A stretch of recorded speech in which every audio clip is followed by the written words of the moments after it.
Hi, everyone. Good morning. And it's wonderful to see all of you here today.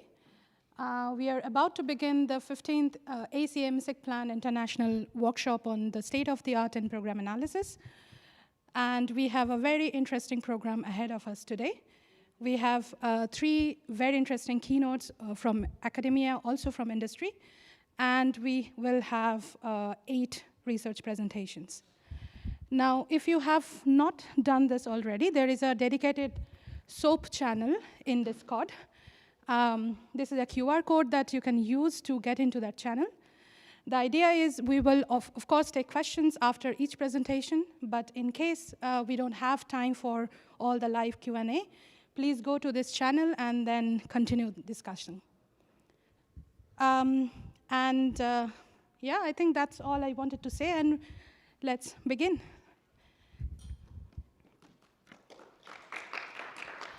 Oh, sorry, I forgot to mention that, just a second. I forgot to mention that, unfortunately, the co-chair of SOAP, Yui Lee, couldn't be here because of visa issues. So Boson here very kindly stepped up, and she's going to help me throughout the whole workshop. Thank you, Boson. OK, now let's begin. I'm sorry.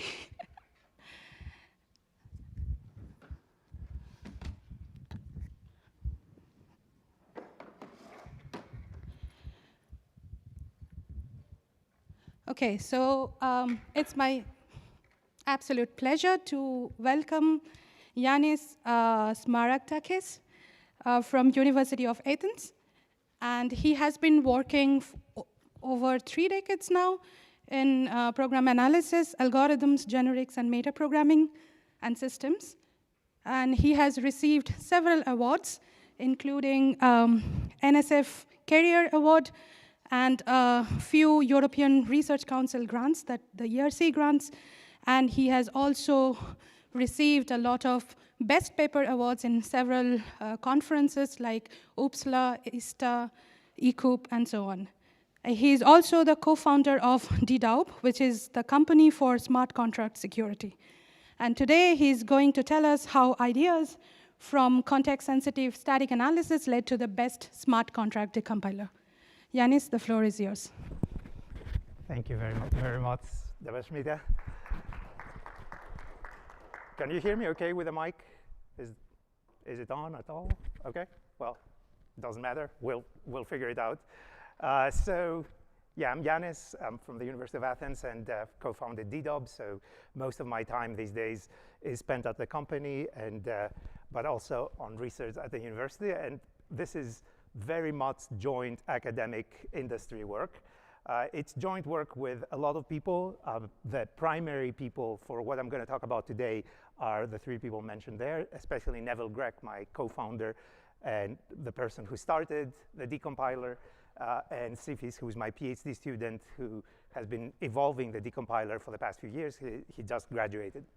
So we're talking about an actual tool with actual users. That's a snapshot of activity from a couple of days ago. But even if we sample it now, it's not going to be too different from that. So a few tens of users in the past half hour or in the last 5 minutes, and from all over the world.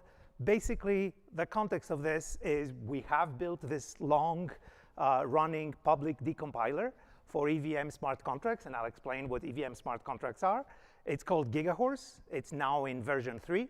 So it's 3 very different incarnations of the decompiler.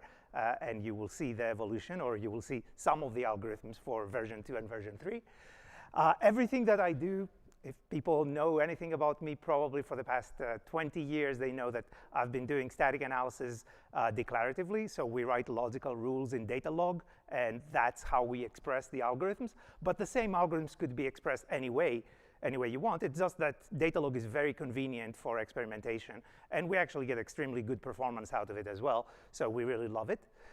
So the decompiler has been much of the technology behind DDAUB, which is a general security company for smart contracts. It's used by many hundreds every day. We have 12,000 registered users. We started requiring registration a couple of years ago.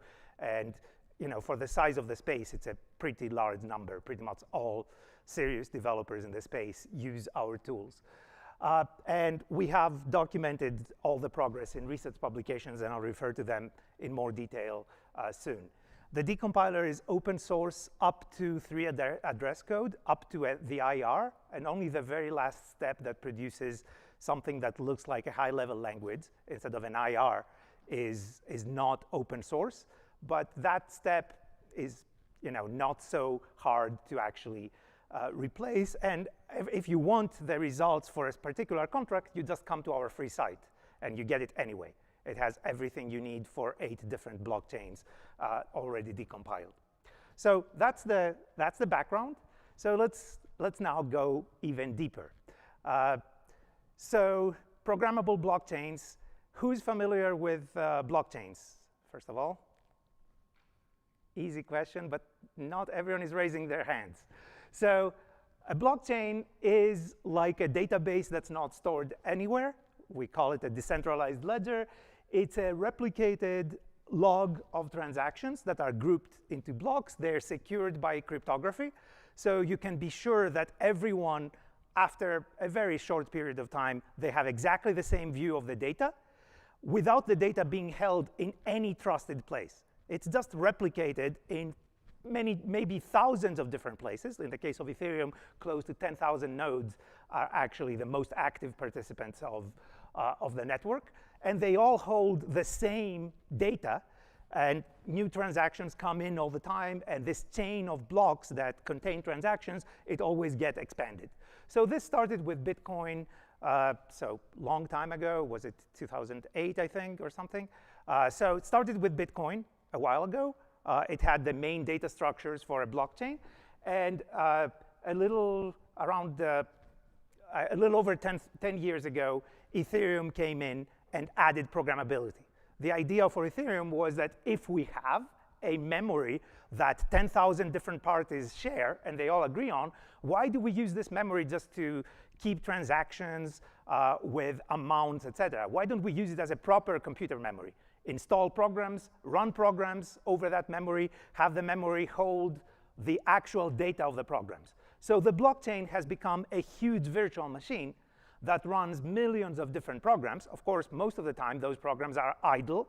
They wait for a transaction to come in and tell them, execute function foo with this input, and then the program executes. And everyone who participates in the network replicates exactly the same logic, or at least validates that that logic of the program was executed correctly as reflected on the data. These programs are called smart contracts. So programmable blockchains have smart contracts. It's just a name. It's not a contract in any way. It's just a name for programs, smart contracts. So don't assign any semantics to it. And smart contracts are typically written in Solidity, at least in EVM blockchains. So Solidity is a high-level language. It's an imperative language that's a cross between, let's say, JavaScript. It's like a typed JavaScript-based language, but with special facilities that deal with the blockchain state. So it's actually a fairly convenient language, but obviously with lots of blind spots that lead to insecurities. Now, overall, if you're here, probably you're doing static analysis, and I want to emphasize that the domain of smart contracts is an ideal domain for application of all sorts of program analysis and verification techniques. And in fact, many people from the analysis community have transitioned to that domain, and they apply their techniques there with several leading companies that have been founded by PL researchers. Obviously, the reason for that is that it's a domain where correctness is crucial. We have to have correct contracts, correct programs, because they manage funds right away. We're talking about a blockchain that produces a cryptocurrency. The program itself handles money. You find a vulnerability, you can steal large amounts typically. So correctness is crucial, and then this is an ideal domain to apply research, because unlike any past analysis work that I've personally done, like on LLVM, on the Java VM, here we have all the code public, all the past executions public, the current state public. I can analyze programs, and I can get their code, I can get everything that they've done in the past, I can get the current state of their heap. And that's not something that you can do for publicly deployed programs, even open source programs, on nearly any other domain. So it's an ideal domain for applying these techniques, and it has a great need for program analysis techniques. So after this advertisement, let's try to dig a little deeper. The specific context of what I'm going to discuss is a subset of the blockchains, of the programmable blockchains, but it's the largest subset. So 80 to 90% of the value of programmable blockchains is in blockchains that, as a virtual machine, they have what's called the Ethereum virtual machine. That was pioneered by Ethereum and has been adopted by other compatible blockchains. So such blockchains are Ethereum, obviously, Binance, Base, Optimism, Arbitrum, Avalanche C-Chain, ZK Sync, Polygon. So lots of major value blockchains use the same VM for executing contracts. There are non-EVM blockchains, of course, and you may have heard of them. I mean, there's Aptos and Sui, Cardano, Solana, Canton. These are probably the major ones that are programmable, but they don't use the EVM. So we're talking, everything in this talk is going to be EVM-based blockchains. And the EVM, the Ethereum VM, is a simple, low-level virtual machine. It's designed to be easily implemented. It's not designed to allow reverse engineering of contracts or analysis or anything like that. We will see it's actually pretty hostile to that, and that's why we need a decompiler. OK, so what's decompilation? Let's try to get a mental picture for what we are really trying to do here. Like I said, the Ethereum VM is an extremely low-level VM. So what does that mean? Think of any IR or assembly you know, and this is probably lower level. It's lower level than x86 assembly in many respects. In a couple of respects, it's a little higher level, but in many respects, it's low level. It has no type information, has one data type, which is 256-bit integers. Everything else is done with masking. It has no abstraction of functions at all. We don't know functions. The good thing is that we know the beginning of basic blocks. That's the only good thing. We don't know even dump instructions that implement an if, a switch, a while, a for against dump instructions that implement a call or a return. All control flow is dump. This is like continuation passing style, if you are familiar with that. It's basically an execution that just goes forward. It just dumps. Dumps at whatever is at the top of the stack. And this dumping to whatever is at the top of the stack could be a function call, could be a function return. It could be an if, it could be a for, it could be the back edge for a for, it could be anything. But all control flow is dump, dump, dump. So it's extremely low-level control flow. And that's going to be the main problem that I will focus on today algorithmically. So the algorithms we're going to do, they all come out of this problem. The dump targets are dynamic. Like I said, you dump, you don't know what you're jumping to. It's whatever is at the top of the stack at that particular moment. If the stack has been rearranged by complex logic, whatever was left at the top is what you jump to when you get a jump instruction.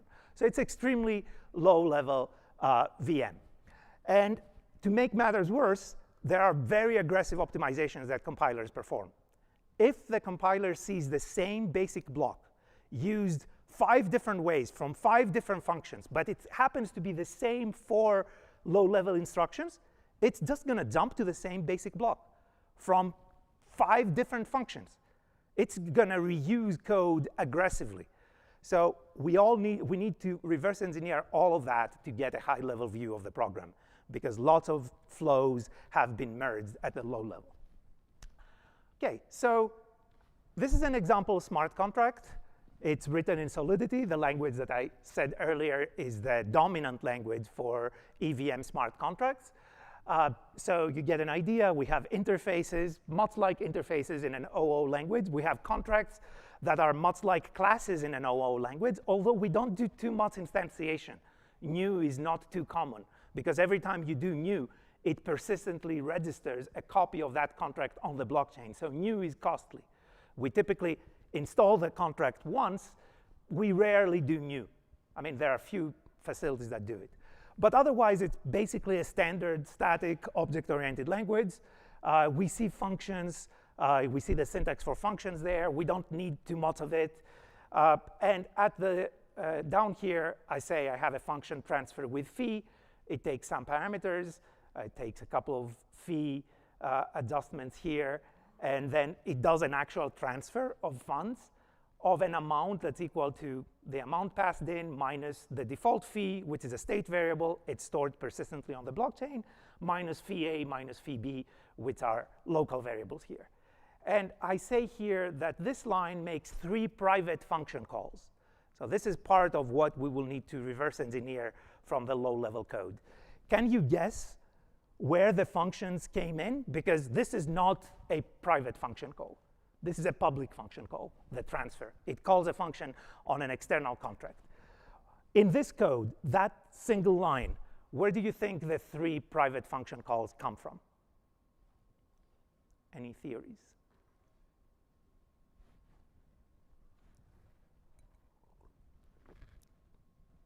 Yes? It's the minus signs. This is what we see 3 of. So every use of the minus operator in Solidity 0.8 and above, which has been the case for the past 2.5 years, all the minus operations, they jump to a function that's safe subtraction. And it checks that it doesn't underflow. If it underflows, it throws an exception. Solidity didn't used to have that, but now that's what it does. So here we actually have 3 function calls that we need to reverse engineer. They're the same function called 3 times in there. So much of the difficulty will be detecting those function calls because, like I said, these don't exist as function calls in the low-level code. They're just jumps. And we need to recognize, hey, this is a function here. And the code jumps to the same function from 3 different points. OK, so the contract gets compiled into bytecode like this. That's what gets installed on the blockchain in the shared memory of the blockchain. And that's what gets executed. If we decompile this, if we disassemble this, it looks like an assembly, much like a usual assembly. But you can see that it's a stack machine. All it has is pushes and pops and dupes, duplicate locations of the stack. But it's a stack machine. And then in this code, we will recognize some patterns that we will come to again and again. And I've pointed them out there on the right. And we'll get back to those patterns because they will be important for some of the points that I'd like to make. But basically, you see that all the patterns are doing something like manipulating the stack and eventually doing a conditional jump. That's jump I is jump if under a condition, or an unconditional jump. And we'll need to see what each one of those does and give them a meaning in different ways. OK, so what's decompilation in our setting? We use a decompiler as 2 things. First of all, for human comprehension of the code. That's why we have the 12,000 registered users in our service, because they come to do security analysis or to reverse engineer bots or whatever. They want to understand the code. But we also use it as a platform. It's a platform to write automated analysis on top of. So for us, decompilation is the discovery or the recovery of an intermediate representation, of a structured intermediate representation that has functions, it has ifs, it has all these nice things that we want from very low-level bytecode. And to give you an idea what this looks like, the IR for our decompiler, the 3-address code, looks like this. It's still low-level, and we do lift it 1 level up, but that's completely stochastic, and LLMs actually can do a pretty good job at the very last step.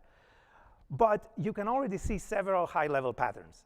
We've recognized functions and how many arguments they take, including function calls here that pass arguments to those functions. And here we have jumps that are internal control flow instead of function calls and returns. So we know if a jump is an if or a for. Or we can recover that very, very easily from this. But certainly, we're not confusing it with a call or return. So this is the structured representation. That's the output of the open source version of our decompiler. So that's decompilation for us. Now, we've recovered all interesting things that we've wanted. And this has great application value for us and for others. Obviously, I said humans want to use it for investigations. We also use it as a platform for our tools, and the tools have been pretty successful. Like, the tools have found vulnerabilities for for billions of vulnerable funds. So we've gotten $3 million just in bug bounties for vulnerabilities we've discovered on tools that run on the output of the decompiler. So this has been pretty good for us, and we have contracts with some major clients in the space, such as Blockade and Binance, and of course we always get integrations in third-party tools. So it's a pretty successful product for something that's so niche and low level. Okay, so let's get to the technical challenges now that we got a taste of what is the decompiler, what it does, and what's the setting in which it operates. So number one challenge, and the one I'm going to focus on most, is control flow. Secondary challenge will be functions, and I will skip most of the stuff about functions because it's pretty analogous in challenges, but control flow lets us illustrate much of what I want to say. We looked at this picture before. That's the disassembled code. So we see patterns in the disassembled code. I can already tell you what this top pattern, this top right pattern is. This top right pattern is the dispatch of a public function.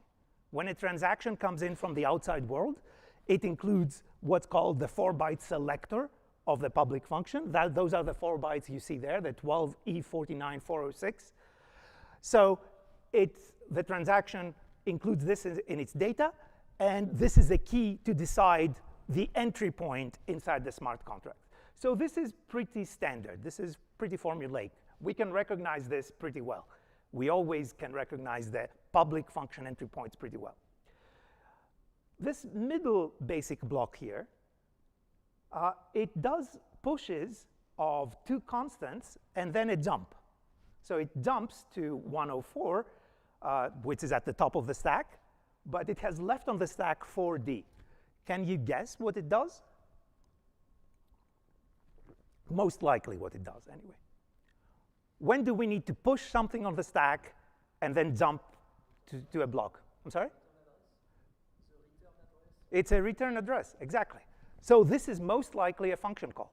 This is a high confidence function call. We left a return address on the stack. We put another address on the stack. We jumped to it. We left a continuation more accurately, because there could be tail call optimization, so it could be not where to return to, but what's the next call after that. But it's a continuation anyway. So think of it as a return address. That's the simplest way. This is the best pattern we can hope for. That's almost undisputable evidence of a function call. And we can know actually that 4D is the address of a block and not a random constant, because the beginnings of blocks are labeled by the jump dest instruction. So this is actually the only help that we get from the EVM. Jump dest is the only thing in which this gives us a little bit of high-level information. We know the beginnings of basic blocks. How about the bottom basic block here? Can you tell me whether it's an if, a switch, a for, a function return, a call? You cannot, because that basic block on its own means nothing. It does some rearrangement of the stack, and then it jumps at whatever was at the top. So in fact, the answer to my question is yes. It can be an if, it can be a for, it can be a function return, or a function call. In fact, it could be all 4, 5, 6 different things inside the same smart contract, depending on how we got to this basic block. So that's the difficulty there. Those kinds of basic blocks are the big difficulty in recovering high-level information. Okay, so the heart of the problem is that how we got there determines the semantics of the code. So the execution of the code determines the meaning of the code. So there are other complications that have to do with modeling the contents of the stack to recover how many arguments we pass, etc. But we can stay at the very basic complication there. We don't know what's the control flow role of a basic block without knowing how we got there. So, and we can skip the function recovery. So the obvious first step is to say, if execution of the code determines the structure of the code, then just execute the code. So do some symbolic evaluation of the code, because you don't know what are the actual arguments. You don't know amounts. You don't know addresses. But you do know that the code, regardless of what amount or address was passed in, it will follow the same control flow. So why not use symbolic execution? And there are many decompilers that have started to do this, that have tried to do this, because it's the obvious thing. It's the easiest way to get a basic decompiler. And throughout the years, we've been running GigaHorse since 2018. And we had at least 3 different publications for the 3 different versions of GigaHorse. And every publication compares to a different decompiler. The old one compared to Porosity, which doesn't even exist anymore, pretty much. The other 2 still exist, Panoramix and Heimdall-RS, but they get updated. The state of the art for other decompilers constantly gets updated, simply because this doesn't work. Symbolic execution does not work for the decompilation problem. So that's not what we do. Let's illustrate how it doesn't work. This is a subset of results that we will glance at later as well. Basically, here's from the latest paper we had, here's how much code we recover for a set of smart contracts. Here's how much code GigaHorse recovers versus Heimdall. And we measure things that have to exist in the code. They're undisputably in the code, like unique external calls. These are externally observable, and we deduplicate based on the selector. So those things, if we found them, they definitely do exist.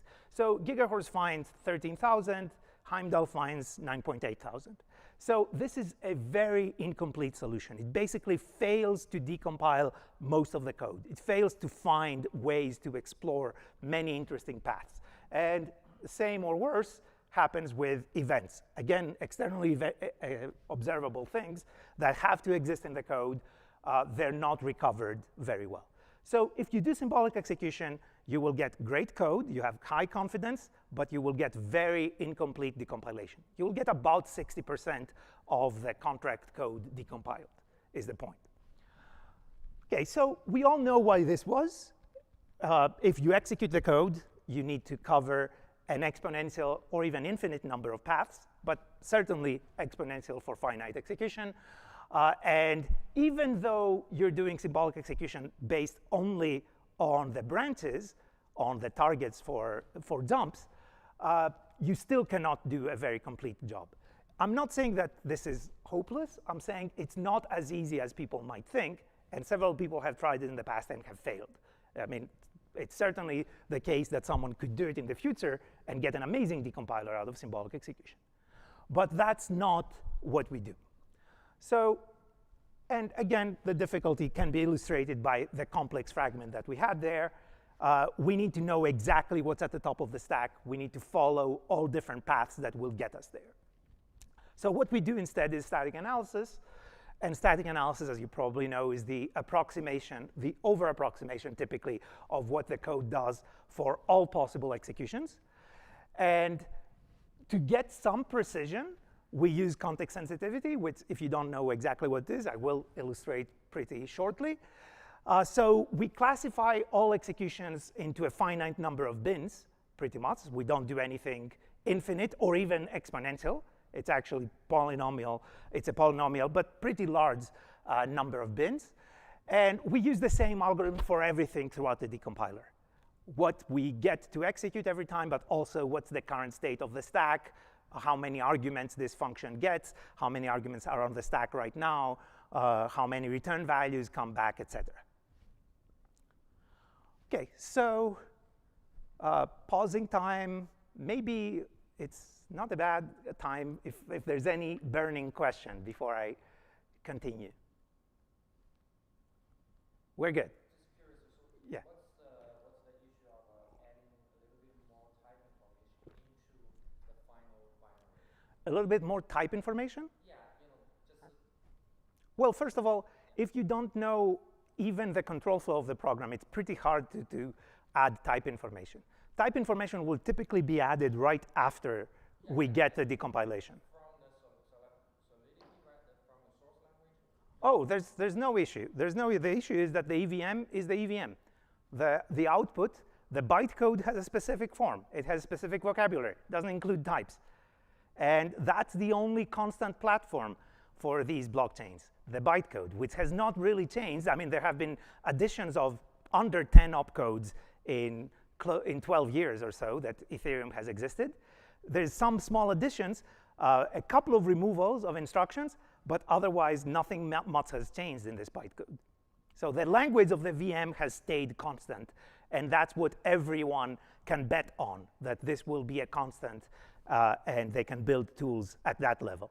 Because at the Solidity level, building tools is very, very hard. Solidity has had, every version has been incompatible with previous ones, and the next version is likely to be even less compatible than the previous ones.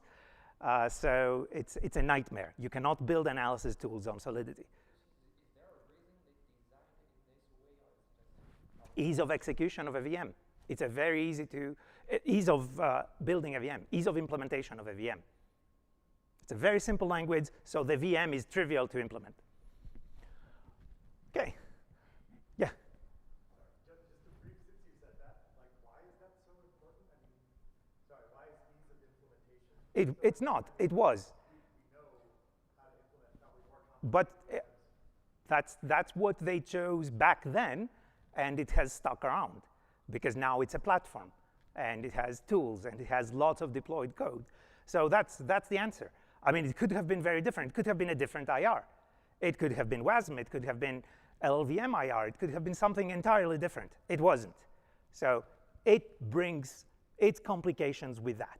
The core of the problem is that we have a continuation passing style, very low-level VM, and we need to reverse engineer from that. But why it was done that way? It could have been done differently. It was done that way, though, and that's the status quo right now. OK, so now let's talk about context-sensitive static analysis, or the technical core of the work. Static analysis, you may know. If you don't, that's how I view it at least. It's a balancing of three elements: precision, completeness, and performance, or scalability. And we need to balance all those three at all times. And no algorithm is better just because it's better at precision, let's say. You take an algorithm and compare it to another on all three dimensions. And the way I present it is that static analysis is poetry. It's not prose. It's not trying to execute the program in full fidelity. It's trying to give you the right emotion about the program. It's trying to capture the right feelings about the program, at the right level of abstraction. OK, so let me try to illustrate in a couple of different ways. One of my favorite examples for static analysis, we have a program. It starts with y being 3, and depending on an external variable x, if it's not divisible by 2, it says y++. If it's not divisible by 4, it says y squared. And if you start with 3, your first reaction, and I know you're now reading the code and trying to execute it in your head, you're trying to see how many values of y can we see here. And the answer is we can have 3 values of y, 3, 9, or 16, because we cannot satisfy the first condition, but not the second one. If you're not divisible by 2, you're certainly not divisible by 4. But I bet you did not get to that conclusion in time. I bet you did not interpret that code in time quickly enough to figure out that the possible values of y are only these 3 and not 4, if you even got to the point of recognizing that there's 4.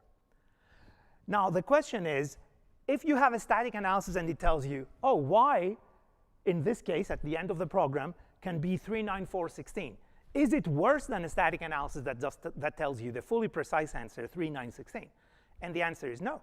Of course it's not worse. It has worse precision, but it could be a much better analysis, because maybe to get to 3, 9, 16, you need to do a lot of symbolic reasoning, and you either become unscalable or incomplete. So you take a program analysis holistically on all 3 dimensions: precision, completeness, scalability. A static analysis that gives you this answer is over-approximate as well. It's just not fully precise, and it may actually be an excellent static analysis algorithm. It could be the right trade-off. So we are not always going for higher precision here.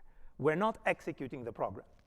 So to illustrate a different way, this is what I asked ChatGPT to produce as an example of poetry versus prose.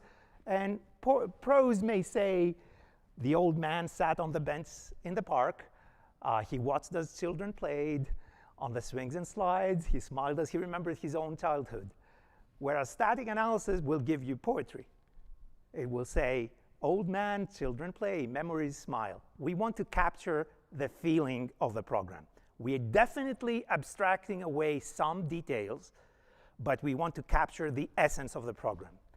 So if we want to get a little more precise, and this is probably the most important slide if you can manage to internalize it, if we're doing execution or model checking, we have per trace, meaning for current instruction, but also all past instructions, how we got there, a single value per variable. And variable here means, like model checking people use it, both local variables on the stack and global variables on the heap. Everything is a variable. Everything that can be mutated is a variable. So we have a single value per variable depending on how we got there. And we keep track of how we got there because we do concrete execution. In static analysis, we don't. In static analysis, in context-sensitive static analysis, we keep per context a monotonically growing set of values. So per variable again. So we may say variable x can have any of those 5 values, and variable y can have any of those 5 values.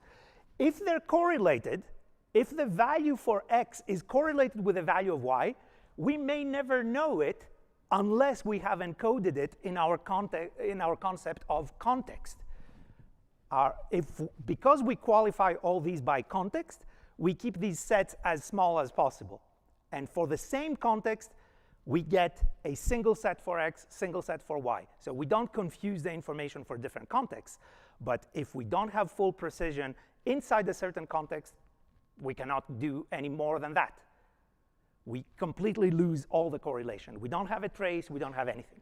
So it's a set-based thing. It's based on sets that grow. And we get precision by assigning contexts. So it's not entirely intuitive that this is a good platform for a decompiler, right? So how is a decompiler a static analyzer? Decompilation tries to give you exact code. So we need precision. And here we're talking about something that's approximate. And it only gets precision by adding good context on top of that. But like I said earlier, the problem with decompilation in this setting is to be complete. That's what symbolic execution fails at. So this is a great fit for static analysis. So we get completeness by definition, and then we have to worry about precision by defining the right kind of context. So that's the philosophy behind our decompiler. We want to keep context a very short, evocative summary of the current execution, which of course may be mixed with other executions. We classify all of those in a polynomial number of bins, like I said. It could be confused, but by designing context correctly, it's not often confused. It's typically discriminated very, very well. And it keeps the essence of this execution versus others that are dissimilar. If it groups together executions, it groups together executions that do the same thing as far as control flow is concerned. That's the idea of what we're trying to do. OK, so we need context for sure, for very, very simple reasons. We cannot do it with a context-insensitive static analysis, but you probably already figured that out because we saw some abstract basic blocks. We could have a basic block, for instance, that just does a jump. And it's going to do completely different things depending on whether we got to this 0x1 basic block from A or from B. If we came from A, this may be a function call, or it could be whatever. But when we jump, we're going to return to AA. If we came from B, when we jump, we're going to return to BB. So we definitely need some concept of context inside our analysis to get anything good. And what I'm going to present next is how precise this context can get. Are we all good with a big picture? Everything so far? We're good. OK. OK, so We don't have to dwell on the actual formalism, but I want you to get a mental picture of what our implementation and our algorithms look like. We define concepts such as these. These are the heart of the decompiler. Concepts like block edge, like an edge between two basic blocks, block input and block output. This models the stack completely. So it says at the beginning of this basic block, analyzed under context C, the ith location of the stack holds variable v, where variable has a strange definition. It could be a variable, could be data that got defined inside a previous basic block, or it could be another stack location if things came externally. But this is all detail, and we're not going to follow it. We're just going to try to get the feeling of what our algorithms are specified as. So we model all the execution, all the control flow with block input and block output relations. All of those are context sensitive. They're qualified by a context. And then a context is basically a sequence of basic blocks. It's n different basic blocks for some value of n. So we start from nothing, and we build up context as we execute. And the algorithms look a bit like this. So they just connect with standard semantics. If I have a constant jump to a certain jump destination, and I am at a certain block, then I create an edge from the from block to the to block. And here we use a magic function merge, which you may have seen in past work. That's our name for a context constructor between when we have an edge in the call graph, or in this case, in the CFG, in the control flow graph. So merge basically says that this entire algorithm will be parameterized. I'm not going to tell you what the context is going to be. I'm just going to put a parameterization point there. And by giving different definitions of merge, you can change the algorithm completely. You can have completely different algorithmic behavior of this same skeleton of code by defining how the context changes at the interesting points of change. And all this definition of the context, how it changes, is hidden behind merge. So these are the main points that I wanted to get intuitively, because this looks very much like the actual implementation code. Of course, the implementation code in full, it's many hundreds of rules, and the full decompiler and platform is many thousands of rules, but the core is not too much more complex than this. It's a straightforward execution based on current state of the stack and what we see as jumps. Okay, so I say here that our context in our algorithm will be n basic blocks. So several people here have done context-sensitive static analysis in other settings.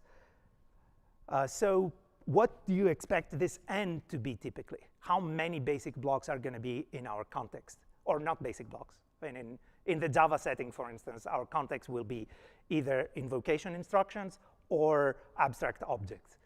But how big do you expect this n to be? 2, 3. Mano, you would agree, right? That would be realistic. So in this setting, in the decompilation setting, this n we often set it to 50 or something, but the default for our decompiler is 20. So we're talking about a much more detailed context. That's why this is a good fit for something that needs precision. Because smart contracts are small enough programs, and the task we want to perform is local enough, it's very strangely interweaved control flow, but it's very local. So by keeping a very precise context, much longer than what you would expect if you analyze Java, Rust, C++, whatever, we get the actual properties that we want. And that's why the algorithms that you're going to see next are also a little different, because it's a very different algorithm when you have a context depth of 3 at the most versus 20. In 20, you can actually find interesting patterns in the context and prune context, for instance. So that's a preview of what we're going to see. OK, so very quickly, and this part probably I can skip for the most part, just to give you the basics, and then we can skip to the results. I'm going to next present the algorithm behind the second version of GigaHorse, GigaHorse v2, which we call ellipmock, compile reverse. And intuitively, you can think of it as saying, pick your friends selectively. And we'll see what that means. Okay, so GigaCores was introduced in 2018.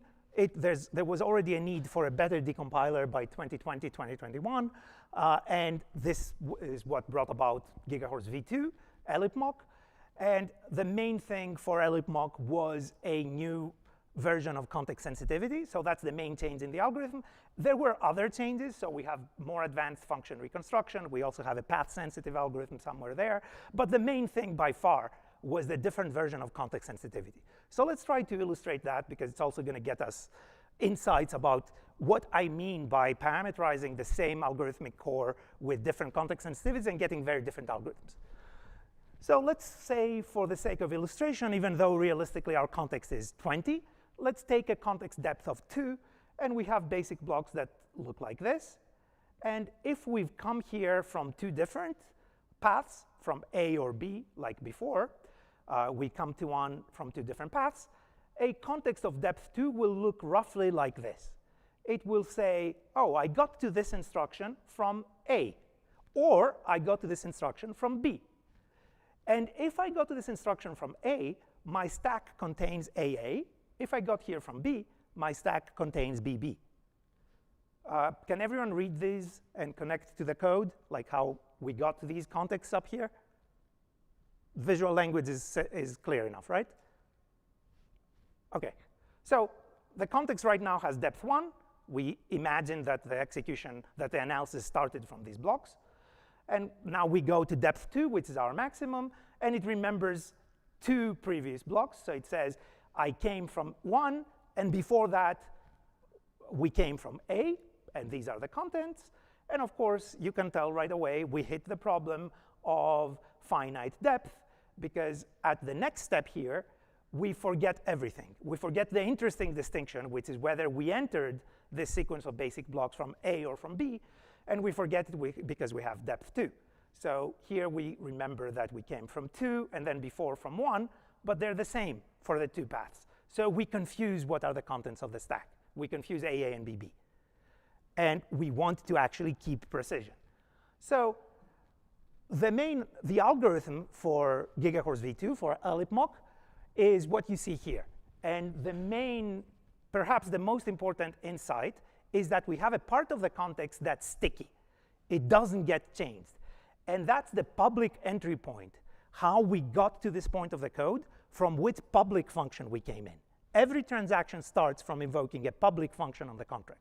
This we remember forever. So that's very useful information for distinguishing different executions, and we remember that forever. We don't replace that for a finite context. It doesn't get replaced by more recent data. So this is the fragment that we saw before, or roughly the fragment that we saw before, which basically says, I can always recognize public entry points, and every context I will have will keep a 4-byte value like this to remember how we entered to get to this point. When we entered from that point, and the previous two basic blocks were this and that, here's the contents of the stack. Think of the algorithm as doing something like this. And now for the private component, for the actual variable component, the one that we saw of depth 2, we try to heuristically recognize private function calls and returns. And this we cannot do with full confidence.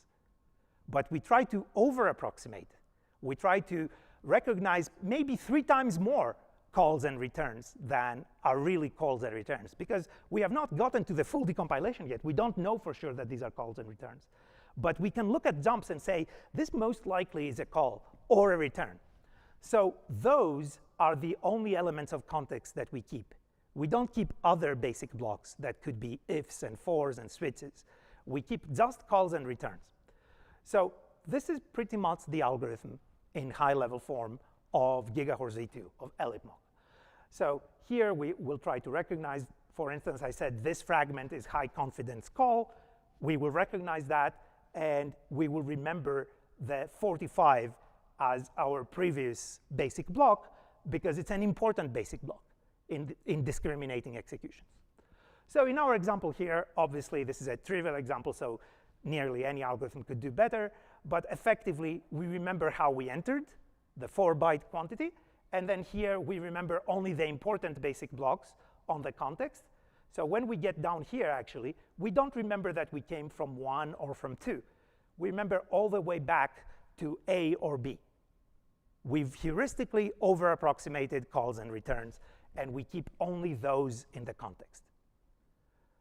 This very simple idea was GigaHorse v2.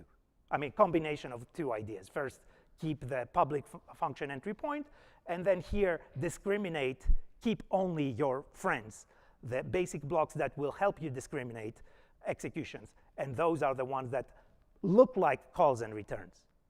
And in this picture, only A and B. Is that clear enough? Yes?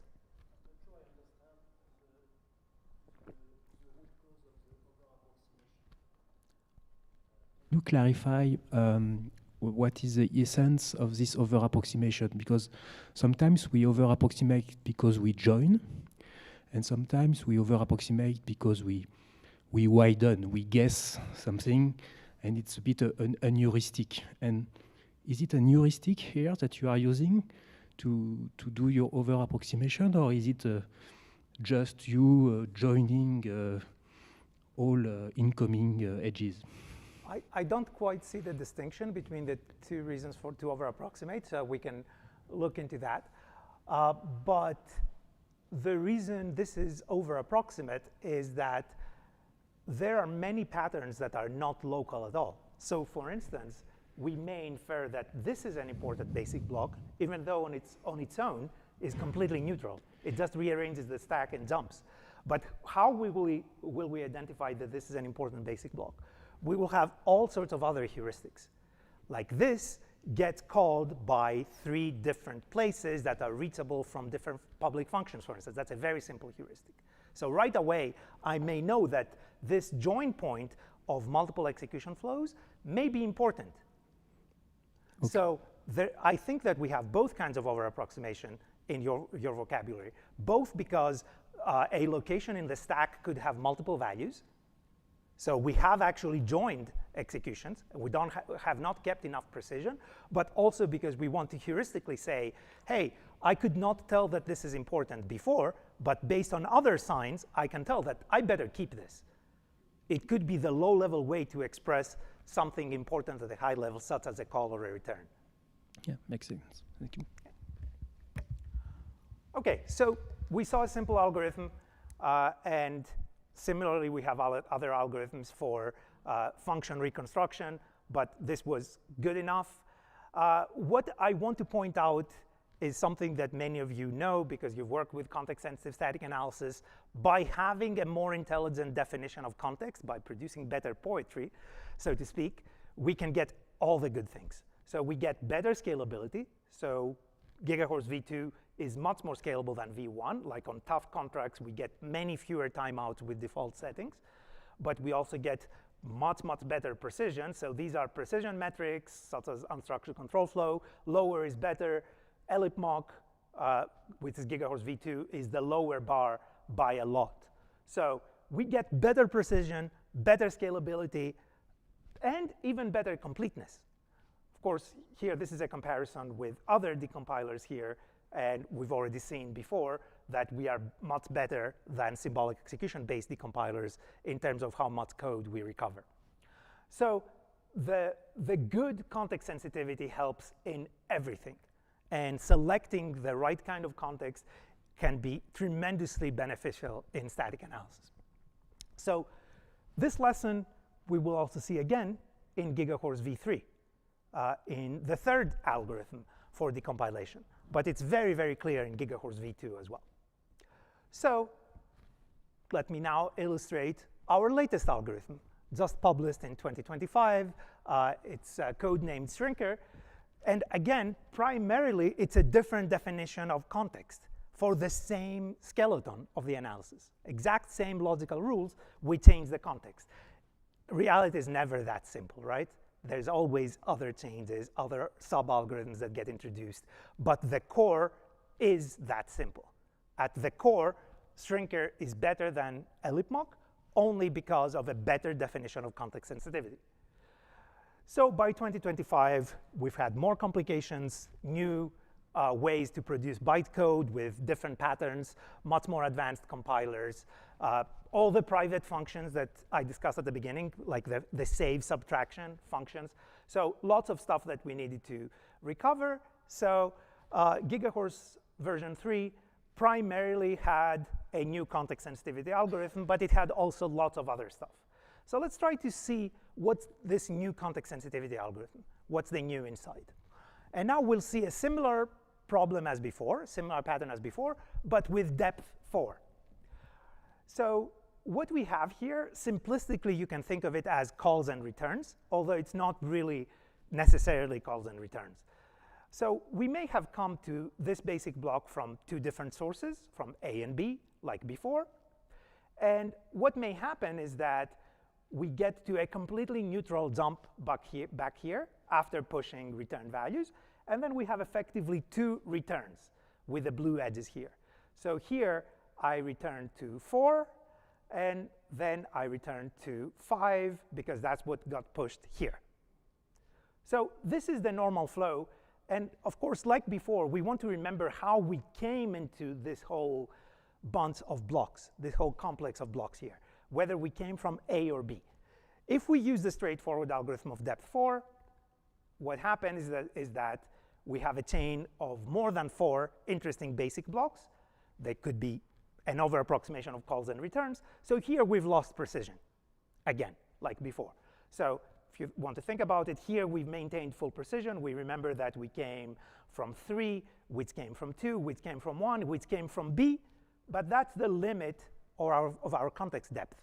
We don't remember 5 elements. So when we do the second return, this edge here, we forget that we came originally from B or from A. We remember the 3 most recent and the very most recent basic block, which is 4. Problem clear enough? How we lose precision in this scenario? Yeah. Okay. So great simplification of our algorithm, extreme simplification. When calling a function, do we need to remember where it was called from? Yes. Clearly useful context-sensitive information. When a function returns, do we need to remember anything about its being called and what happened internally? The answer is no. So that's the intuition for our algorithm. And the algorithm, the new part, is the boldface text here, which basically says, if we find a likely private return, a function return, we check if the next block is the continuation of a function call. And if so, we truncate the context to eliminate everything that happened between the call and the return. So let's illustrate this. The idea is that when we get down here, if we recognize this, if we manage to recognize this edge as a function return, we don't keep the most recent context elements. We will actually truncate everything that happened between the edge that was the function call that we matched to this return and the function return. In this case here, this edge eliminates that we came from 2. So the context gets truncated. We keep just 1 and A down here. We don't keep 2, 1, A, and then 3 on top of that. So we eagerly truncate the context by trying to match calls and returns. We try to recognize call-return patterns and use them to truncate the context. That's the algorithm for GigaHorse v3, essentially. That's the main new idea of this algorithm. Again, the complication is that both the recognition of calls and returns is over-approximate, so we cannot be 100% sure, but it's a good over-approximate heuristic, good enough to tell us how to manipulate the context. By doing this truncation here, by forgetting that we did this call and return, we have enough room in our context to remember all the old information, that before this call and return, we came from 1, which before that came from A. And then we do that again here, because that's a return for this call. So we can truncate again that we came from 1, and just remember what we got down here, that the source of this execution was A or B. The example is slightly simplified, but the essence is exactly what I just described. So any questions so far? No. Well, the point is, this is not rocket science, right? It's not extremely deep insights. It's straightforward insights, and the complication is coming up with the insight, but also executing it well, matching the calls and returns while the analysis takes place. Okay, and again, the impact of improved context sensitivity is tremendous, and we get much better scalability than previous versions of GigaHorse. V3 versus V2 has many fewer timeouts, even in the toughest contexts, in the toughest settings. And we get much better precision. So all precision metrics are lower for the gray bar, which is GigaHorse V3, and significantly lower with respect to all imprecision that one can define. So it's very, very good, and it's actually even more complete. We're not missing, again, lower is better here because these are metrics of incompleteness, missing control flow or IR blocks, and all metrics of incompleteness are also lower with a new algorithm. And of course, compared to external algorithms, we get the results that we saw before, that we are much more complete compared to symbolic execution-based decompilers. So the conclusion again is that by using this algorithm, we can get much better scalability and precision at the same time. By the way, quick caveat on scalability. When I show timeouts, these are timeouts with the default settings. If we change the settings, we can decompile everything, but it may need manual intervention. But with the default settings of context depth and how many stack locations we model, etc., this is what timeouts we get. Okay, so I will be wrapping up, so just to give a little time, I will mostly skip this part. There are many other challenges in decompilation. We only saw one of 4 I've identified here. The second one, the recognizing function arguments, is very similar because it's, again, modeling the stack.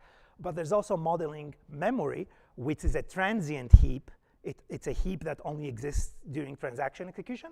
And modeling storage, which is a persistent heap. It's the part of the program's heap that stays on the blockchain persistently. It's like the file system of smart contracts. And we've done a lot of work on that. There's a lot of complication, like something as simple as this. Any memory operation that manipulates strings, for instance, it gets translated into very complex code with loops, low-level loops that access arrays. So it's a pretty hard problem to document all of those, whereas storage is also a hard problem, but mostly solved. So the main idea here is we just had a paper a couple of months ago at ICSI for storage modeling, and it had tremendous success. So for recovering the data structures that are actually sitting on the blockchain, we do very, very well. So if I am to summarize the status of the compilation for EVM smart contracts, I would say for control flow, which is everything, all the algorithms that we've discussed so far, I would say we have a 99% solution. I mean, there's still room for improvement. Someone may want to build a decompiler based on symbolic execution, for instance, or based on LLMs people are trying to do. No algorithmic core at all. You just dump the disassembled on an LLM and see how well it can do. So there could be room for improvement here, but this is very close to perfect. For function recovery, we are good enough. Memory modeling, nobody's good enough. Nobody can get, right now, over 90% fidelity in recovering array operations from all the low-level code, for instance, from all the low-level manipulation of the transient memory. For storage modeling, we've done tremendously well. So we recover all of that very, very well. So overall, my point is that decompilation by static analysis is a huge win. It can be a huge win, especially in settings like this that require completeness, but also significant precision. And of course, the general message is that formulating a static analysis as a standard core that's parameterizable by different kinds of context, that has been a huge win, but that's also the message of much of my research work of the past 20 years. That's part of what I've done also for Java and for LLVM, especially for Java. Most of my analysis algorithms have been based on that second thing, a common core and then have a couple of key points, key constructors, and you change those and you get a very different algorithm because you modify the shape of the context, either the depth of the context, but also how it gets updated at interesting points. And that's about it. So there are several publications, but you can all Google for them, so you don't really care that much about the specific publications. But I think this is the right conclusion to leave you with and take questions.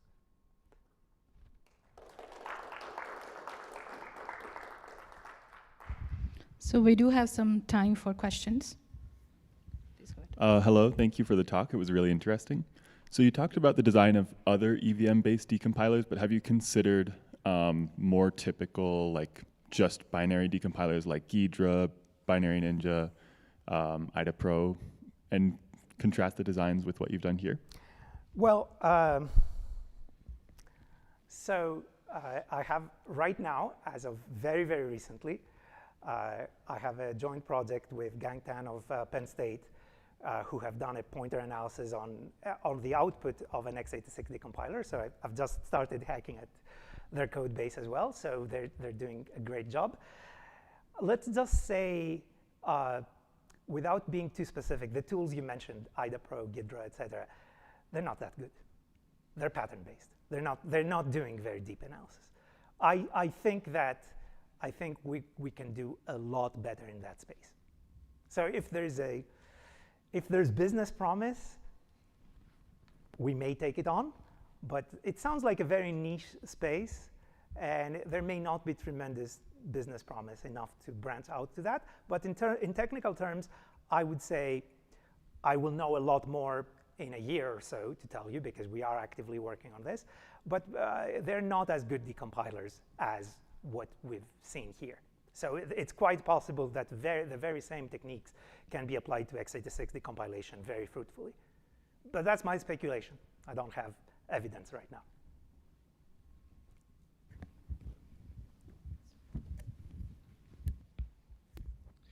Hey, great talk. Do you have to worry yet about adversarial contracts that are designed to defeat your context sensitivity policies?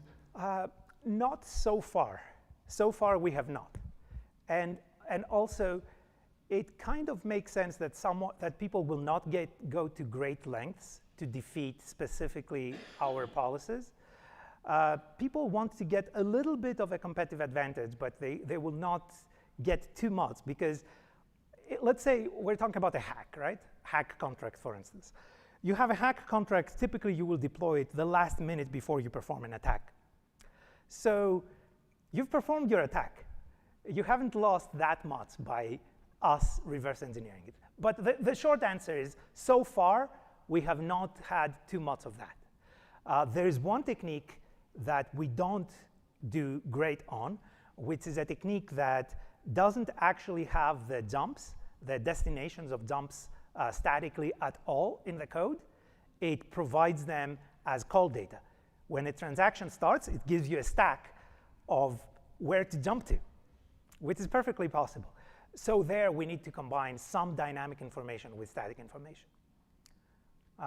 But yes, there are things that can defeat our algorithms, so to speak. If you take some static information and you make it dynamic, for instance, there are always countermeasures to those. In practice, this is not such a huge deal. Like for the vast majority, we have a very, very good tool.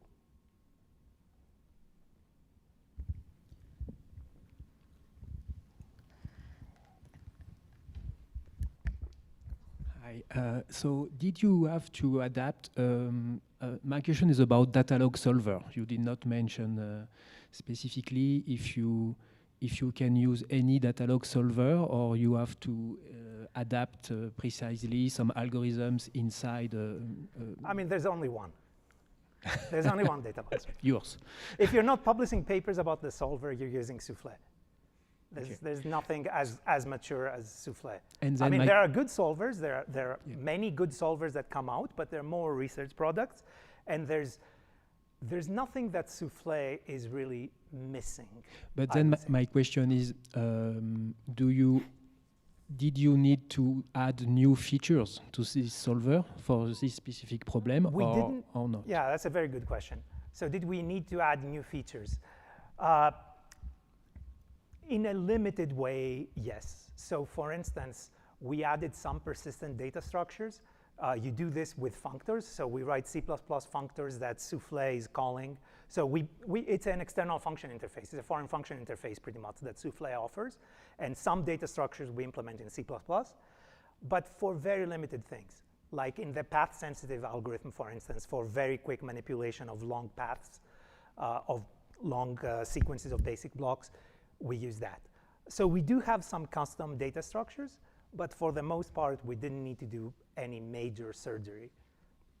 And of course, we have functors, we have extended Souffle with 256-bit arithmetic, which it didn't have natively. So anything that has to do with EVM quantities, we've implemented ourselves in C++, and they're just external calls for the data log solver. Okay, we will take the last question from Elizabeth. Thank you.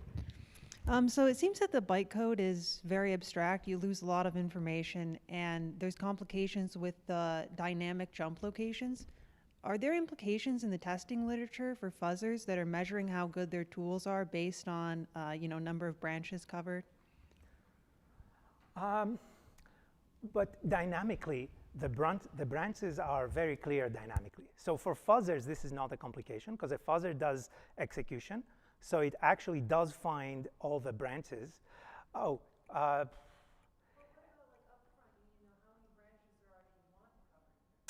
if you take the if you say that a jump I, a conditional jump, has only two next paths, it only has two outputs, which is statically known. Then you measure how many you covered, whether you covered both, then you can get actually extremely precise branch coverage. So it's not a complication for fuzzers as much as it is a complication for static analyzers, either based on context-sensitive static analysis or even symbolic execution. That would be a complication. But for fuzzers, that's a good point, but it's actually it's well recognizable in the bytecode how many branches there are, because the jump I, there's no switch with an unbounded number of jumps. It's only jump I. Either you take it or you don't. So you can know the branches. Okay, so we are out of time. Let's thank the speaker now. And of course, if you have more questions, you can go to the Discord channel and continue discussing. And hopefully someone will tell me that there are questions in the Discord channel, or you can catch me here throughout the week and ask me. Okay, now there is a break for 30 minutes, and I'll see you back here at 10:40.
Oh yeah, Elbows works on program equivalence checking and software verification. And, he's a PhD student at Rutgers. Okay, thank you. I hope everyone can hear me. Like, can everyone hear me in the back, or is this? No? Good? Okay, great.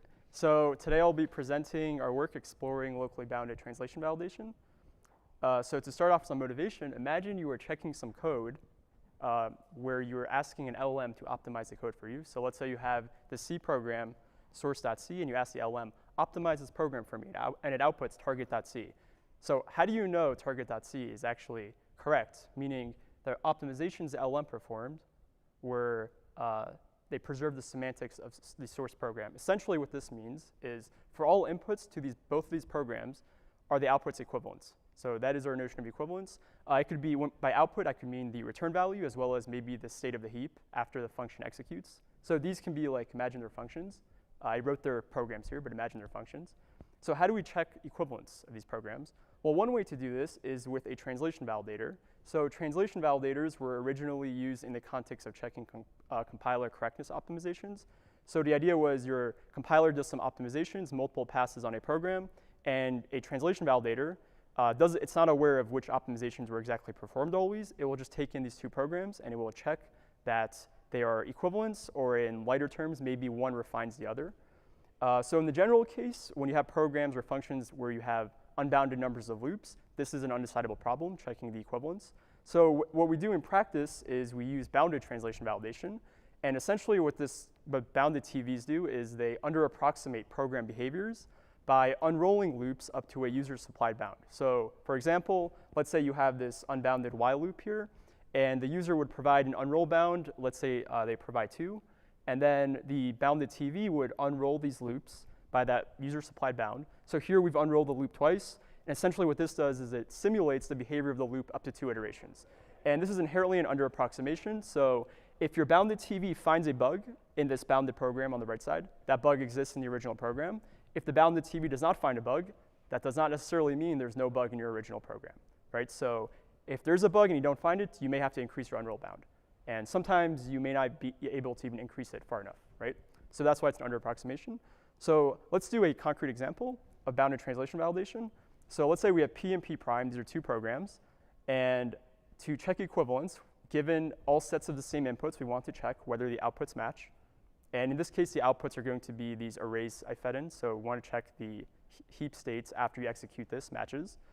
So these programs are actually not equivalent because in P prime, we have this guard stated, this if statements before the main computation. So when j is equal to 1, the behavior of these 2 programs diverges and they're not equivalent. So let's try to use a bounded TV to find the bug here. So let's take that buggy function I had and let's unroll the loops. So what we would do is, let's say we give a global unroll bound. So traditionally you give one unroll bound and it applies it to all loops. So let's say we unroll everything once. That's our global unroll bound. We'd first unroll this inner loop. So we unroll the inner loop by 1 iteration. So we simulate 1 iteration. And then we unroll the outer loop, which is the yellow there. And after we've done that, we see the bug is not observable here because the if statement here is triggered when j is equal to 1. So here that is not the case. So to find this bug, we need to actually increase our unroll bound. So let's do that again by increasing the global unroll bound. So let's try it again. This time we unroll the inner loop twice. So now that inner bug will be triggered. And since we're doing global unrollings, we also have to unroll the outer loop. But now we get this code blow up. And the bug actually can be triggered in 2 ways. There's 2 program paths now that will trigger that bug. And this sometimes can be inefficient. It could lead to timeouts. So really what we want is maybe some way to do a local unrolling. Maybe we can unroll the inner loop just once, and then unroll the inner loop twice, and then the outer loop once instead, so we don't lead to this code blow up.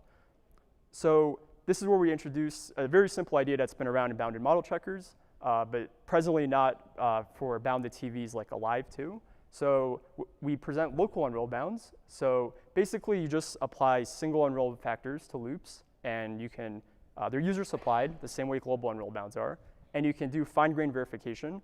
And in the next couple of slides, I'll show you how this can be useful for actually exploring unroll bounds. So we implemented, so actually let's go over what this global unroll bound scenario looks like with Alive 2, which is a state-of-the-art translation validator for LLVM IR. So it's used in the LLVM developer pipelines, found like hundreds of bugs. So right now it just supports global unroll bounds. So what usually happens is, let's say you have some program, there's a bug in it.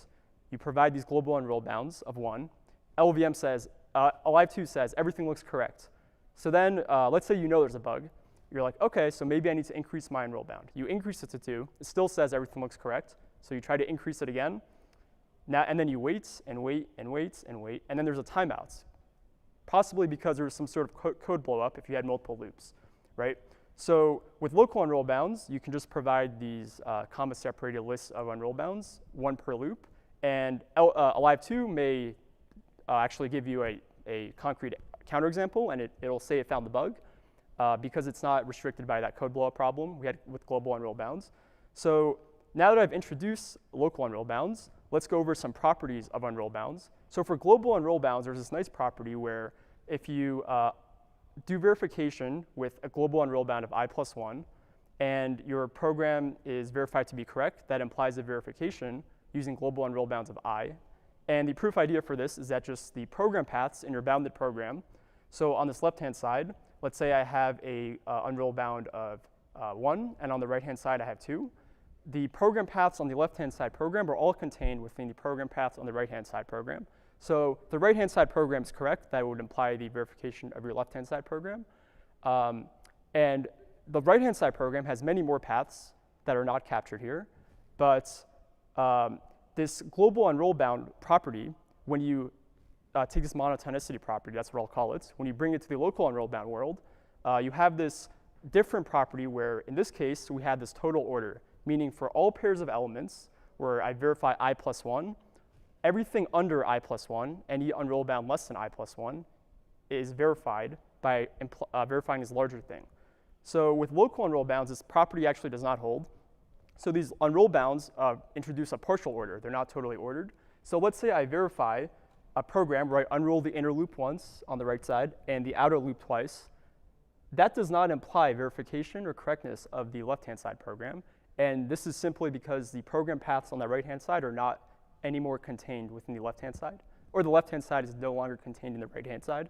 So there's some elements that are still ordered, but some are not ordered. So let's see how we can actually use this to our advantage to do some search procedure. So the question we have now is, how do we know which local unroll bounds to use for verification?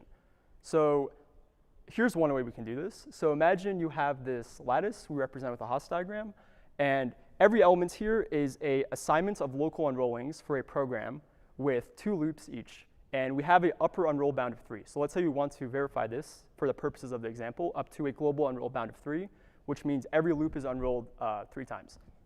So we create this diagram where we enumerate all elements or all possible assignments of local unrollings.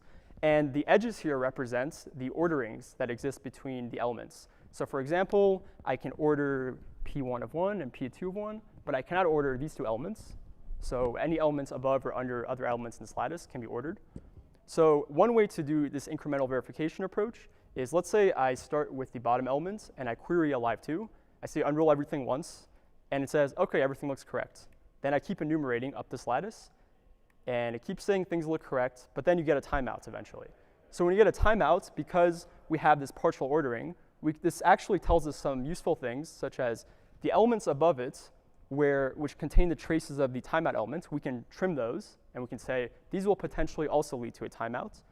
And then we can continue verification in our lattice. And let's say now we find a bug. And this also implies that bug exists in the elements above this lattice or in the upward closure. So this is one way we can search the space of local unrollings. But this kind of is inefficient. Let's say this whole lattice can be verified. We'd have to enumerate k to the n times, where k's are unroll bound and n is the number of loops. So what's another approach we can do for this? So this is, in practice, when we ran this, we ran into issues like this. Like it would take forever because the whole lattice could be filled up to a certain limit. So in practice, we actually use a different approach. So key idea is you pick a node randomly, you query Alive2, and let's say it tells you it's verified. Now you can trim nodes in the downward closure. So you have, in this example, we have more elements. We trim those, and we imply the verification of those. And then we pick another node randomly. We get a timeout. We trim those in the upward closure. And I pick another node. And let's say I found a bug. So here I can conclude I did not have to explore all elements in the lattice. So it's like an easy way to trim the search space. And yeah, so this example, there was a bug. Some cases you don't have a bug, but this lattice approach is still useful because you can increase your verification coverage. So you can perform this until the whole lattice either becomes green or you have timeouts, right? So we evaluated this approach. So first we extended our live2 with these local unroll bounds, and then we had this lattice search and prune procedure implemented, that I just showed you, implemented on top of a live2. And we evaluated this on TSVC, OJenk, and SQLite. So the main benchmark here was TSVC because it contains many loops for each function. So that was the main goal of the benchmarks, like to evaluate this on functions with loops. So we take each function from the benchmark, we compile it with LVM and do an O of 0 and O of 3 optimization. So that gives us the pair of programs. And then we feed these two into a live2 or into our lattice search procedure. And we set an unroll bound of 15. So in those previous slides, we had that upper bound of 3. We use 15, so the lattice is actually huge. And we set a timeout of 10 seconds for each query to a live2. And the output of this is a coverage metric statistic. So it's basically that thing I just showed you previously. It's how much elements were covered or verified in your lattice, right? So here's what the results look like. So for TSVC, there was 119 functions we evaluated this on that contained between 2 to 5 loops.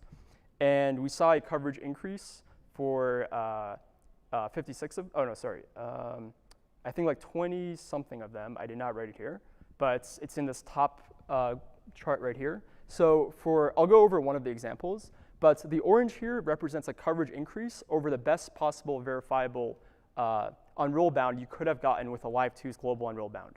So I'll show you what that means in the next slide. So also, if you're wondering why there are so few functions from these other two benchmarks, that's because the functions for these benchmarks actually, they contain not just loops, but a lot of other code in some loops.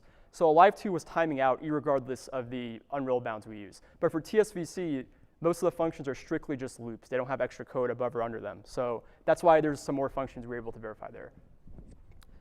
So let's go into TSVC's example for this function. We had these 3 loops, and with local unroll bounds, we were able to verify elements like P of 15, 15, 6. Those are the local unroll bounds we use. But with global unroll bounds, we could only verify global unroll bound of 10. So to get to 15, or these elements, we'd have to verify somehow a global unroll bound of 10, and that was not possible because it timed out at a global unroll bounds of 11. So that's just the example of some nodes we're able to verify. So some limitations of our approach is we only support optimizations that preserve the number of loops. The lattice space can blow up easily. And we also don't use any static analysis on the program structure. We just use this random search heuristic that I showed you. So you can try out our tool. We're currently upstreaming this into a live2. It preserves backwards compatibility. So you just give the unroll bounds the same way you normally would, and you can use comma-separated lists for the loops in the order they appear. So yeah, that's it. Thank you, and I'll take any questions. Okay, any questions?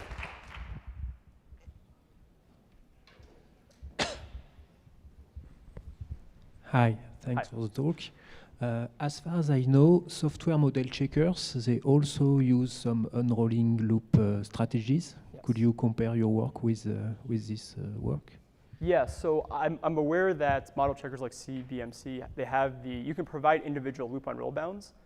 We didn't necessarily compare it with them because our comparison wasn't between a live2 and other model checkers. It was just to see how many more programs can we verify, specifically in the case of a live2. And a live2 also works on LVM IR. Yeah, I think it's like CBMC. I'm not sure what representation they use. I believe it's just on C. I'm not sure actually. But yeah, model checkers have had this unroll bounds thing for a while now, so it's not a new idea. But this lattice procedure we implemented on top of this was the main thing we wanted to evaluate. Yeah. Okay, any other questions? I got a question. The sequence or the order we pick in random nodes may affect the final performance of the tool, right? I just wondering how it could vary among the different random choices. Well, is your question between different program loop structures, how the random heuristic yeah, varies? for a single program, maybe different random choices may have different performance. I'm just wondering how that could vary. Yeah, you're asking about the variation between it. I do not have measurements for variations between random programs. But what I can tell you is with our we had earlier heuristics for this. So we would look at the number of code blocks in the loops, and use heuristics for exploring specific loops individually. And we found even with all those heuristics we had, or starting from the bottom of the lattice or the top of the lattice, the random approach worked better than the other ones. We would get many timeouts with the other approaches. So that's kind of why we settled on just a random approach, which worked. It's a very simple idea, and it worked well. So it's chosen by experiment? Yeah. Okay, by sampling. Yeah. Thank you. Good. Any other questions? Okay, I have a couple of questions for the evaluation. So first, why did you choose this TSVC as the benchmark? Yeah, so this is like, I guess it's a very popular benchmark for vectorizing compilers, but all the functions contain just strictly loops. So this is working on loops, right? If we have a program without loops, there's really nothing to evaluate here. These other benchmarks, I think, give a good reason why TSVC was useful. These benchmarks, the functions just contain, they're like huge functions that may contain some loops in them. They specifically have between 2 to 5 loops, but they have a lot of other code between the loops. And we actually did not get much of a performance improvement because regardless of the unroll bound we use, it would just time out. So even if we use the unroll bound of 1, the lowest amount, it would time out. Okay. So that's why this loop TSVC was actually a pretty useful benchmark. I see. So did you try any real-world larger program, and what is the largest program you tried? Yeah, the largest was probably SQLite. So this is, like, some of these functions are very large. I don't have an exact number, but if you go to the SQLite benchmark, this is just one C file. It's a huge, like, C file. And I forgot how many lines of code it is, but we did not get much of a performance improvement strictly because a lab2 would time out regardless of your loop unroll size. Yeah. Okay. But that's one of the limitations here, yeah. Okay. Yeah. Let's thank our speaker again.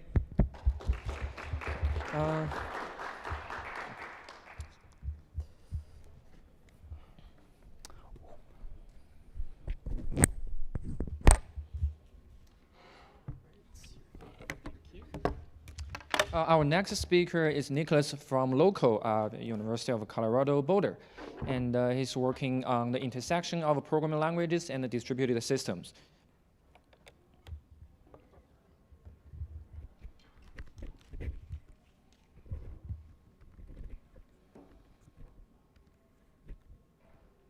Oh, and Nicholas just finished his PhD this year and is looking for research positions. So anyone interested, please talk to Nicholas.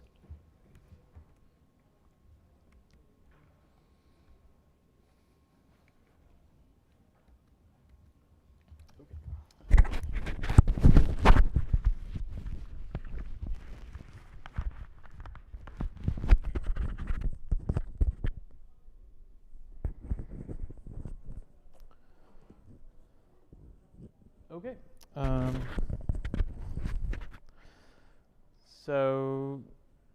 So I'll be talking about RavenCheck, which is a sort of general purpose verification tool for Rust that is very easy to use. This is work done by my colleagues and myself here at University of Colorado Boulder, about 10 minutes away. You can find all of us around the conference this week. You can find the mountains back there outside the conference this week. I encourage you to check that out. So this tool was inspired by our work on distributed systems. So I'll start there as a motivation.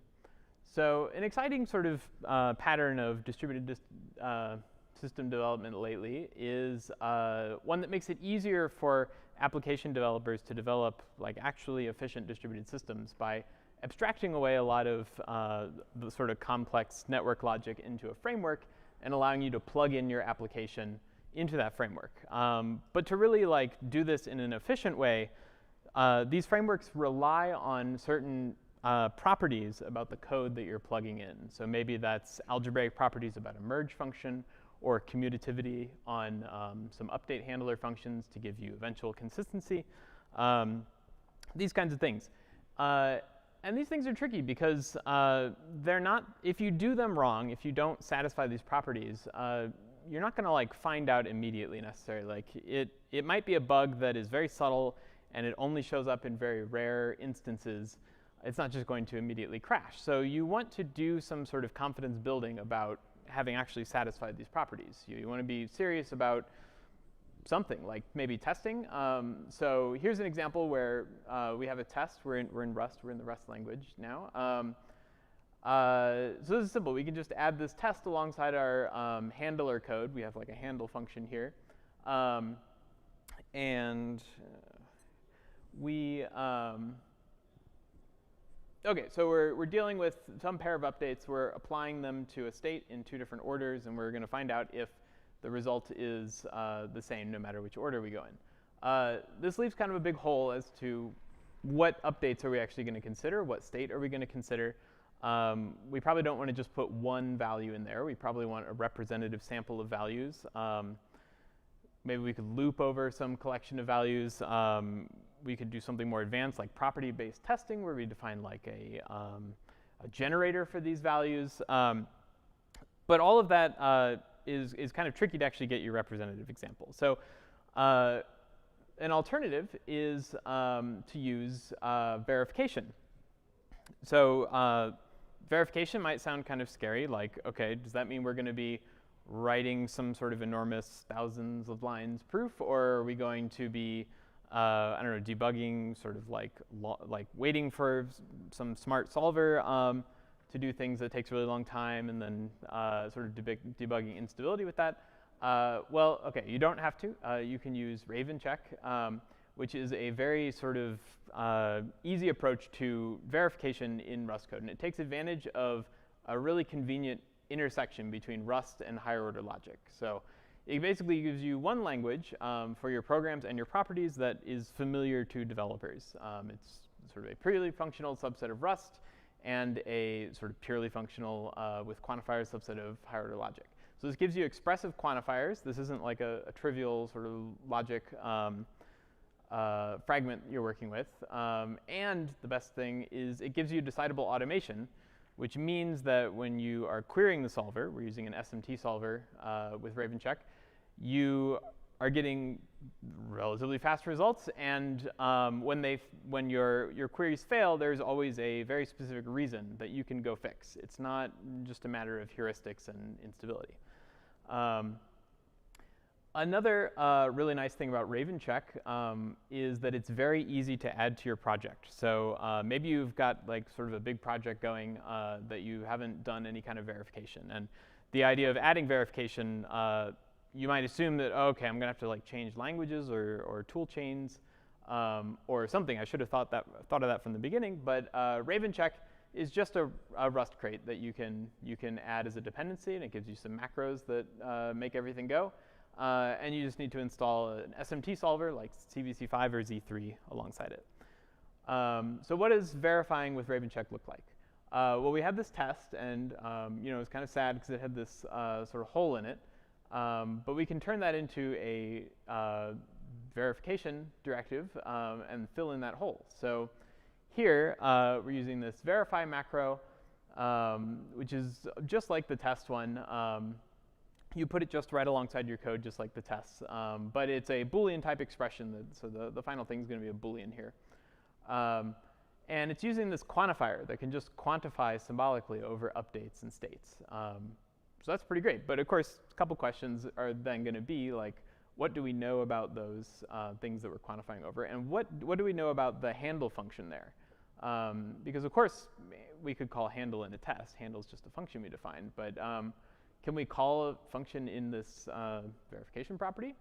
The answer is yes, as long as it fits into our code, our language intersection. So here's the definition of handle. You might notice it is purely functional. So we have sets that we're adding things and removing things from. What we're implementing here is an add remove set, which is one of these CRDTs where we'd want to be able to check that it's actually commutative. So the added set only evolves by passing it into functions that modify it and then getting a new added set out. And so that might strike you as like, well, it's a little bit odd for Rust. And also, isn't that like inefficient? We're making copies of these sets and things. And the answer is no, it's not inefficient because inside we are doing, inside of insert or delete, we're actually doing efficient mutation. So this is where the trust barrier lies when you're working with Raven check. You're defining some like useful set of functions that Raven check will consider uninterpreted. And inside the bodies of those functions, like insert, you can do whatever you want with your code. And outside, you're going to define axioms that basically explain what they do. And then you can leverage this in then reasoning about code that, that works with it. So you don't have to define axioms about how handle works here. It's all defined by the fact that you're using these axiomatized things. So that might seem unsafe to you, to sort of have this purely functional interface, but then do mutation inside it. But in Rust, it's not. The sort of foundational promise of Rust is that when you don't have this like action at a distance. When you mutate things, it's only because you had a unique reference to it. So here's like an example where, oh, the thing might go wrong, but it doesn't actually be. So if we have a test that inserts something into a set and then compares it to the old set. Now we know inside those sets, what's really happening is we're passing a reference to a heap modified set, heap allocated set into insert, and then we're getting out the same reference to the same set. It's just been modified. And so when we compare them, that doesn't really make sense because we're comparing the new set to the old set, which is the same set. If we do that in the verify condition, it's going to give it its purely functional semantics. We're freely copying sets, so S1 and S2 are different. So that seems bad, except that Rust won't let you do the thing on the left. So it'll give you a compiler error saying that you passed the set into insert, so you can't use it after that. And if you actually take its advice and sort of fix this by cloning the set when you pass it into insert, then and you make that change to both these, then the semantics do agree, because you are actually going to have a different set.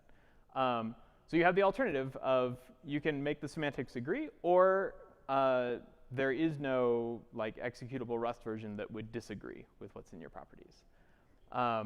So what this gives us is this nice intersection between Rust and what I'll call for this talk Raven logic, which is just the logic fragment that Raven uses.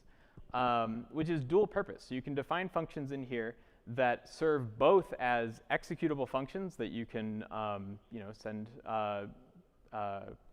actually like put into your production framework.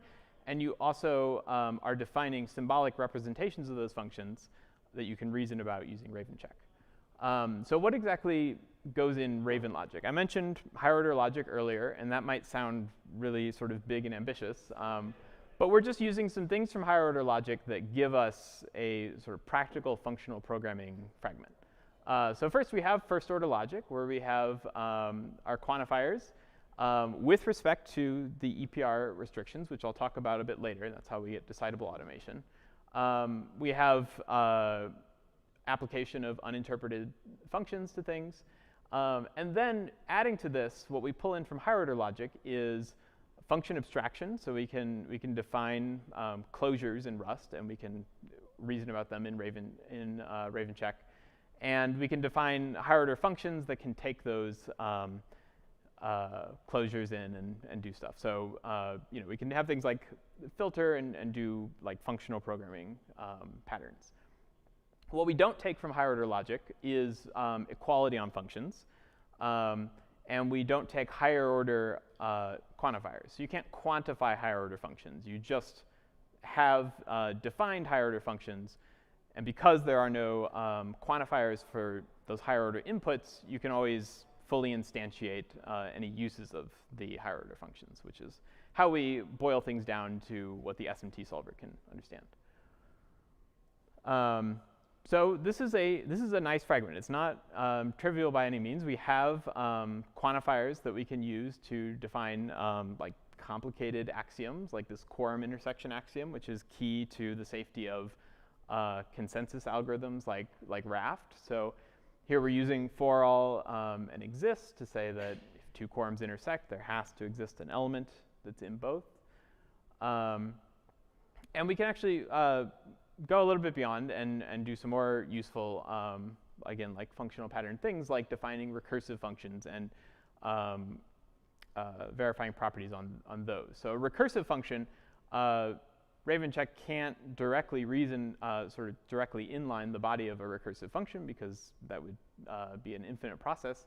So instead we have these annotations that we can add onto it, which it can verify using inductive reasoning.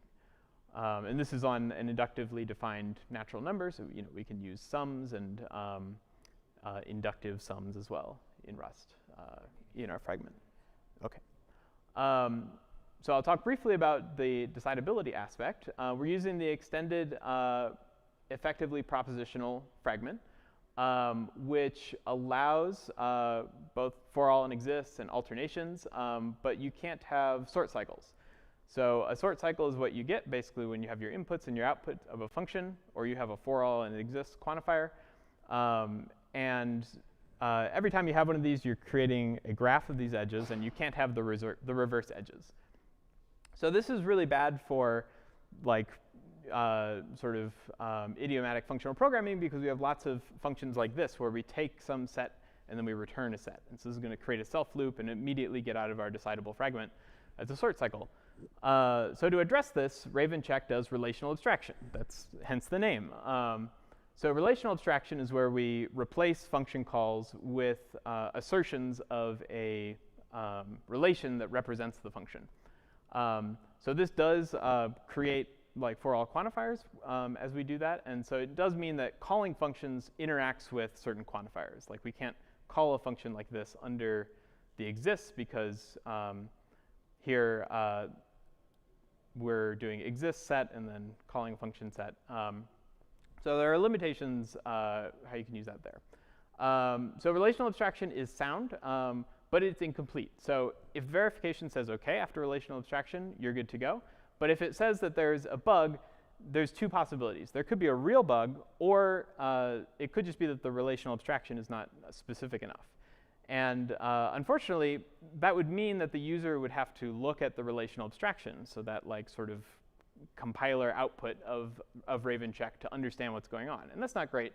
So we developed a semantics for Ravencheck that uses partial functions to actually represent what the relational abstraction is doing. So the user can debug it by just looking at that partial function semantics. So that's in our paper coming later in Uppsala, which you can check out. OK, and we can fix these kinds of problems, the relational abstraction problems, using quantifier instantiation, which in Ravencheck is represented by just adding let bindings. So that's kind of like a programmatic way of doing this common verification thing, which is quantifier instantiation. OK, so I've presented Ravencheck, which gives you one language for programs and properties. And it's an expressive property language, and it's decidable. And you can try it out today. It's on crates.io, and let me know what you think if you do.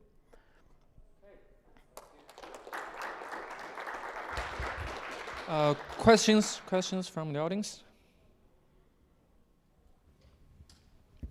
Yeah, thanks for the great talk. As I know, there's also something similar called Verus for Rust verification. Verus, yes. Can you compare your work with Verus? Yeah.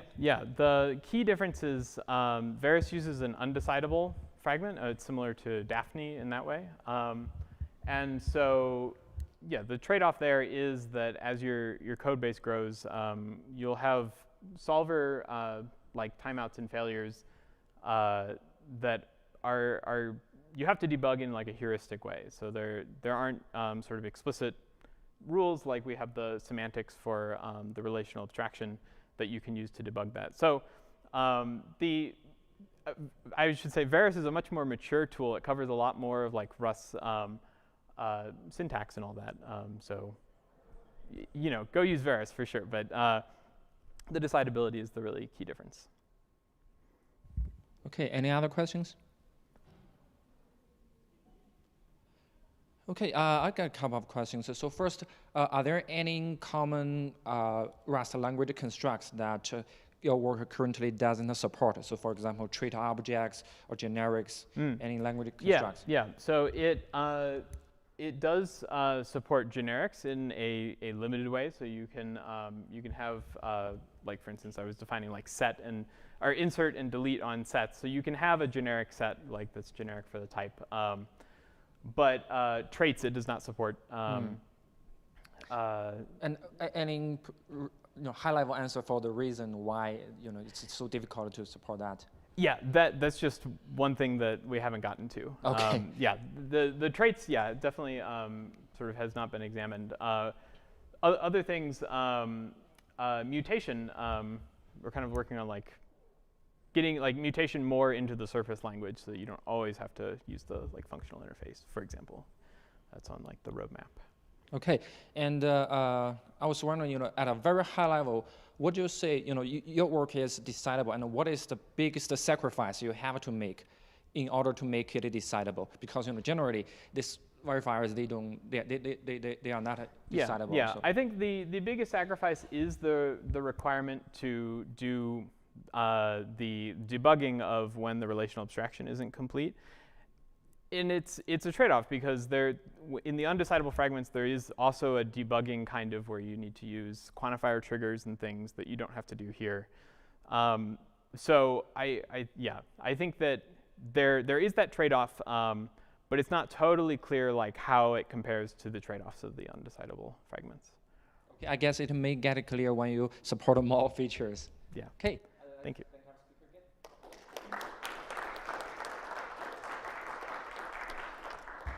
Our next speaker will be remote. How's that work?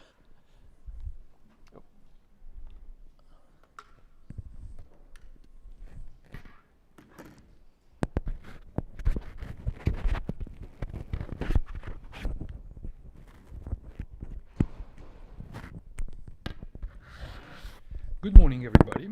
We will talk about Java bytecode compile time optimization, specifically focusing on Stream API, which was introduced in Java 8 together with the Lambda expressions in 2014. Look at this snippet on the left. It's pretty traditional classic way of processing array of numbers in mostly any object-oriented, or not even object-oriented programming languages. On the right side, you see an alternative way of doing exactly the same, but via streams or Stream API in Java.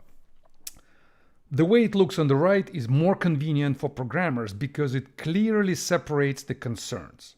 Every step, every operation of the stream is doing one thing. First, we filter, then we map, and finally, we summarize. Here on the left, we do all together, and it's less expressive and less declarative. However, there is a problem with that. Every Lambda expression here is internally an object, which is supposed to be called by Java runtime through a virtual call. And that leads to performance degradation, which was understood by Java programmers almost immediately after Lambda expressions were introduced together with Stream APIs. Developers of open source products and large frameworks were concerned about performance, and some of them even openly declared their unwillingness to use Stream API because of performance problems. 6 years ago, a solution was introduced by a group of researchers who suggested to create a bytecode to bytecode stream unroller. The principle was simple. Just take the Stream API and after it's compiled to bytecode, convert it to a loop, convert it to an imperative alternative, which we saw on the previous slide.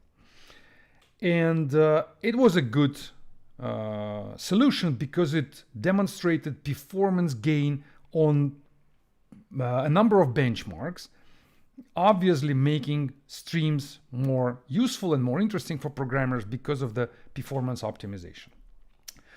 We tried to reproduce their results, and we did that, but the problem was that the modern versions of Java virtual machines, they somehow know how to run Stream APIs as fast as loops. So what was the problem 6 years ago is not a problem anymore.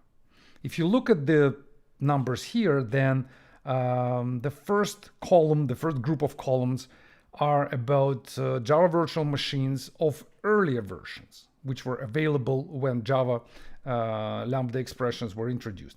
And this right group of columns are about current versions of them. The numbers on the ratio column is the correlation between the time taken by the stream pipeline comparing or divided by the time taken of a loop, which is doing exactly the same. On earlier versions like 8 or 11, the numbers are obviously not in favor of Stream API. Loops are faster, to put it simple. But on modern versions like version 24 and 26 of Java Virtual Machine of the same vendor, we see that loops are actually slower than stream pipelines. That sounds like a surprise, but it is what we discovered during our research. But this only affects short pipelines which are optimized internally by Java virtual machines somehow inside their runtime machinery. On longer pipelines, this is not what it looks, this is not what we see. If you take a look at this so-called megamorphic benchmark, which was used by the previous study, the baseline, which I already mentioned, this megamorphic pipeline still works about 10 times slower in form of a stream pipeline comparing to a similar algorithm if it's implemented in form of a loop. Even on Graal VM, which is the most advanced instrument for optimization of Java code in runtime. This pipeline, this benchmark is still about 10 times slower if it's in the form of a stream pipeline. So what we decided to try to do with that, we found out that in Java 16, just a few years ago, a new operation was introduced, which is called map multi. Map multi is something that may be used instead of some previously existing stream operations, like map and filter. If you look at this pipeline, which does basically two simple things, first it's mapping, then it's mapping again. Then this pipeline can be replaced by one operation. We can join these two adjacent operations into one. Instead of having map and map, we can have map multi. Map multi will do exactly the same, and it will have just one lambda expression. So by joining two adjacent operations, we can have less Java expressions. If we join two of them, then we can join 3 of them and 4 of them and so on and so forth. And we can join 7 of them, thus potentially reducing the time which is necessary to run a long pipeline. That was our hypothesis. So we asked 2 research questions. First one, can we join 2 operations like map and filter together and gain some performance and have some performance gains which are similar to what stream unrolling can provide? And the second question, whether we can safely do that. Can we take existing stream pipelines, join these operations together, fuse them, like reduce the size of their pipelines, and still have the code which has no bugs and still runs as it was running before?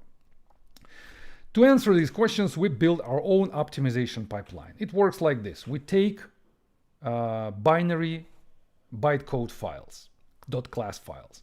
Then we transform them to XML format, which is necessary for our optimization. From this XML format, we go to phi expressions, which are phi calculus expressions. I will demonstrate in a few minutes.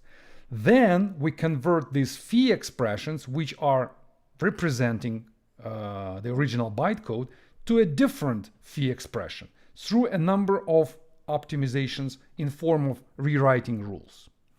We get to a new phi expression, and then from this expression we go back to XML format, and from XML we go back to .class file, which is a bytecode file. This whole pipeline is invisible, undetectable and transparent to developers of Java code. They just compile their code as before, they get bytecode files, then our pipeline goes, it transforms bytecode to bytecode, and the code just runs. So what is a phi expression? Phi calculus expression is a representation, formal representation of potentially any Java code. On the left, you see the Java code, which is before compilation. Then this is the compiled bytecode, as it is represented by Java P, printer of the bytecode.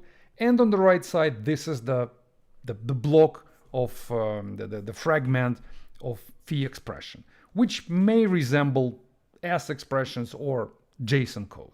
Like the most primitive way of looking at it, it's a JSON format which represents a complex bytecode structure. This one is less complex and more suitable for rewriting rules. It's easier to manipulate with it for our optimizing and rewriting rules. So what are these rewriting rules? We can think about them as a more advanced form of, let's say, regular expressions. On the left side, you see a pattern. On the right side, it's a replacement. The pattern says what particular part of the expression needs to be replaced with what. And then these parts, like B1 and B2, they left untouched. We don't care what's in the B1 and what's in the B2. We only care to match this particular part of the expression and replace it with a different part of the expression. That's all. We have 44 rules like that. They do the transformations of our phi expression like I showed before. And this is our pipeline, how we deal with the opcodes related to map and filter. If you are familiar with the bytecode for Java, you may understand these opcodes. We take two of them, invoke dynamic, invoke interface. If they stay together, we understand that they are relevant to the stream pipeline.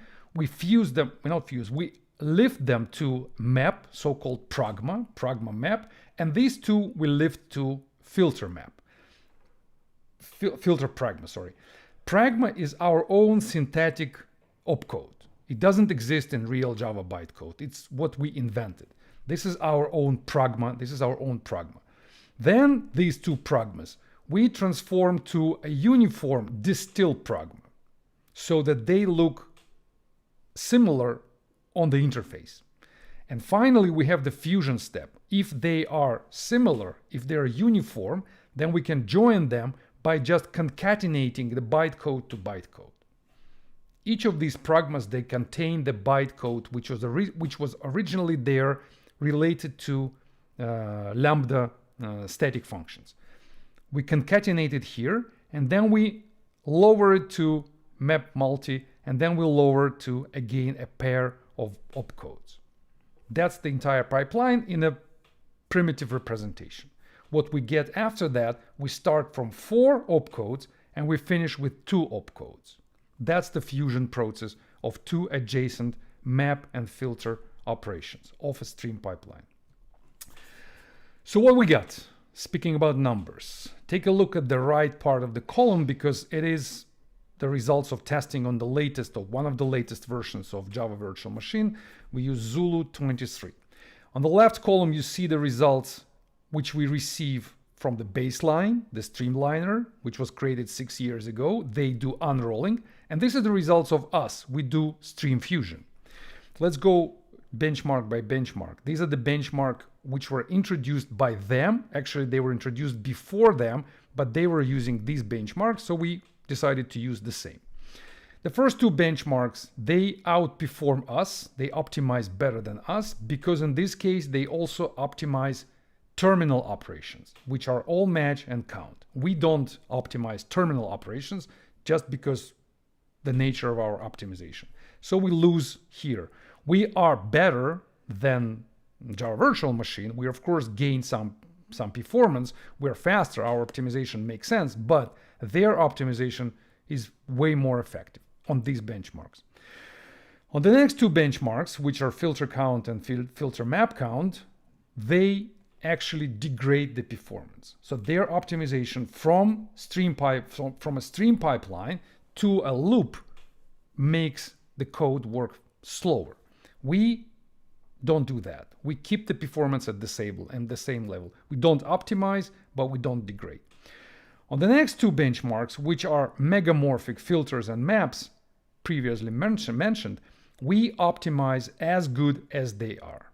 They achieve 20x optimization result. We achieve the same. So we show that stream fusion with the help of map multi can be as good as stream unrolling on the same benchmark. And then the three other benchmarks, they don't achieve anything, we don't achieve anything as well.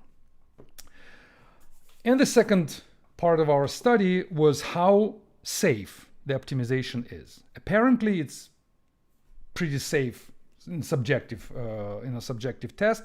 We applied our optimization on Apache Kafka bytecode, which contains about 1 million lines of Java code and 140,000 lines of Scala code. We compiled all that, and then we ran about 32,000 unit tests on this project, and none of these tests broke after our bytecode modifications, which gave us a good signal that the optimizations may work on large code bases. Interesting to notice that the time it took for our tool to optimize their bytecode was about 40% plus on top of the compile time, which is a significant increase on compile time, which may be an important negative factor for large projects, which we think about. We will think about this in future studies, how to reduce this time. So let me finish on three interesting outtakes from this study. First, we can claim that the stream fusion via map multi can be as effective on some benchmarks as stream unrolling.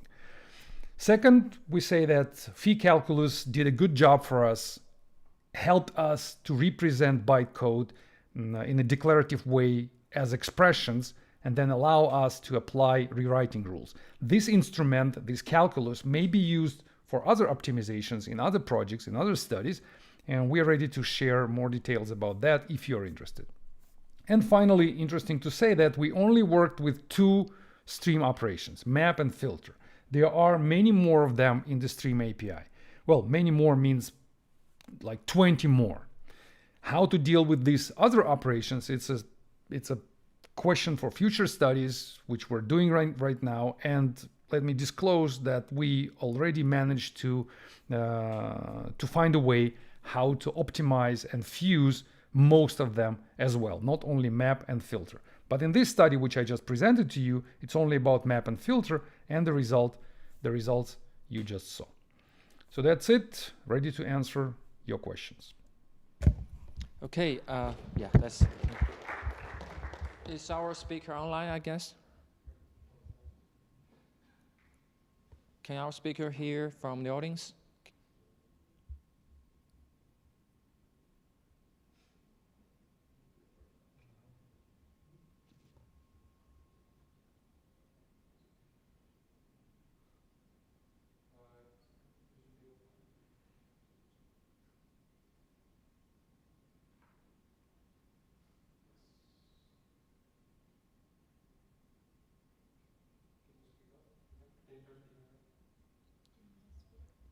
So can the speaker hear us? Can the speaker confirm?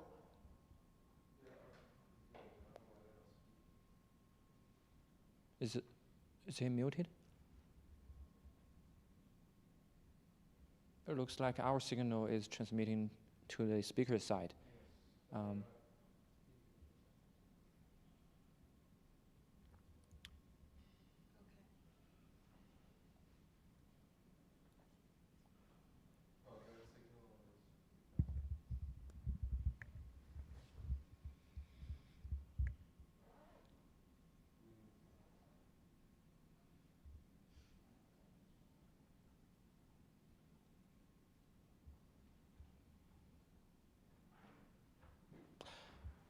Okay, I guess we can reserve our questions and ask them in the channel. So, is the speaker online now?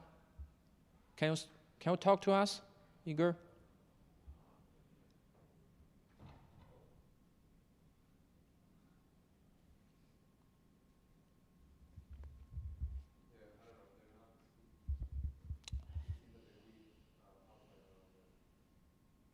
Yeah, okay.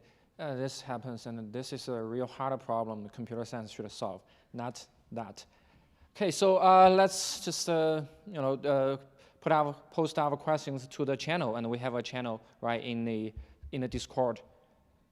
Okay, so I guess we can switch to the next speaker.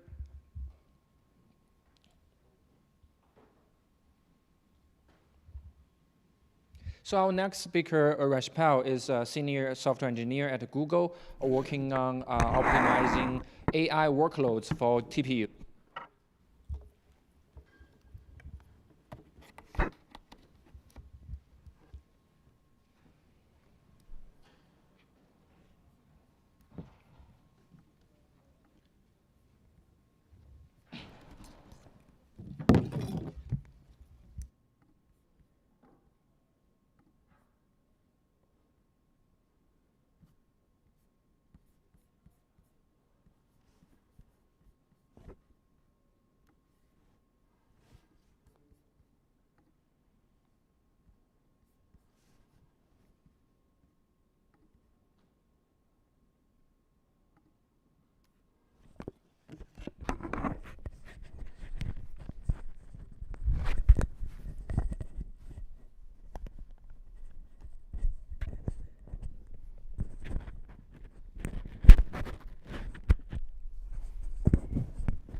Hello everyone.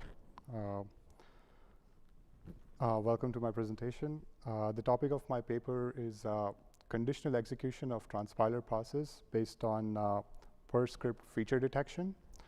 And in this paper, I present a architectural change to the Google Closure compiler, which is used to build nearly all of the production web applications at Google.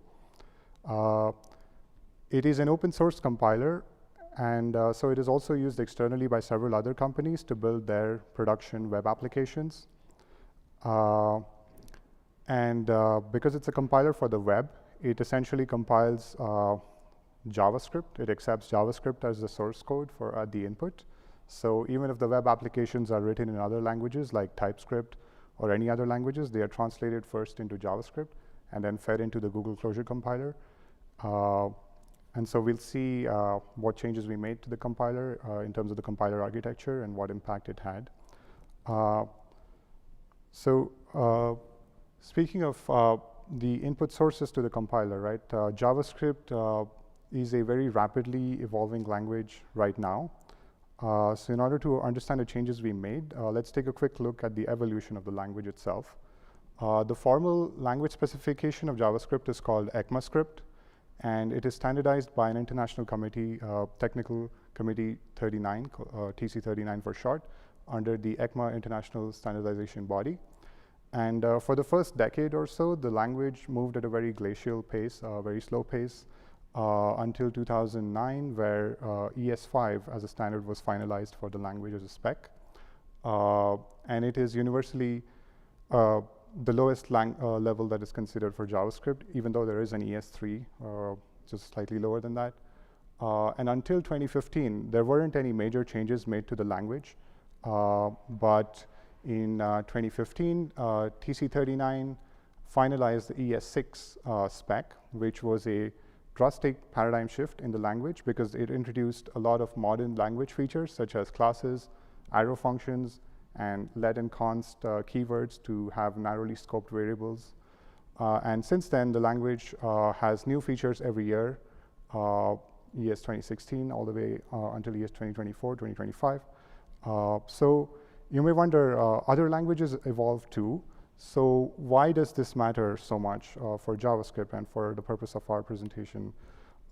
This matters because compiling and distributing JavaScript applications, large-scale JavaScript applications, is fundamentally different from compiling and distributing traditional systems languages like C++ or Java or Rust for that matter, mainly because the runtime is very predictable. So when you build a C++ binary, you use a compiler of your preference, GCC or Clang, and you build it for a target hardware architecture which has a fixed ISA. The web development world is quite different from that, where you don't really ship final executable binaries, but you ship raw, minified, and optimized plain text JavaScript over the internet to the end users. And in the end users, the devices that the users may be having, they could have a variety of browsers running there.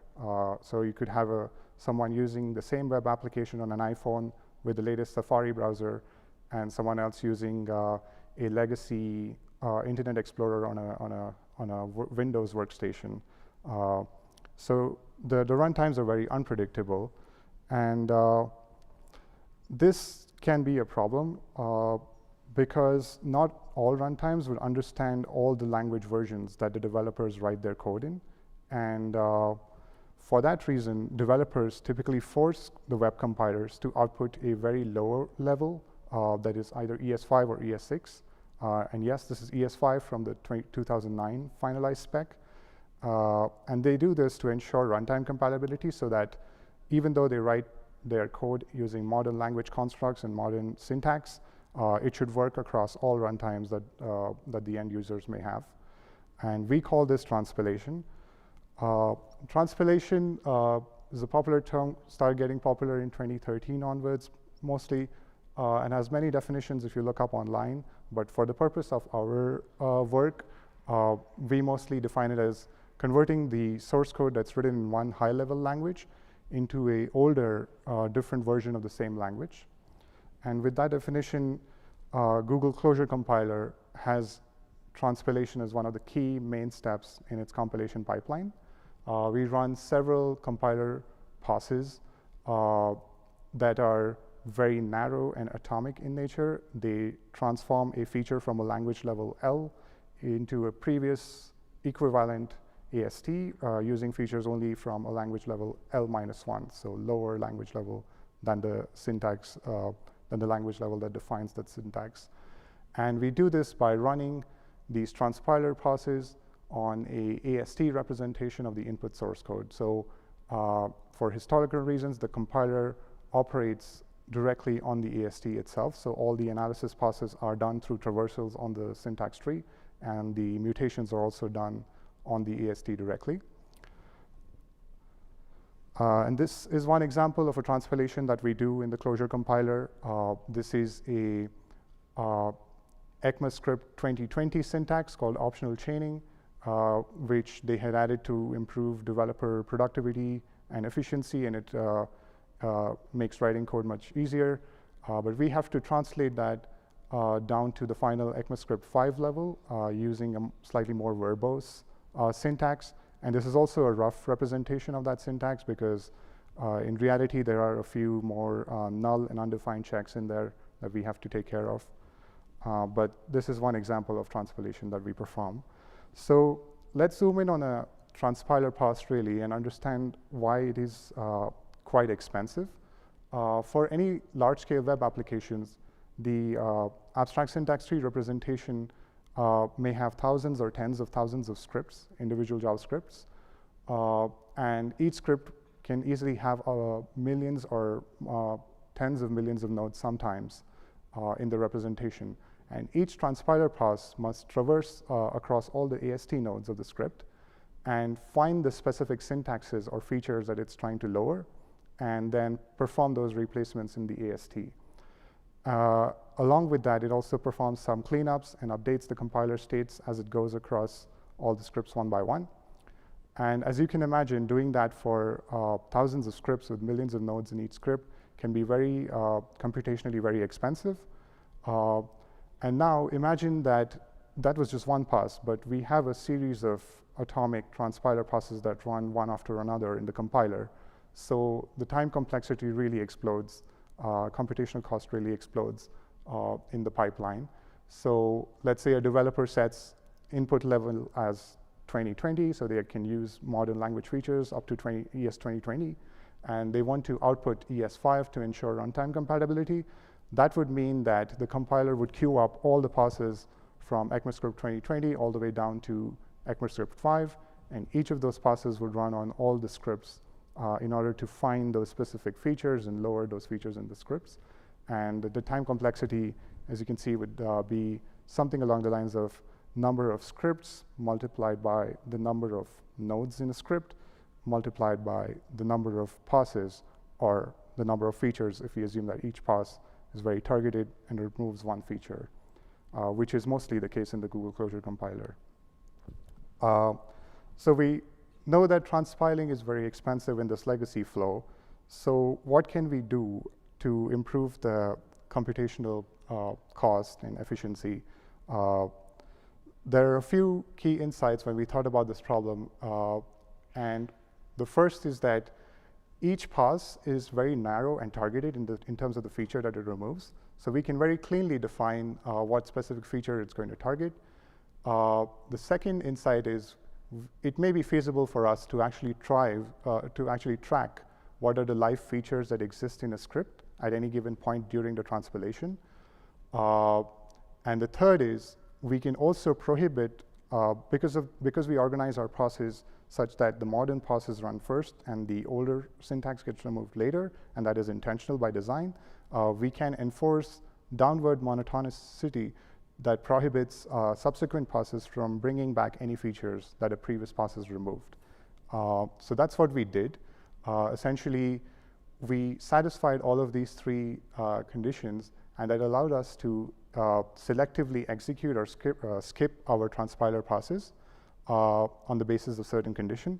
So really what we do is we know what features exist in a given script, and we know what feature a pass targets. So on the basis of that, we skip a pass P on a script S if that script S does not contain any features that are removed by P.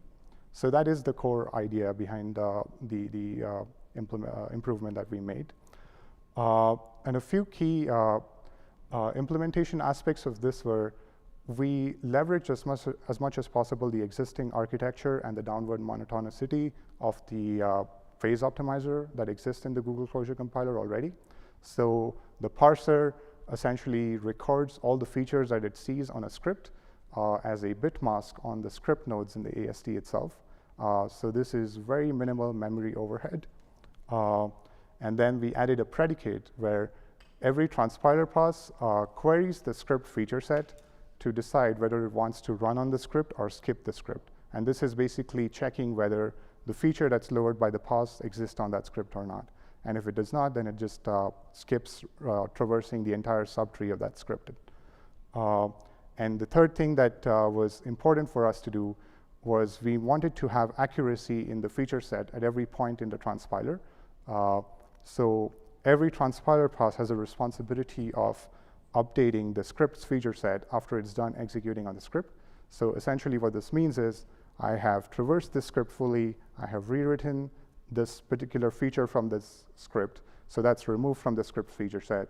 But in doing so, I may have added a new synthetic feature from a lower language level, and so I'm going to add that to the feature set again, so that any subsequent passes that are going to run will recognize that there's this new synthetic feature that this pass had added, and I'm going to have to remove that. So dynamic feature set tracking was very critical for this to work, and we implemented that. To give a comparison of a very high-level comparison of the flow before and after we made this change. As you can see in the legacy flow, when a transpiler pass begins, it basically executes unconditionally one script at a time, does the traversal, and does all the rewritings on the AST directly until it finds the last script. And once it does, then we move on to the next transpiler pass, which will be targeting another feature and trying to lower it to a lower language level. But the optimized flow, we added, like I mentioned, we added a predicate first. So as a transpiler pass is executing on scripts, it first checks whether the script contains my feature or not. And if yes, then it executes the pass on that particular script, which means does the traversal and rewritings. And it updates the script's feature set and updates the compiler state that it has removed this feature from the script. And if the predicate fails, it basically has to do nothing, and it just skips the script because there's no relevant features for this pass in that script, and it moves on to the next script. So this was the optimized flow of the algorithm after we made the improvement. So now we recognize that because we are dynamically skipping passes, there is a risk of feature leakage. Basically, we don't want to skip running a pass on a script accidentally and miss lowering certain features, because the way these kinds of errors manifest is at runtime, the end user devices, the JavaScript engine in the browser in Chrome or SpiderMonkey or JavaScript core, depending on the device, it would fail to even recognize the modern syntax and just crash. And that's a very ugly crash. So we want to have some architectural safeguards to prevent this feature leakage. And for that, we have a few things. We assert statically the pass order in the compiler itself, and it is very trivial to do. At the end of execution of every pass, the compiler validates that the compiler state exactly matches what the transpiler pass is updating after having run on all the scripts. We also have an AST validator, which is a development mode only because it's expensive to run. But this validator runs after every pass in the dev mode, and it cross-references the actual AST. It scans the actual AST, extracts all the features that it saw in every script, and matches, cross-checks that with the compiler's internal state and data structures, and reports an error if any pass is reintroducing a feature that the compiler thinks was already lowered. So that's one more check. And then we have a final post-transpile pass that is a very lightweight pass, which basically compares the compiler's data structures and compares them with the output level that the user has set, and makes sure that there are no features that, that exist in the compiler state that are unsupported by the output level. And besides these, we also have all the entire suite of testing that we did internally. So evaluation of this on Google workloads showed that most importantly, almost like 30 to 40% of the traversals that we were doing in the transpiler on select large-scale Google applications, and these include applications which are very diverse, including Gmail, Maps, Photos, Drive, every major large-scale application you can think of. We were doing significant number of redundant traversals over scripts, and across the fleet, we got 50% faster in our total transpilation time. And the paper also had some artifacts that I provided, which had contrived JavaScript sources over which you can run the solution, and that also showed great performance in the total compile time of those JavaScript source files. And this solution is also checked into the open source, so you can also take a look if you're curious. The final thoughts or takeaways is this easy to generalize to non-transpiler passes? No, it's not very easy because transpiler passes are very narrow and focused, and they know exactly what features they're going to lower. But if you think of very broad general optimizations like dead code elimination, where you're removing like entire functions or basic blocks, you may actually remove a whole bunch of features at the same time, and it's very hard to track what got removed. And we also have some things like cross-module code motion, where we move code blocks across scripts, and it will be incredibly hard to track what features got moved to which scripts, and then selectively skip passes on those scripts. But it is theoretically possible, and it's an area of that should be researched a bit more. But this is very easy to do for transpiler passes, and similarly for certain category of checks passes, where we're looking for very specific things in the source code. The key takeaways are: don't pay the cost for what you don't use. So if your application is very scarcely using select features, let's say out of 1,000 scripts, only 100 scripts are using this very niche feature, then you don't need to run the expensive transpiler passes on all the 1,000 scripts. You only need to run it on the scripts that are actually using the novel feature. And with this work, we also showed that by doing lightweight analysis, we can get significant performance improvement and not compromise on correctness because of the architectural safeguards that I shared earlier.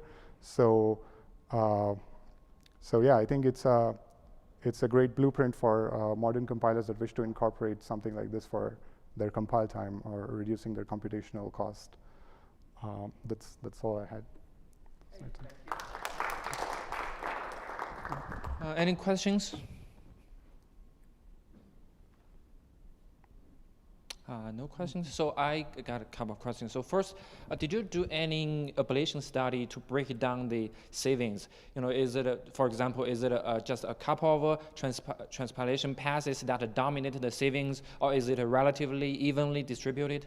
Yes, we did some level of studies where we have something called as a tracer mode within the Google Closure compiler, which allows you to look at the individual times of every pass. And using that, we looked at how much time we were spending in like different transpiler passes as they were going through the pipeline. Typically, there was a pattern we noticed was that because the language evolves so rapidly, the modern features or the newest features are very scarce in the entire application sources. So let's say Gmail or some other large-scale web application has tens of thousands of scripts in it.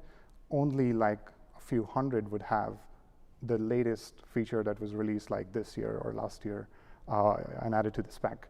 And in those cases, we saw the largest savings because we were running a lot of redundant traversals over those remaining scripts which did not have the features.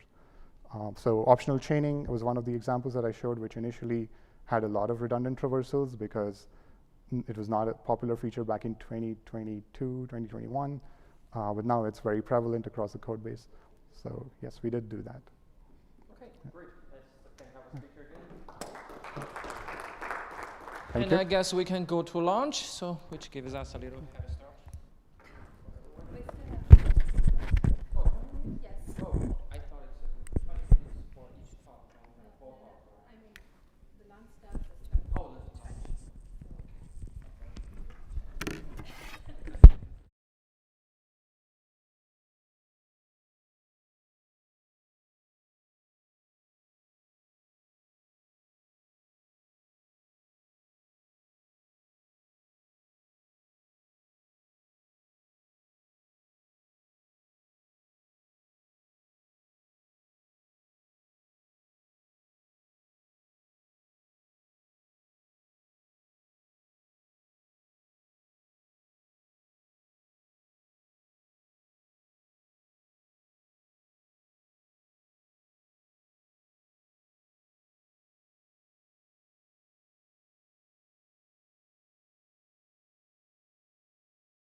Okay, so we have a research talk now, and it is going to be presented by Akas Hasdu. He's a software engineer at Meta, and he works on static and dynamic code analysis for WhatsApp codebase. And today we are going to hear about, I have to see. About more scaling up static code analysis, but this time for WhatsApp. Okay. Cool, it works now. Yeah, thanks for the intro. So today I'm going to talk about how we scale the static analysis adoption at WhatsApp iOS, focusing not only on the technical challenges, but also on the people challenges, because as it turned out, applying static analysis at an industrial scale has a lot of human-related problems and challenges that we had to solve. So I guess I don't have to introduce WhatsApp. It's a popular messaging application. And our goal was to bring static analysis to the iOS application in particular, because it has seen very limited static analysis before, mainly just some very basic linters. And the focus was specifically on memory management related problems, like stuff like retain cycles or null pointers and that kind of stuff. And on the one hand, we wanted to prevent regressions. So basically, we wanted to avoid new code introducing more bugs. But we also wanted to clean up as many pre-existing issues as possible. So we turned to two analyzers to begin with that I'm going to talk about.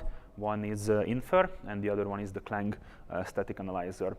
So starting with Infer, it's an open source static analysis platform. It's actually nice that Mike talked about all the modular reasoning and compositionality. Infer is based on that as well, so I don't have to repeat all that stuff. And it supports multiple languages, including Objective-C, and the Swift frontend is in progress. At that point, when we started this work, it wasn't stable enough to use it, but so we focused on Objective-C. And it has a bunch of analyzers. As you can see, these are mostly related to memory management problems. You can read about them in the documentation, but just to give you some examples, here, for example, you have a function which takes a block, which is kind of like a lambda in Objective-C, and calls it without checking for null, which could lead to potential runtime crashes. And then you also have an example for mixing self and weak self, which can cause basically cycles in the memory if you are mixing these up. So these are the kind of problems that we are aiming for. The other analyzer that we tried is the Clang static analyzer, which is built on top of Clang, the LLVM, and it can be deployed via Clang tidy, which includes a bunch of other linter style checks.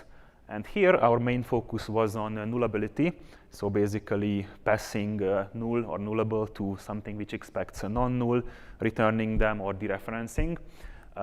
Mainly because we have seen many of these errors or bugs causing problems in production. So we have evidence from production that this is indeed a problem, especially on the boundary of Objective-C and Swift code interoperating, which was also slowing down code-based modernization progresses, because as people started to convert more and more code into Swift, more and more of these problems surfaced. So just to give you an example, here's a function which claims to return non-null. The return type is non-null string, but as you can see, depending on the condition and on the input, it can actually return null. Now this is a very basic example. Obviously, in a big code base, these are much more subtle and hard to see, less obvious. Right. So how are static analyzers typically deployed at Meta or WhatsApp? Well, we have the developer, or nowadays the AI, which writes the code, and it creates a code change, which at Meta we call a diff. You can think of it as a kind of lightweight pull request. Basically, every change, even if it's just one character, it has to go through like a review process that we call a diff. So on these diffs, we have, on the one hand, the human reviewers, but we also have CI running, including static analysis, which can give you the signal inlined as comments in the same workflow where other engineers would also give feedback to the code. So for example, for the examples that I presented before, Infer or Clang tidy would yell at you in the code not to do this. And obviously, you could also have feedback from other people. And once you got this, usually people submit a new version of the code change, and let's assume that now the reviewers are happy and the CI is happy, in which case the code change eventually gets merged back to the main branch. And on this, we still run like a continuous analysis. So basically, every day, we analyze the whole code base. Why do we do this? Well, on the one hand, developers can sometimes ignore the signal during the diff time and just land the code. There can also be very rare race conditions where you have two code changes at the same time, which are both fine on their own, but once you merge them, there's a problem. And third, diff time analysis, you want to be as fast as possible so that the developer gets feedback within a reasonable amount of time, which I would say is usually around half an hour. But then in the continuous mode, you have like an entire day to run more expensive analysis or an analysis to deeper levels. And these kind of bugs are also recorded in a database, and developers can take a look at them, which, as you will see, is not ideal, and we had to work on this as well. So this is the typical workflow. So first, we started with analyzing the code changes because we wanted to, stop the bleed, avoid introducing more regressions. So we deployed Infer first, like a year ago, as of writing the paper, and it reported a little bit over 800 issues, out of which 700 was fixed, which gave us a fix rate of 86%. There's a breakdown on the different kinds of issues, but overall our experience with Infer was that it actually worked pretty well, just out of the box. We didn't have to tweak it too much. For this, we identified three main reasons. One is that most of these checkers that you see are very targeted, very specific, and often very simple intra-procedural analyzers. So they naturally tend to have like a high true positive rate. The other thing is that these checkers have been tested and improved on other deployments at Meta, like Instagram, Messenger, and whatnot.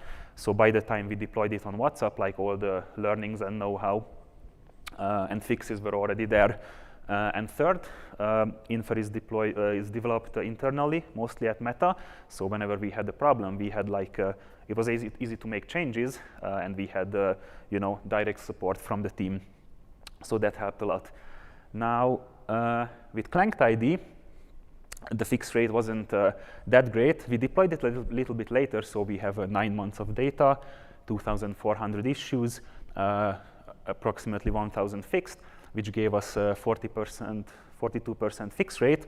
And breaking it down, we saw that nullable path to non-null was by far the largest category of issues reported. So 42%, that doesn't seem that great, especially if you compare it to Infer. So we dug a little bit into the details to figure out like what went wrong. One thing that we noticed is that the Clang static analyzer is actually very conservative about side effects. So it's a very common pattern that you have some object, you check some property that it's not null, and then you pass it to something which expects non-null. And the Clang analyzer does a very shallow check. It doesn't actually look at what the getter does, whether it's pure or not. And it assumes that, so it's actually a function, and it assumes that just because once you checked it, and the next time you call it, it might return a different result. The other thing was that in order to filter pre-existing issues, Clang Analyzer or ClangTidy used a very simple approach. It ran only on the new version of the code. It produced a list of potential issues, and then it looked at the lines that the code actually changed and reported only those issues which were unchanged lines. But the problem with that is that, for example, if you had a method which took an argument which was expected to be non-null, but then you actually passed null, then that was a pre-existing issue. And then you made some change, like, for example, adding a new argument, which is completely irrelevant. The tool would still flag it as a new issue because it is affecting some lines which were changed. And sometime during the deployment, a few months after we deployed, the central ClangTidy team, or like linter team at Meta, implemented this thing called base revision, relint, and diff, where they would run the linter or the analyzer both for the old version and the new version, produce two lists of bugs, and compute a diff of those bugs. And they would do this in parallel so that it doesn't take more time. Infer already had this from the beginning, but in ClangTidy it was only introduced recently, and we actually saw the fix rate climbing up to 70% once this was introduced. Right, so after we kind of stopped the bleed, next we turned to cleaning up the pre-existing issues. First, I'm going to talk about the human fixes. So we managed to mobilize more than 50 engineers to clean up more than 600 pre-existing infer issues out of roughly 1,000. And then a little bit later, when ClangTidy or Clang Analyzer was deployed, we also started the cleanup effort, 144 issues fixed out of 700 something. The numbers are lower there because it's a much more recent work. How did we manage to do this? So first of all, we actually went out to the wild and talked with actual engineers, like people. And it turns out that there are quite a few people who are passionate about code quality, and they are happy to try out early prototypes of the tools and provide feedback. And this is very valuable because most of the engineers in industry, if you give them a prototype and it gives just a few false positives, then they will stop using it immediately, and it's very hard to regain their trust. So it was very nice to have these people because they gave us some early feedback, and by the time we shipped this to production, we had a version which was much better in terms of the true positive rates. And these people could also help with advocating the analyzer. So if me as a static analysis person goes out to the iOS engineers telling them like, hey, here are all these bugs, please fix them, then they would probably ignore me. But if there are some kind of senior iOS engineers who already have a good reputation, and they tell people like, hey, the static analysis team came up with these tools, and like they find these bugs, please fix them, then they are much more likely to listen to them and to address the problems. Then we also realized, which might be obvious, but like user experience really matters. So, in academia, when we were building tools, or when I was building tools, I thought like, okay, I can just dump out a list of all the pre-existing issues, maybe put them in a database, put some very basic UI over it, and then just give this list to the engineers. When we did this at WhatsApp, they were like, yeah, okay, this is cool, but like, how do I filter for issues affecting only my team's modules? Or yeah, this is nice, but it would be nice if next to each issue there would be a button on which I can click, and I could file a task and assign it to some engineer. So we built that, and we really saw a big change in adoption. So these internal databases, maybe 2-3 power users were looking at them, but then once we had this UI, then we saw like dozens of people going to this UI and like bulk filing tasks, assigning them to their team, or people just proactively going there and filing tasks for themselves, because this way they could also track the progress. Then it's also important to be present, so not just deploy your system, start pumping out errors or warnings, but actually observe the signal. Does it work well?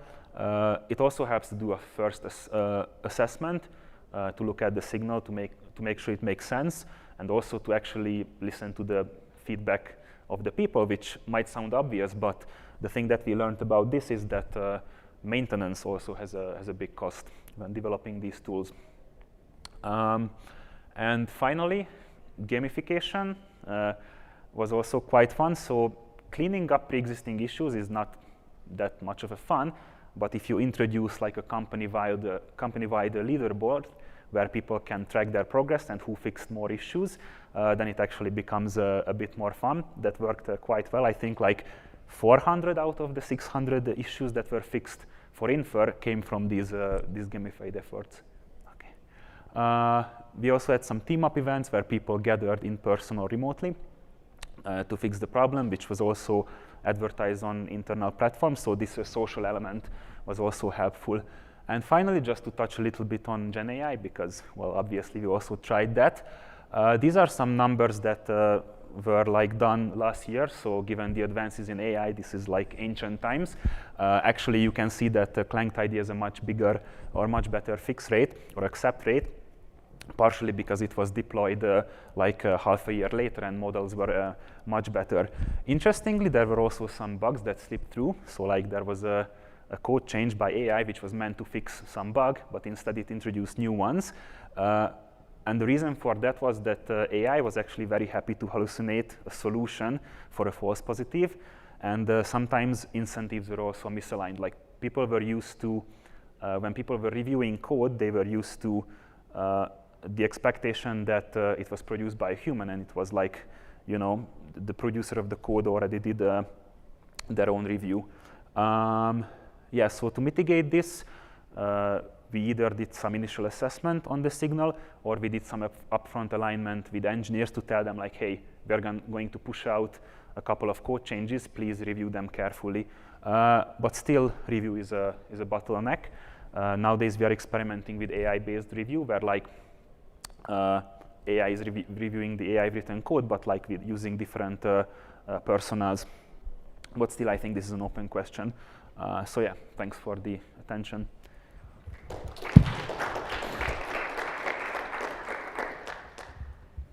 We have some time for questions.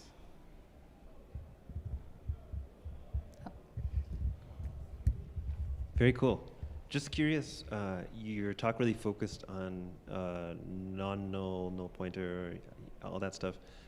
Was there any interest in doing other properties beyond nullness, and what stopped you from doing that? Yeah, good question. So we focused initially on the null problems and the memory management problems because evidence from production showed that, you know, this is the top priority burning problem.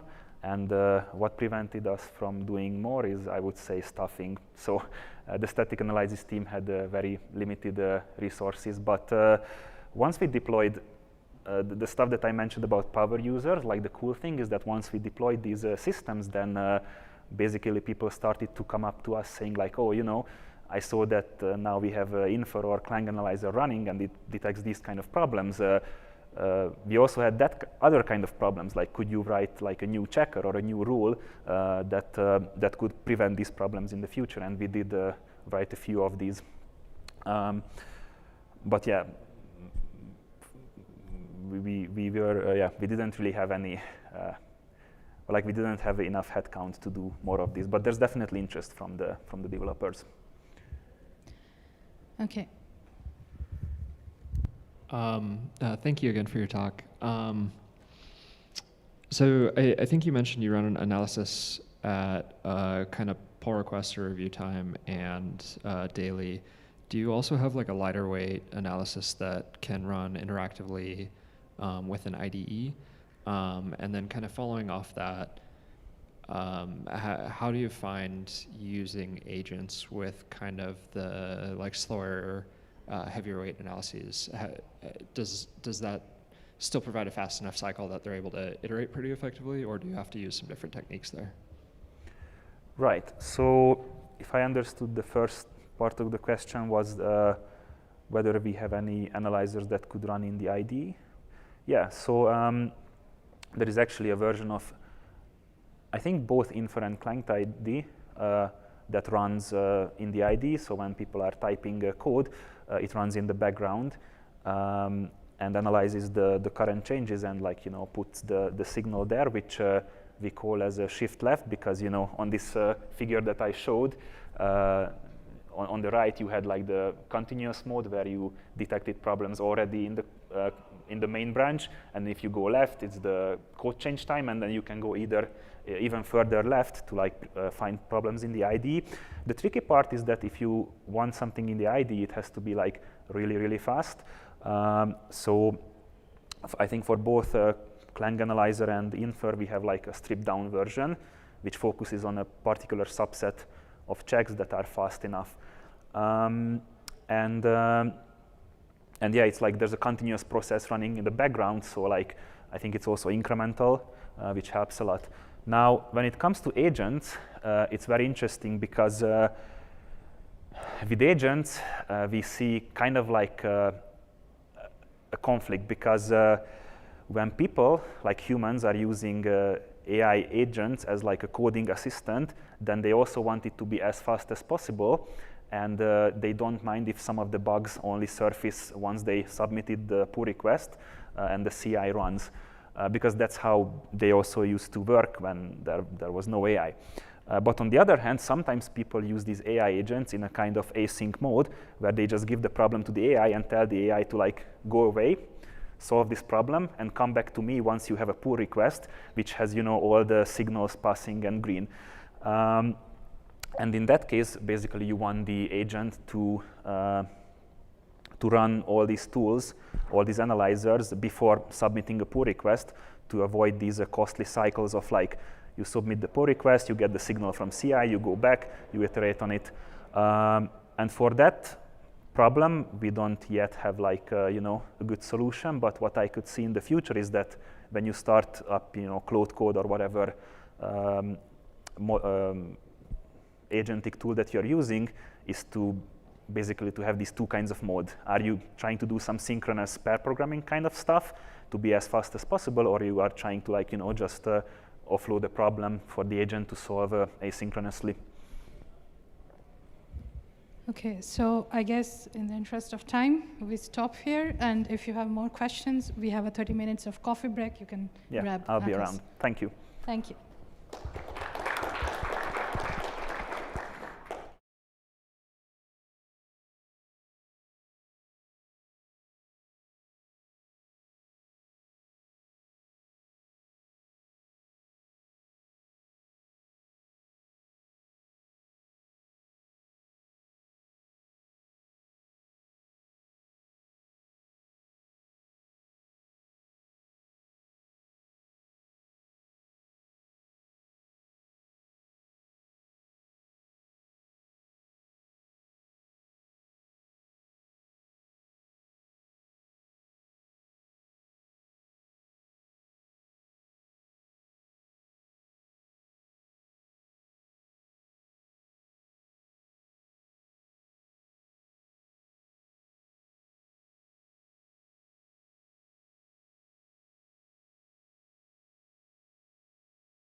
Good afternoon, everyone.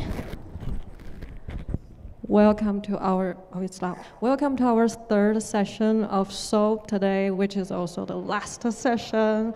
2 more hours. Let's survive for 2 more hours. And firstly, let's welcome our keynote speaker, Qiren Zhang from Georgia Institute of Technology. His research focused on programming languages, software engineering, and program analysis, which we all familiar with, I guess.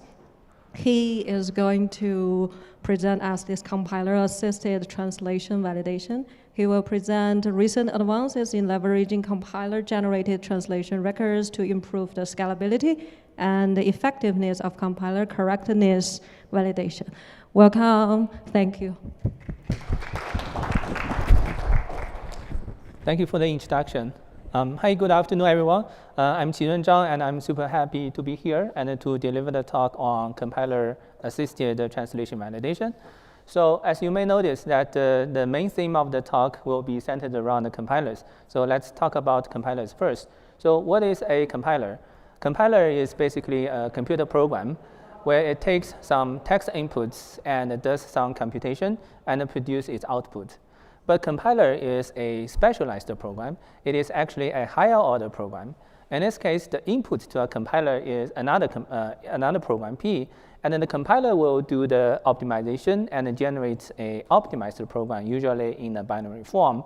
So compiler is actually so fundamental, and therefore compiler correctness is of paramount importance. And to ensure the compiler's correctness, and we have 2 kinds of approaches.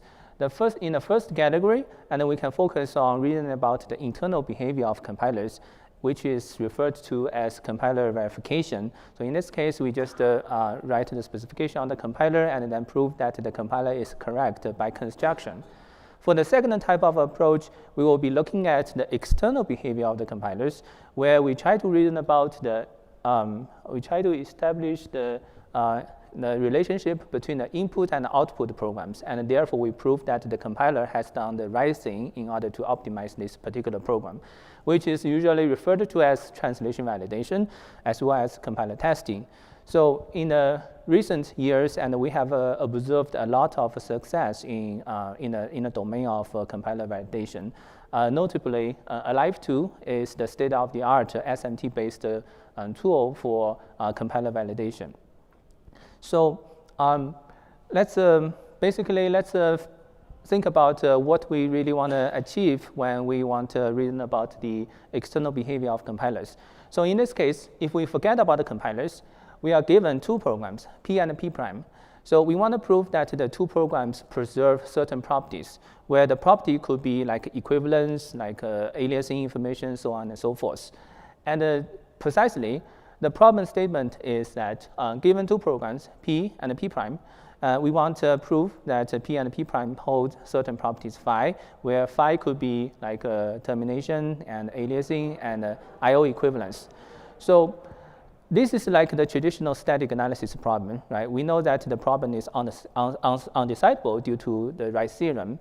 And usually, in many of static analysis papers, and we will say, okay, the problem is hard and it's undecidable, therefore we need to do like over approximations. And in practice, static analysis is super expensive. Therefore, usually we do lightweight dynamic analysis, which is called testing or validation. Okay, so let's think about how do we test a compiler, how do we test a normal program. Suppose that you have designed a calculator, you are very happy, and you want to validate that you have actually designed a calculator. What do? So you will generate a bunch of inputs, right, like 1 + 2, and then according to the specification, you will observe the output of your program. If it's 3, okay, you are good. And if you gave a set of inputs, therefore you can be assured that you have developed the correct program. Okay. Now let's shift the gears a little bit and talk about the compilers. Because compiler is a higher order program, the input to the compiler is yet another program. Without loss of generality, we assume that the input to the compiler for the scope of our talk is a calculator. And the compiler will perform code optimization and produce an optimized version of the calculator prime. So in this case, you have a bigger question to solve, Basically, how do you know that calculator prime is actually an improved version of your original calculator? Okay, so again, according to our previous slides, we know how to validate a calculator, which is straightforward. You just generate a bunch of inputs and observe the output. Okay, now let's put together everything.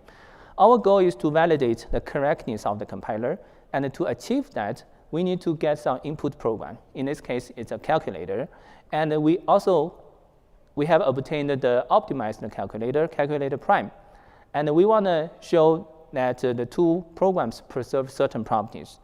In order to achieve that, we need to generate input to both calculators and observe the output. If if they agree on a certain output and which is also consistent with our specification, then we know that at least in this case, the compiler is doing the right thing to optimize your program. Okay, so this is the traditional way to do the compiler validation, and there are two limitations with this workflow.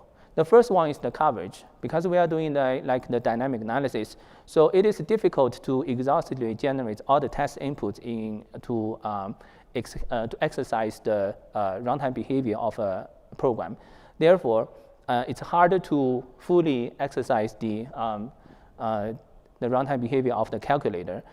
And recall that our end goal is to validate a compiler, and the calculator is just only one input to the compiler.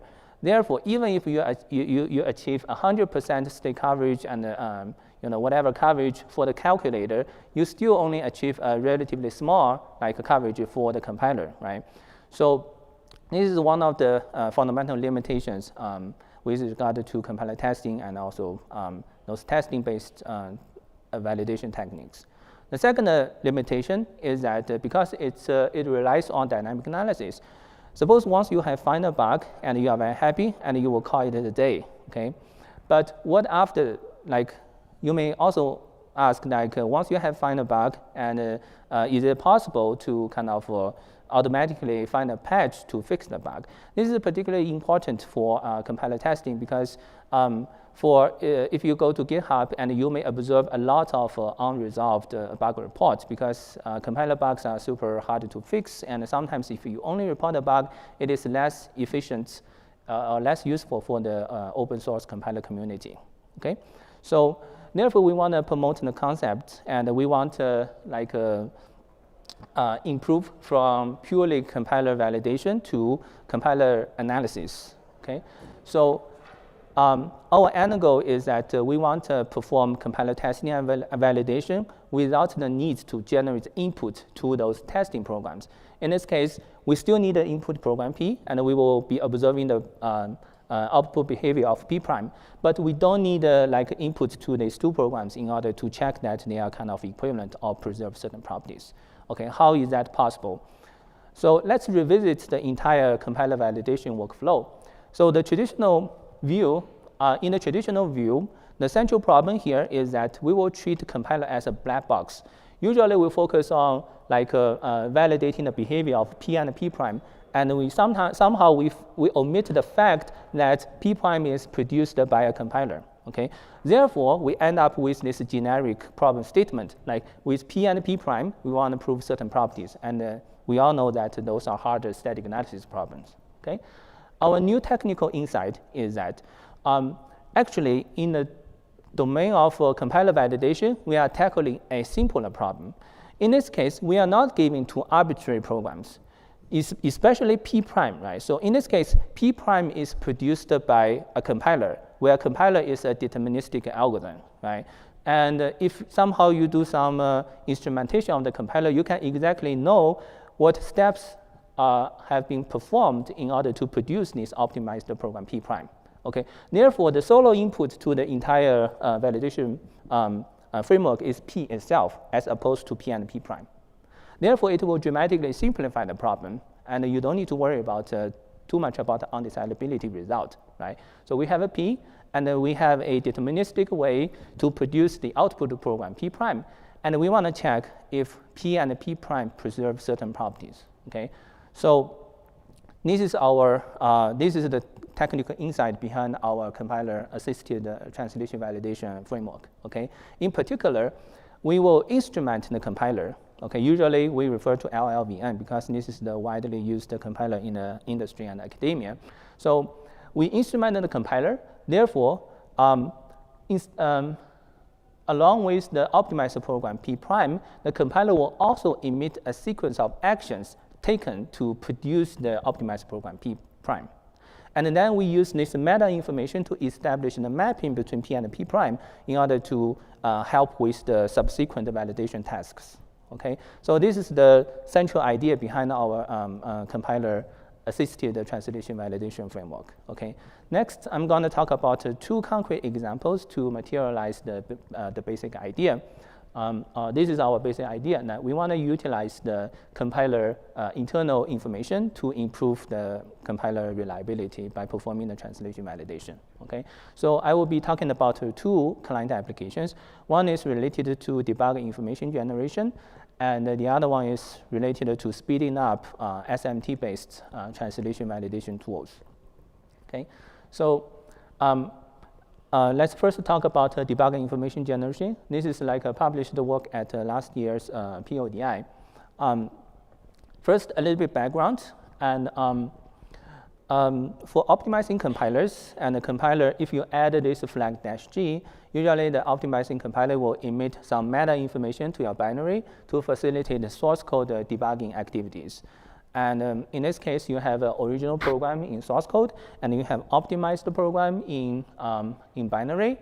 And if you use the -G, then the compiler will emit debugging information in the binary. Therefore, you can actually run the binary in a debugger, and then to debug your program. And you can basically stop at a certain location and then inspect the value of certain variables. Okay, so the debugging information is kind of meta information baked into your binary to establish the runtime relationship between program execution and your source code. Okay, there are two essential tasks in any debugging session. The first task is related to debugger location. So you first set up breakpoints, and then the debugger should be able to stop at a certain location. The second task is basically you want to inspect the value of the variable in order to debug. Okay, so in this talk, and we will be focusing on the first type of information, which is called the debugger location information. Okay, in particular, we want to basically ensure that the compiler, if you set a breakpoint at 7, we want to ensure that the debugger will actually stop at line 7 instead of line 4 and line 3. Okay, so this is the property that we want to validate. Okay, so this corresponds to the property phi. And let's take a deep look at this property. Okay, so suppose that in this case you have two programs, P and P prime, both in the binary form. P corresponds to the unoptimized program, where P prime corresponds to optimized program. Okay, suppose that in the unoptimized program you can stop at line 7. Is it always guaranteed that you can stop at line 7 in the optimized program? Probably not, right? Yes or no, right? So because the compiler optimization will do some source code rewriting, it will eliminate, for whatever reason, it will eliminate your instructions, or it will also do like people optimization, right? So it will reduce a chunk of code to a single instruction. Therefore, maybe there is no line 7 in the optimized program. Okay, so we put a question mark here. On the other hand, if we take a look at, we also take a look at the complement. Suppose in your original program, given a set of inputs, you cannot stop at line 5. It is always guaranteed that you cannot stop at line 5 in the optimized program based on the same set of inputs. This should be yes, right? Because, right, you cannot stop at line 5, and then in the optimized program, you should be, assuming that compiler is doing the right thing, right, you shouldn't magically be able to stop at line 5 with the same inputs, right? Okay, so based on these two claims, we can see that the debug location associated with the optimized program P prime is actually a refinement of the original program.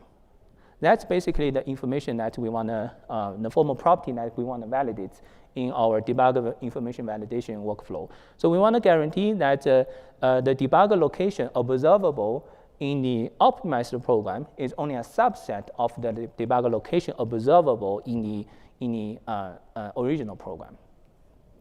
Okay, so in the past, how do we do it? This is a very traditional, like a standard testing problem, right? In order to make sure that one set is a subset of the other, what we do is that we have a program P, and we compile it, and we optimize it, and obtain P prime. And then this is testing, right? So we generate some random inputs, and then we run the program P. Seems that I don't have cursor. Do I have cursor? Okay. Yeah. So we run a program. We run a program in a debugger, and then we collect. Right. We set breakpoints, and therefore we can collect a set of locations that are stoppable in the original program. We do the same thing for the P prime optimized program, and we get a set of locations that can be stopped in the optimized program. And then we just compare the two sets and to make sure that one set is a subset of the other. Okay, this is the traditional like a compiler testing and validation workflow based on testing. And actually, we have done some early work in this direction, and we managed to find roughly like 70-ish bugs related to debugger location generation in optimizing compilers. Okay, but here in this talk, I want to mention that we can actually do one step further, and we can improve the workflow. So by utilizing compiler internal information, we actually do not need to generate. We do not need to generate inputs for P and P prime, and we can directly utilize debugger compiler internal knowledge to establish the mapping between P and P prime. Therefore, we can find the bugs in related to the debugger information generation. Okay, the technical insight, as I mentioned, is actually a realization of the general idea mentioned in at the opening of my talk. So we want to instrument the compiler so that when the compiler produces the optimized binary P prime, it will also generate some meta information. In particular, we will be focusing on two types of information. The first type of information is called instruction manipulation operations. In this case, we want to basically we want to establish a mapping between an instruction in the source code in an unoptimized program and a destination instruction in the optimized program. The second type of operation is related to how compiler actually update debugger location, because when you change an instruction in the source code, the compiler is supposed to update the debugger location as well. And then we can also instrument LVM's source code to obtain such activities. Let's talk about these two types of information using a concrete example. This is maybe a minimal example to illustrate the idea. Okay, so here in the original program, we have this multiplication instruction, and this case reflects the traditional strength reduction optimization path, where we can sometimes replace an expensive multiplication instruction with addition. Okay, so the original multiplication instruction is at line 7, and the compiler will replace this instruction with a cheaper instruction, which is addition. The same instruction at line 7 in optimized code. Okay, so we instrumented the compiler. Therefore, we know the source code, LVM source code, to perform such kind of code updates. And by instrumenting those instruction manipulating operations, and we will be able to tell the source code instruction, the source instruction in unoptimized code, and the corresponding destination instruction as prime in optimized code. This mapping is is important to establish to do the translation validation. Later on, we will see an example. Okay. Second type of information is called the debugger location update, because after optimizing this instruction, the compiler is also supposed to update the debugger meta information. Okay. In this case, we can basically instrument those debugger information updating APIs in LVM. And in this case, we know that the compiler is performing something called preserving like operation on this in this case, right? Therefore, we know that what compiler does is preserving. Whether or not it's correct, we don't know, but we know that the compiler is preserving the debug information according to this case, okay? So the actual approach is a little bit more complicated, but I'm using a smaller example to demonstrate the basic idea. So this slide shows the majority of functions that we instrument in LVM. In particular, for the first type of instructions, we will be tracking like 4 types of activities. And for each type of activity, we will basically establish the mapping between the source instruction and the destination instruction. And for debug location updates, basically we will, we will, according to the LVM's source code debugging documentation, in the documentation it defined the 3 types of updates: preserving, merge, and dropping. And according to the 3 types of updates, and we kind of map those updates into the source code, and we find the specific API to perform this type of actions. Therefore, at the runtime, we will know what compiler does in order to optimize the debugging information. Okay, so to sum up, and by instrumenting the compiler, when the compiler produced the optimized program P prime, and then the compiler will also dump a set of actions like create, move, clone, so on and so forth, and then that's tell us that what compiler does in order to optimize to produce this optimized code. Okay, so at this point, we kind of did the instrumentation, so we know the compiler what the compiler does in order to produce the optimized program. But the big question is that we still don't know whether or not the compiler is doing the right thing, right? In order to answer this question, we need actually perform additional analysis to tell us the ground truth, okay? So in this particular problem, the ground truth could be obtained by simple static analysis, okay? So recall, what we are trying to do is that we want to validate that one set is a subset of the other, okay? Basically, what we do here is that we can perform like control flow analysis on the original program and optimize the program by also tracking the internal representation of LVM. Okay, we can traverse the control flow graph and given a source instruction, and then we can traverse the control flow graph and obtain all paths that will go through this node. For each path, we will actually read the data structures from LVM and obtain a set of debug locations associated with those paths. Therefore, we can, for a particular instruction, we can get a set of debug locations from the compiler's internal knowledge.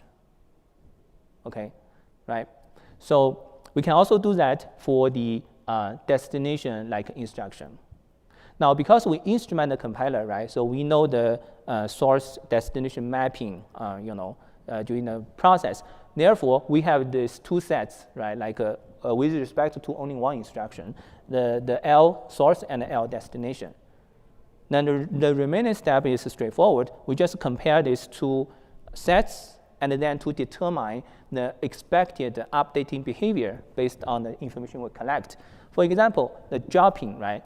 So the dropping rule is that if the debug location set is not a subset of the, if the debug location set in the optimized program is not a subset of the debug location set of the original instruction, therefore we need to drop the instruction.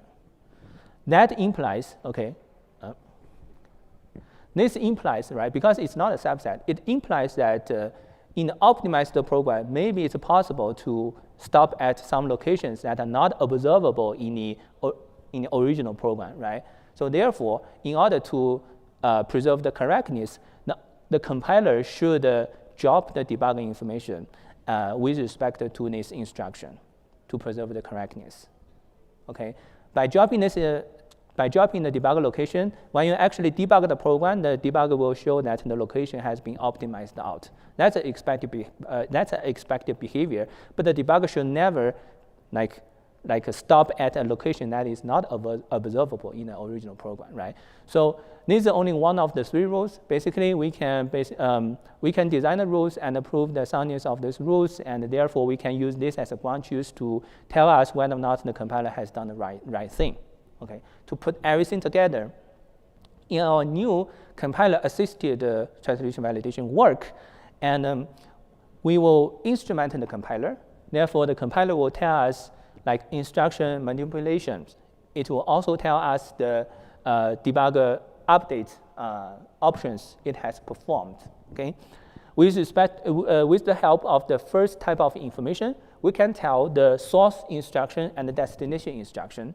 Then we perform a static analysis on the input program and output program, obtain a set like this debugger location set. And using these three rules, we can compute the ground truth, like the expected behavior of compilers with respect to a single instruction. And because we also record what the compiler does in order to optimize this program. And all we need to do is to compare these two options. If there's a discrepancy, we know that something is wrong in the compiler. If there's no discrepancy, we are good. Okay? So this is the basic workflow for the compiler-assisted translation validation process. Okay? So next, I'm going to briefly talk about the evaluation results.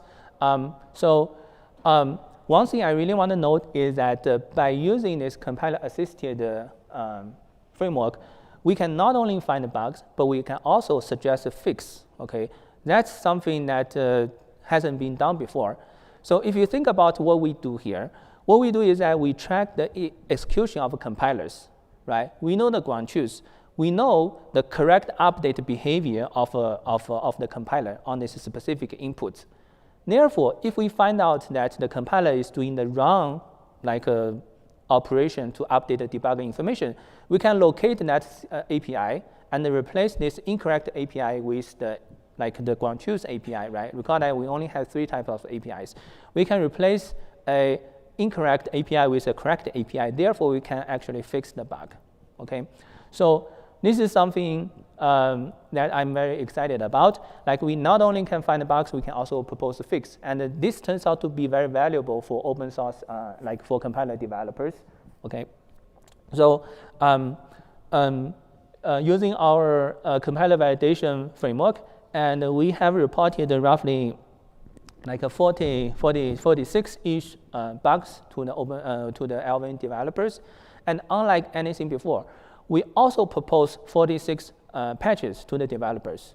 And all of the patches are accepted by the LLVM developers. And that shows that our work can actually solve the real-world problem, and it can really improve the efficiency of the debugger information updates.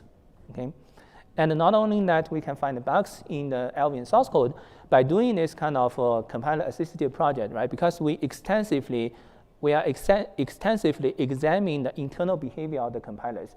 Therefore, we can also help to augment the LVM's official documentation on debugger information updates, right? Because we have more hands-on experience. So this shows one patch that we proposed, and to enhance a debugger information update behavior in the official LVM's documentation.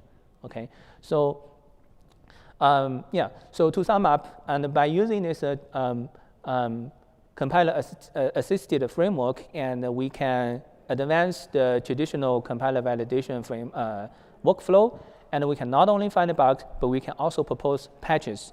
We can not only find the patches for LVM source code, we can also propose patches or enhancements to improve the documentation of LVM. Okay, so that summarizes my first application. I will pause for a second and to see if there are any questions.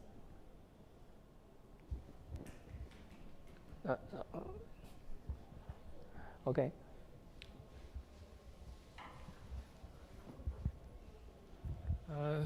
Wonderful work. So I'm wondering if each of the LVMs, like optimization paths, can be, processed individually, meaning that Could it be the case that some optimization path destroys debug location or information, but some other passes that has to run after that can restore or whatever things to it? Or is that part of the things you're considering, or you're comparing, I mean, the combined effect of all passes, like, and then you derive the expected behavior from that? Yeah. So in our existing work, we are not instrumenting each individual optimization path. We are instrumenting the debugger like a class in LVM. Okay. Therefore, for whatever individual optimization passes, as long as it calls the debugger like a class or instruction class, and we will always be able to record that. Therefore, we will have a trace. Right. Basically, in this work, we don't care about each individual optimization path. We just collect the trace of the updating actions taken to optimize our program, and then we use the trace to establish the mapping, as well as get to know what compiler does to update the debugger information. Got it. Thank you. Okay. I got another question. I was wondering whether the reordering of instructions, or even when the program is executed on a out-of-order CPU, would that affect the debug information location? No. This is like a the compiler is only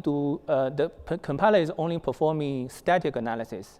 Okay, so it has nothing to do with the runtime behavior of the program. So we are dealing with the instructions in the assembly, in the binary code, right? We don't actually, we actually run the program, but the instruction reordering corresponds to traditional static analysis, where for example, for some people optimization, right? You want to kind of optimize a sequence of instructions to one instruction, and sometimes you need to reorder instructions in order to maybe resolve the dependencies. It has nothing to do with the out-of-order execution on modern CPUs, because that's a dynamic behavior. So right now we are dealing with the sequence of instruction in the binary code. It has nothing to do with the runtime behavior of the program. Yeah. Okay. So. Great talk. If I perceive the approach correctly, it first extracts the update trace of the compiler, and then implement a golden model about how the debug information should be updated, and compare your implemented golden model with the original compiler's behavior. Yeah. If something mismatch, there must be a mistake in the original compiler or in my golden model implementation. So how do I know the bug is in the compiler or in my own golden model implementation of this debug location updating process? So our ground truth, our golden model, is based on those three rules, and those rules are extracted from the existing LVM documentation. So as long as we prove the correctness of these rules, and we can be certain that the ground truth is correct. But from an engineering point of view, you may also have bug in implementing those rules. Yeah. I think you raised a very good point. Okay. Mm-hmm. So basically, bugs can occur in any places. Like even for this reporting mechanism, your reporting mechanism could also be wrong, right? Maybe there's a bug in a print statement or whatever, right? Therefore, for example, it could be the case where compiler performs A, but it reports that it does B, right? It's also possible. And in our static analysis, because we need to traverse the internal structure of the control flow graph of internal LLVM data structure to obtain the control flow information. Mm-hmm. The traversal itself can also contain bugs, right? So yeah, I think what you are mentioning is kind of a more fine-grained view on the internal behavior of the compilers.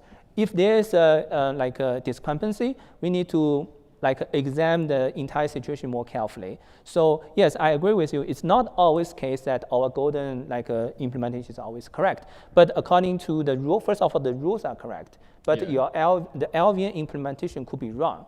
Okay.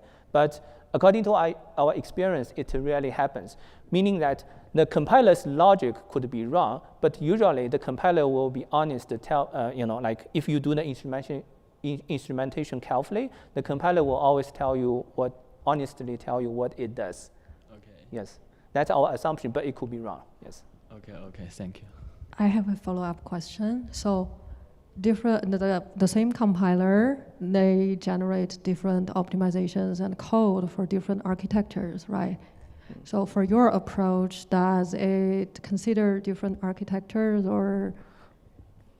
So what we do here is like a machine it's like the middle, like the middle end, like a machine independent optimization, because like this is like a compiler there are two types of compiler optimization. One is the like a compiler machine independent optimization, like a data flow analysis. The other is like instruction selection, right? So in this case, this debug information update business is usually in the middle end, meaning that they are doing like it has nothing to do with the underlying like the machine dependent optimization.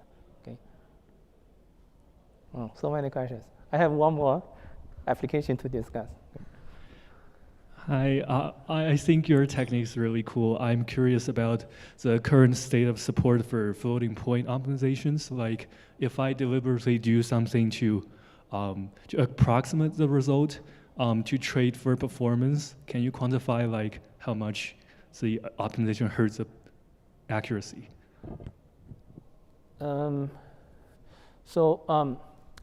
Actually, our work is based on like our work doesn't focus on specific data type or semantics, right? So we only focus on in this work we only focus on debugger location, right? Like whether or not the debugger can stop at a certain location. Therefore, whether or not the program contains floating point operations or integer operations, it's not. We are not validating the correctness of the program. We are only validating the location, debugger location information. Yeah.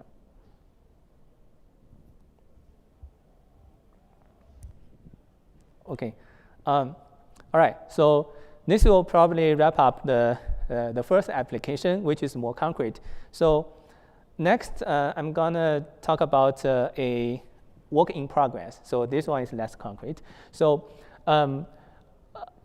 I will be introducing the basic idea to speed up the state-of-the-art SMT-based translation validation tool, which is Alive2. Okay, so we know that translation validation basically focus on, right, unlike the debugging information generation, right, translation validation focus on proving that the two programs, right, original program and optimized programs are equivalent. Okay, so we achieved the equivalence proving goal by using some external solvers. Like we can first model the semantics of the input program using SMT constraints, and we model the behavior of the optimized program using SMT constraints, and then we just add some quantifiers to prove that the two programs are equivalent. This is the state-of-the-art approach for translation validation implemented in Alive2. Okay. The problem with this is scalability. So if your program is too complex, for example, if your program contains loops, okay, so then you have to use some heuristics to unroll the program into some depths in order to do this SNT-based reasoning. Or if your program is like a real-world program, like HTTP server or something, right? Then you need to basically encode HTTP whatever request in SNT, which is very challenging. Therefore, this SNT-based approach currently hasn't yet been able to scale to real-world applications. And we want to use compiler-based analysis to further improve the scalability of the SMT-based translation validation tools. That's the goal of our approach. Okay? So the technical insight is that we noticed that in this SMT-based translation validation workflow, and we are dealing with like monolithic constraints. Monolithic means that we only encode the program behavior of the original program and the optimized program. Then we try to prove that the two types of constraints are equivalent. and we can actually do better with the help of compiler information. Okay. Next, I'm gonna describe 2 angles. The first angle is, I think it's more intuitive. Okay. Let's take a look at this particular example where alive 2 timeouts are in this example. So we have original program P.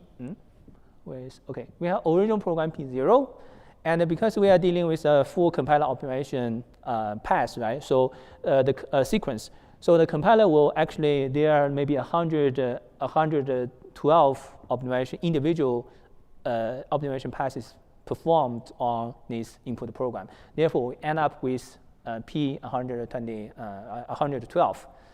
And it's not hard to imagine that a different optimization may touch different parts of your program, right? Sometimes, like for example, this insta combine, like which is a PO optimization, and then this like a scalar, like a replacement, pass performs aggressive like optimization on this particular example.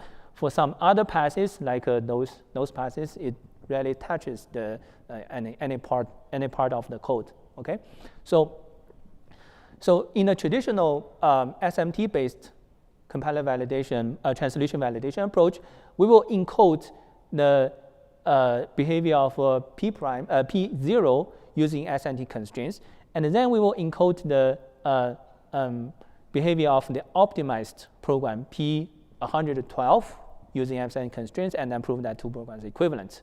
The problem is that P112, where's my cursor?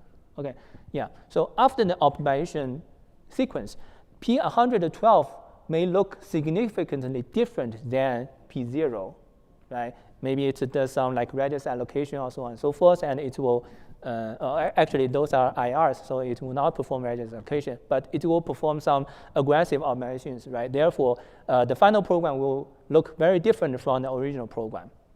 The first idea is that by tracking the compiler internal information, we can actually find the middle point. Okay, in this case, because we can track the compiler, we can basically track the work that has been performed in order to produce the next program. So we can use heuristics to find the middle point, which is a P28. Okay, arguably, compared to the final program, P28 will look a little bit more similar to the original program, right? If the 2 programs look similar to each other, then the SMT constraints emitted from these 2 programs will also be similar, to each other. Therefore, the SMT solvers will be able to maybe eliminate some redundant constraints in order to prove it. This is exactly the case here. If we find out the middle point, 28, and then we encode 3 programs using SMT constraints, first, we prove the equivalence between P0 and P28. The SMT solver is able to give us a result in like roughly 400 seconds.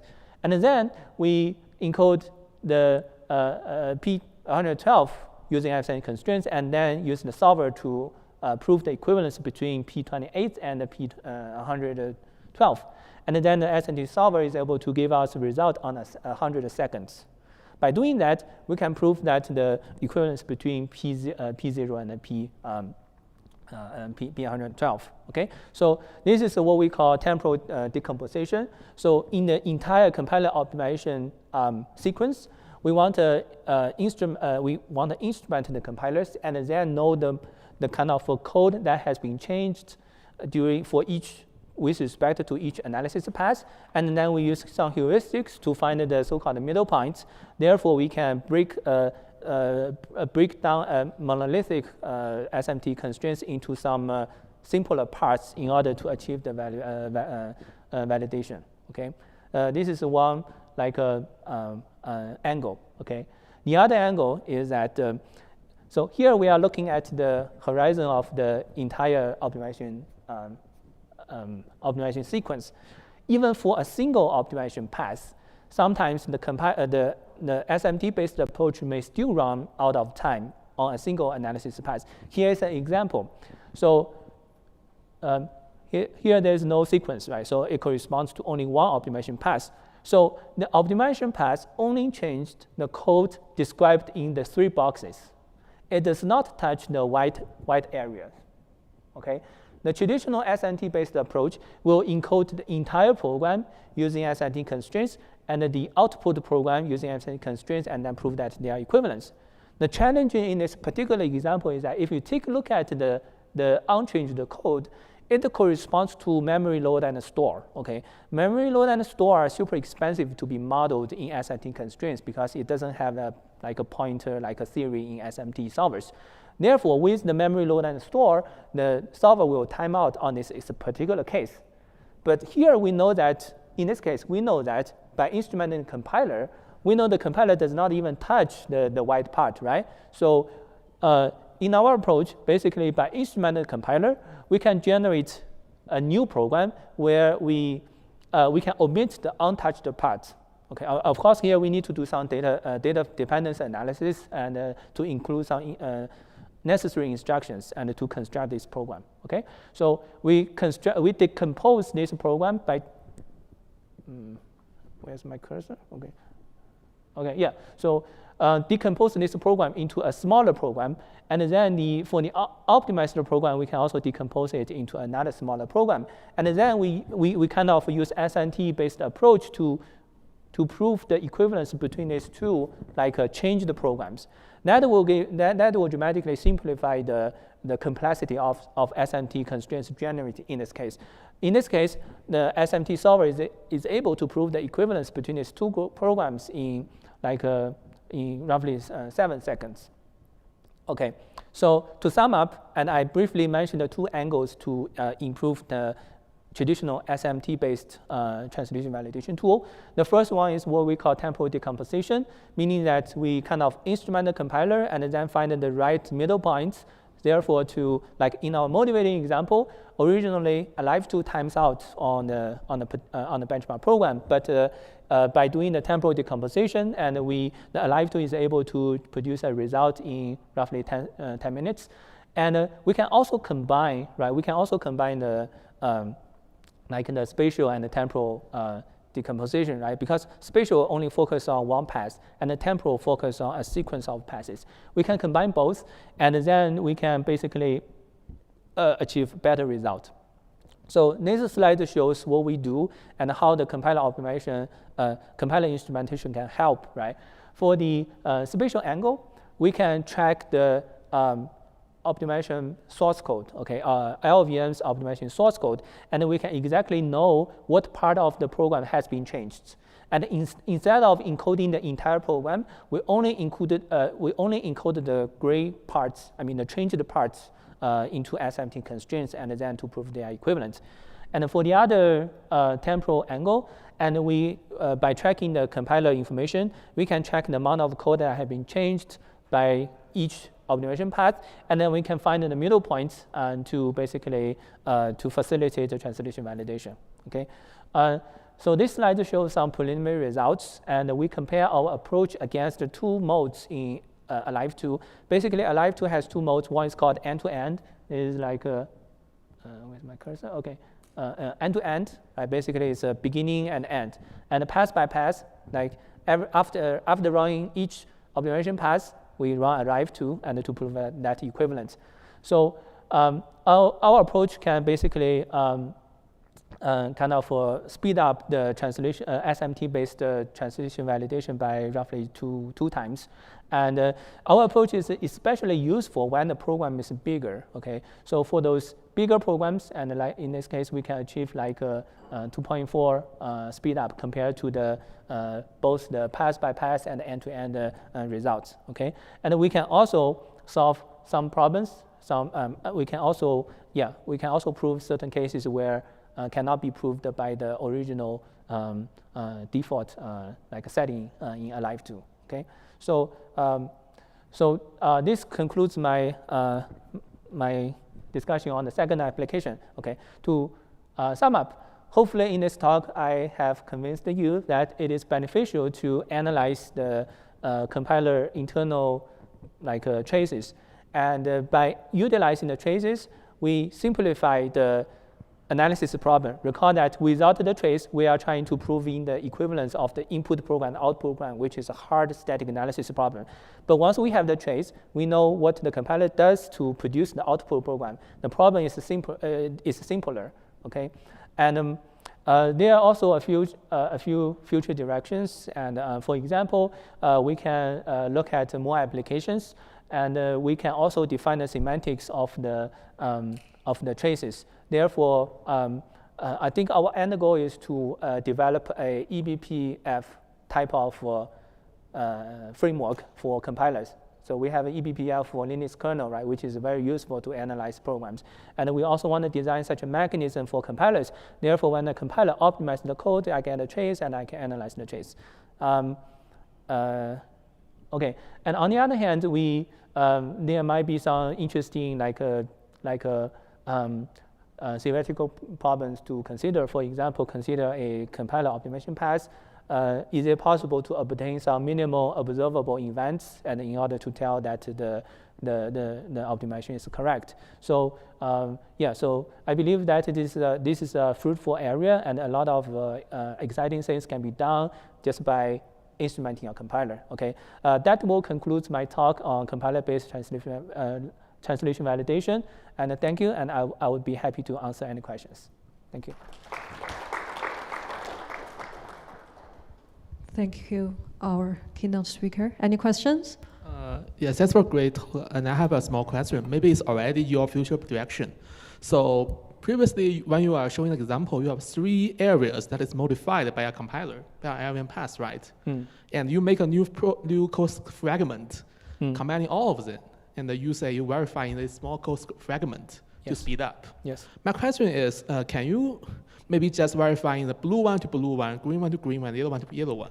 Yeah, that's basically, so that's a good idea, but we need to decide case by case. Like in this case, when you generate, say if you only generate a program with respect to the blue or purple box, sometimes the compiler will reorder instructions. In this case, maybe it's feasible to do that. But in order to generalize it to a general framework, we need to do more aggressive static analysis and to show that, okay, basically the box corresponds to consecutive instructions, both in the original code and optimized code.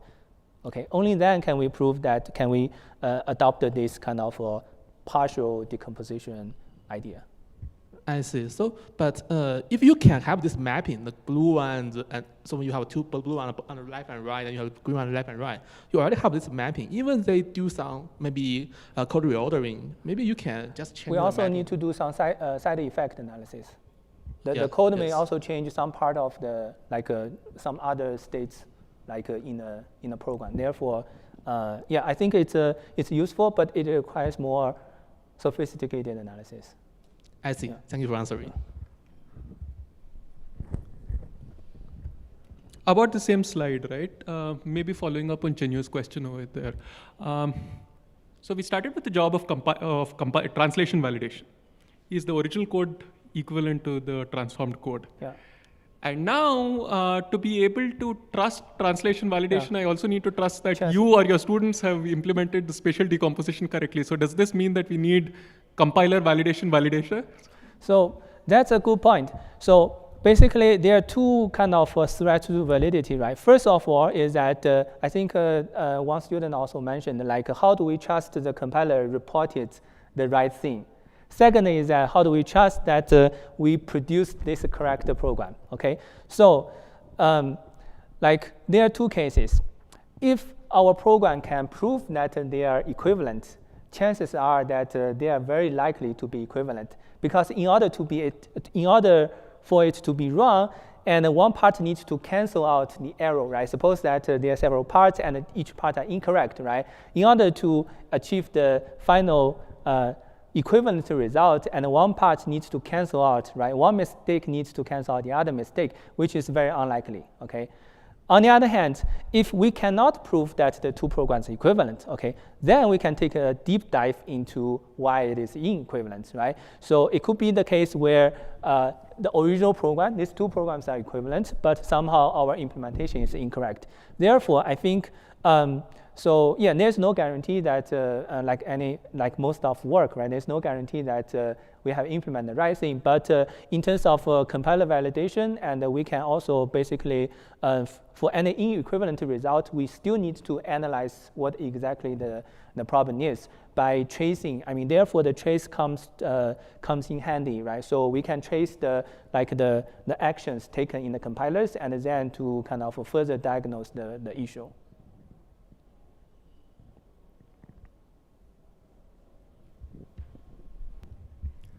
Thank you for the talk. I have two related questions about temporal decomposition. The first question is, I may miss the detail, but I wonder what's the criteria for deciding that checkpoint using the compiler traces? And the second related question is whether we can insert multiple checkpoints in between to further accelerate the validation process. Yeah, so this is still in work in progress. I believe what we have done in this example is that we actually changed the amount of code, that is the amount of the number of instructions that have been changed in this optimization pipeline, and then we find the middle point. But as you mentioned, there doesn't need to be one, like the entire process should be iterative, right? Like if we find one cut point and we cannot solve it, then we may want to find two, we might have three, and it's like iterative process. There's no guarantee that this 28 will always work. Okay, thank you.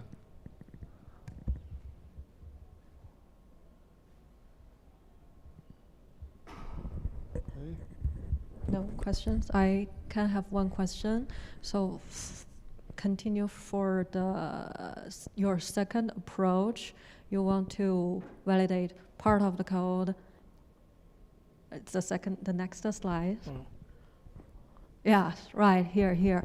How can you guarantee that? Because you need to connect the blue part to the gray. How can you guarantee that your generated code is? We need to do data dependency analysis.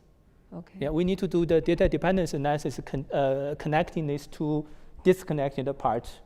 And if if there's like intermediate variables used across boundaries, and we need to include those instructions and variables as well. Cool. So you only remove those variables not involved in IC. Yes. Cool. Yes. Okay.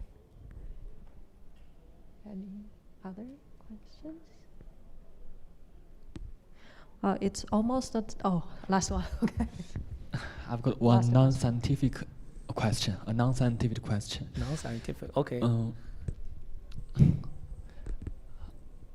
I think it would take a long time for a researcher to inspect the trace, since this is a testing-based methodology. And when I have an input program for the compiler to compile to an optimized program, and I observe there's a difference between the compiler trace and my implemented golden version of my implemented interpretation of this trace, and I need to figure out whether there's something wrong with the LLVM compiler or whether there's something wrong with my implementation. Yeah. I'm wondering how much time it takes for a student to figure out one program if what's going wrong.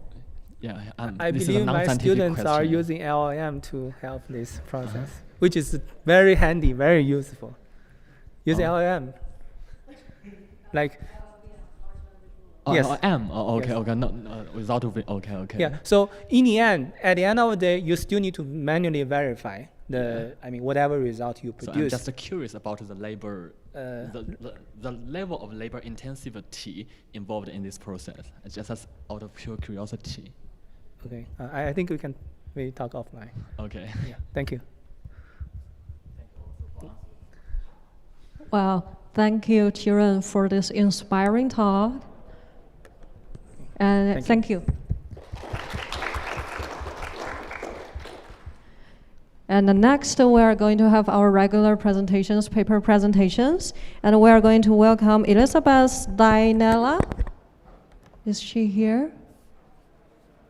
She's not here. Interesting.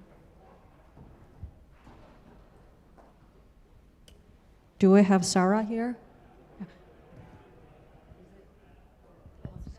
Let's then welcome Sarah Barandaran is to give us the presentation now. And she's a PhD candidate at the University of South California. Her research focuses on program analysis, software debugging, and software testing.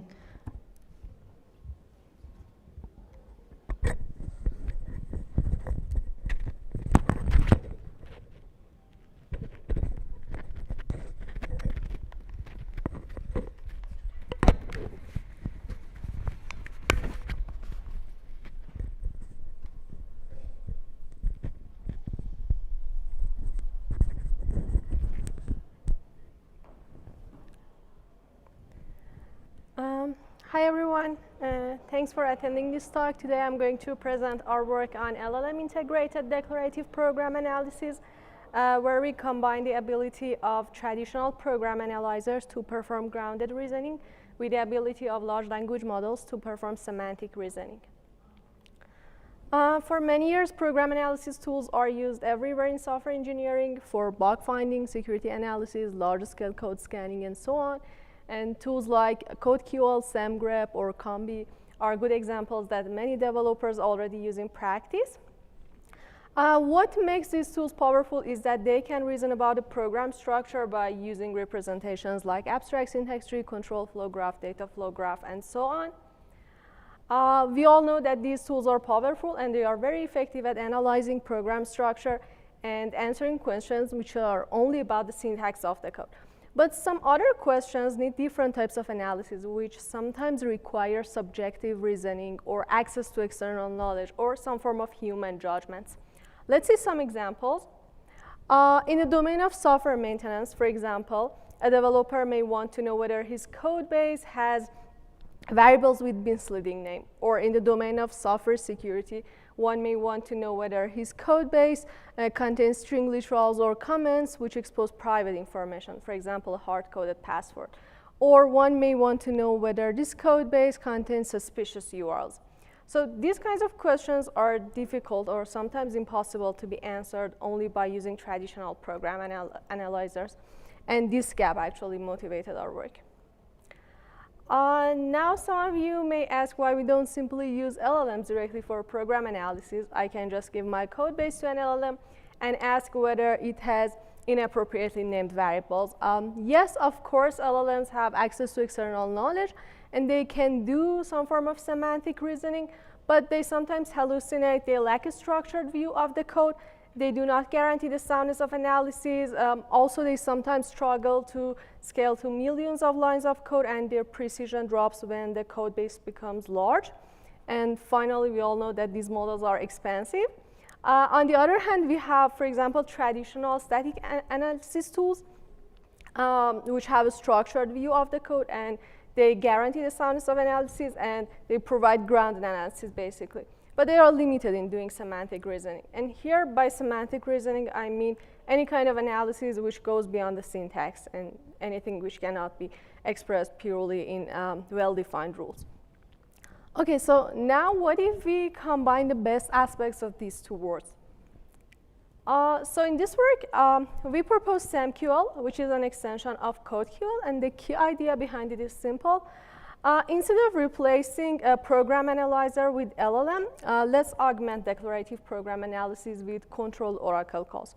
So here, the declarative analysis framework still performs structural reasoning very precisely and efficiently, and it guides the search space. And only whenever semantic understanding is needed, the analysis can call an external oracle, which is in our case an LLM. So basically, these two components can complement each other.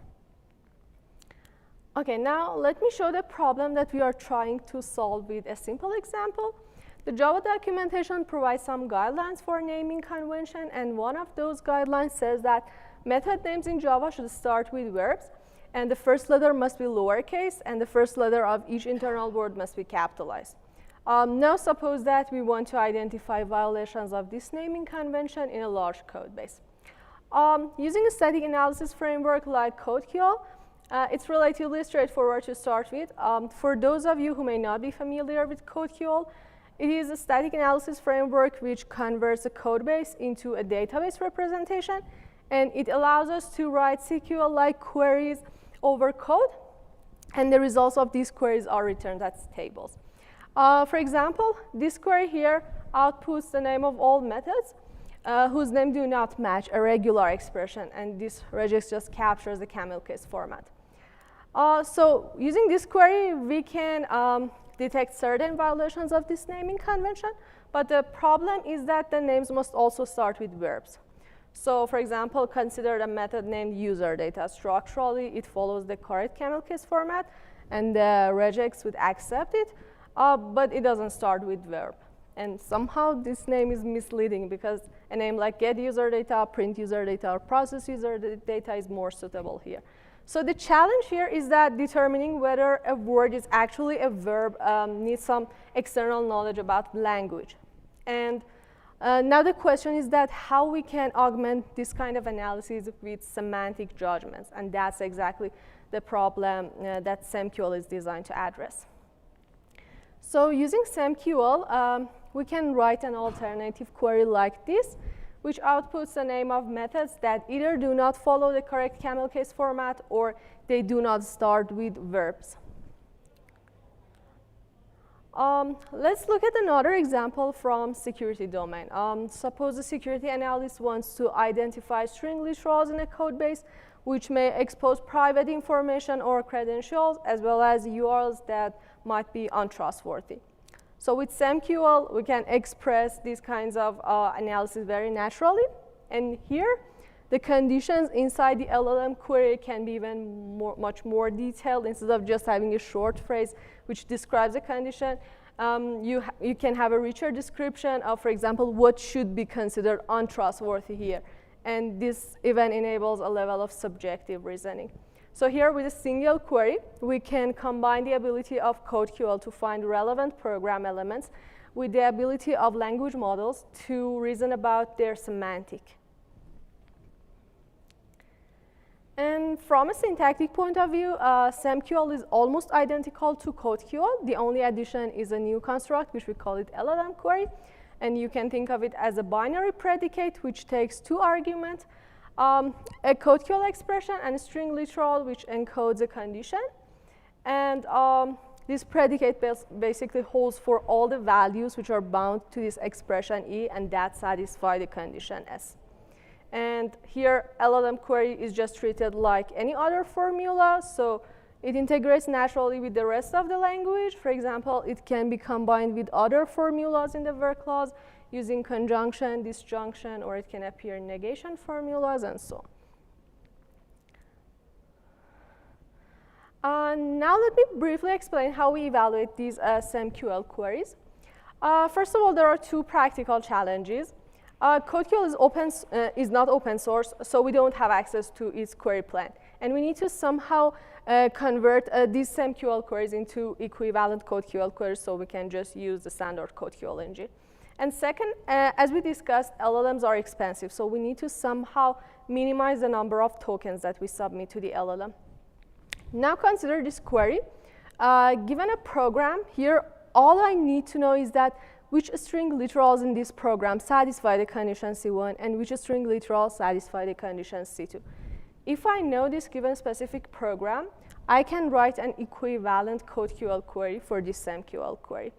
So here a simple solution is that I can write an intermediate query which outputs all the string literals in a program. I can run it. And I can give all these string tuples to an LLM with two prompts and ask whether each of these strings satisfy the condition C1 or whether each of them satisfies the condition C2.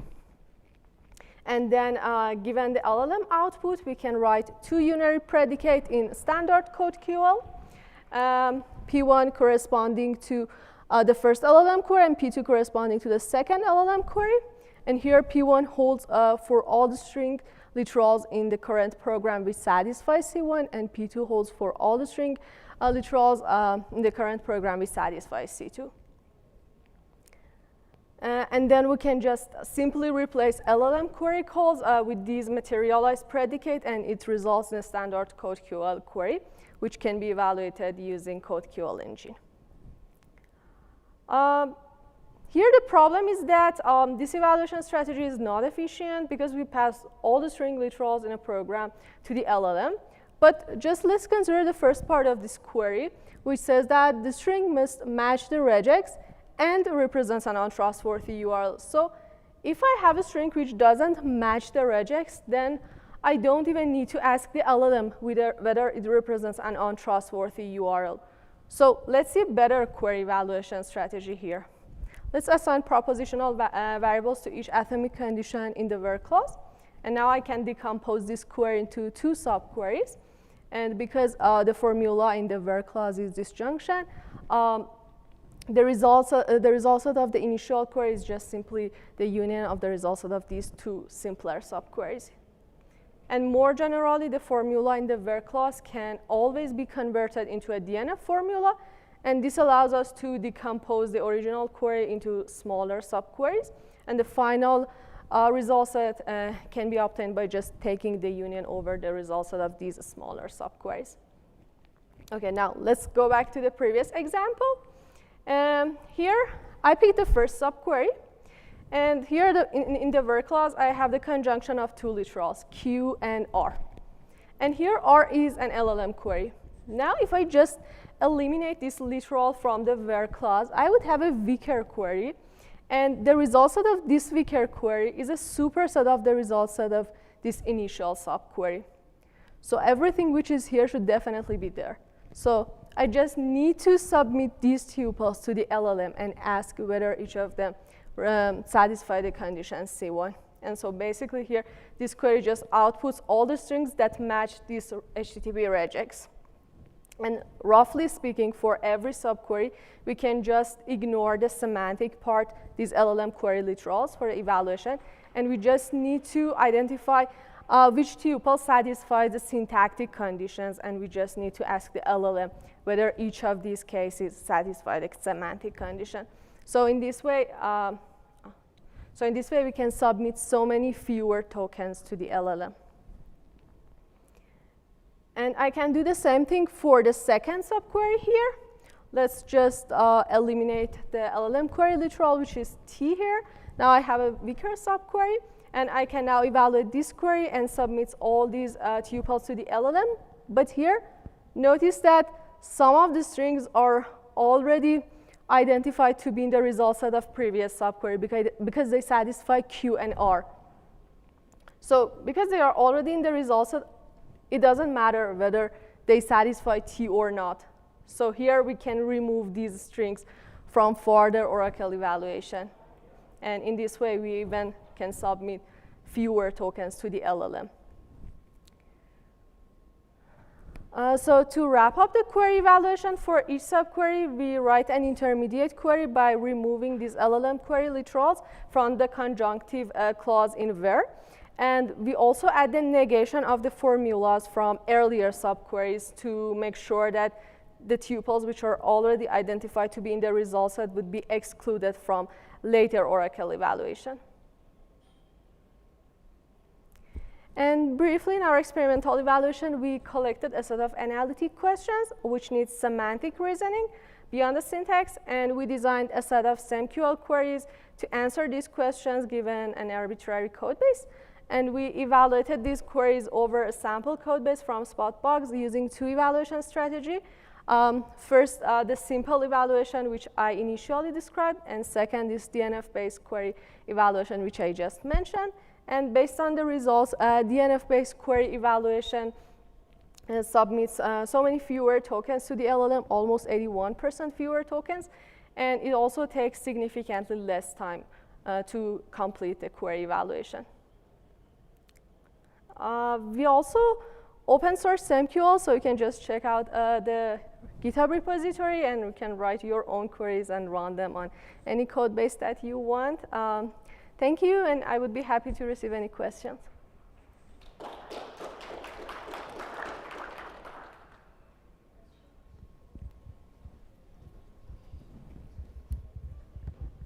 Thanks for the interesting talk. Have you considered using the LLM basically once you find things that violate a certain condition, using the LLM to amend the rule set? Because I could imagine that then basically the next time you run it, you would have to call the LLM even less, which would save additional tokens. You are saying based on the outputs that we have, we remove some parts of the. Yes. I don't have the details here. But yes, that's the case. We also, because like,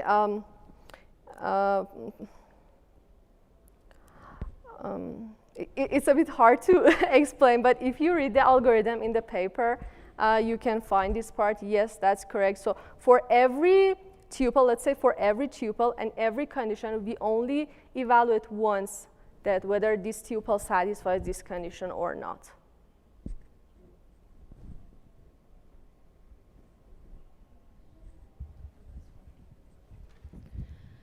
Hi. So you are looking at the security applications, right? And then you are using an LLM.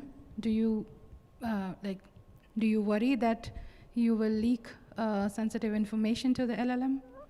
It could be one case, but basically here the problem that we have is not like we don't necessarily need to use these. Like, for example, GPT or everything. We can even use our local LLM. So the problem is general. It can be even any kind of external oracle. It doesn't need to be an LLM. So the evaluation strategy and the SAMQL is independent of the oracle type.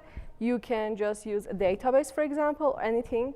And that's the problem we didn't think about. But yeah, it might be the case that, for example, we have information leakage or something. But you don't necessarily need to use like these general LLMs. You can use your local LLMs, for example. I can have one question. Oh, question there.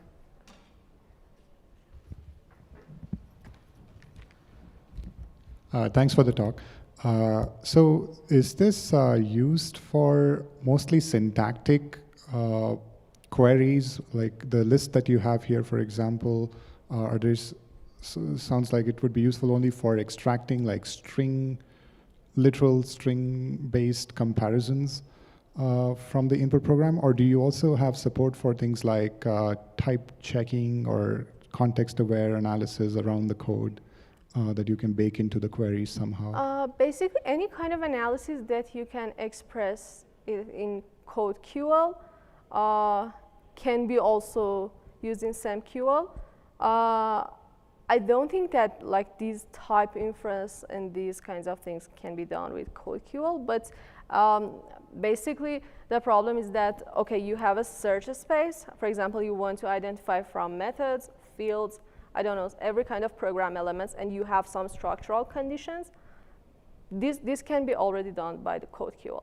But now here you also want to identify whether these things satisfy some semantic conditions. So in these cases, we add SAMQL. So for any kind of reasoning that you can do this in CodeQL, you can also use SAMQL. I'm not sure whether these kinds of analysis that you are saying can be done in CodeQL or not, but that's the case. Thank you. Other questions? I have one question. On your slides 11, there's this case in the gray boxes. Here? No, 10. 10? 10, yeah. Those cases in your gray boxes. Right. Cases, gray boxes, task cases. Yeah, the cases are just some string literals from the program. Like this is some example. So they are strings hard-coded in the program. Exactly. What if for different program, they have different hard-coded strings, you will try specific that hard-coded strings in the specific program? We are doing this given specific program. So for every program, we are doing this query evaluation. So query evaluation can be done for a specific program, and these are the things that we are doing. So for another program, we again repeat this pipeline. I see. Thank you. Any other questions? Then let's thank Sarah for your presentation. And let's welcome Elizabeth again. Sorry, because our last keynote speaker ended a little bit early. Let's welcome Elizabeth again. And Elizabeth Dyla is an assistant professor at Bryn Mawr College in Philadelphia. She recently graduated from the University of Pennsylvania, advised by Mayor Ney. Her current research interests are in automated testing, rigorous evaluating LLMs, and Web3 security.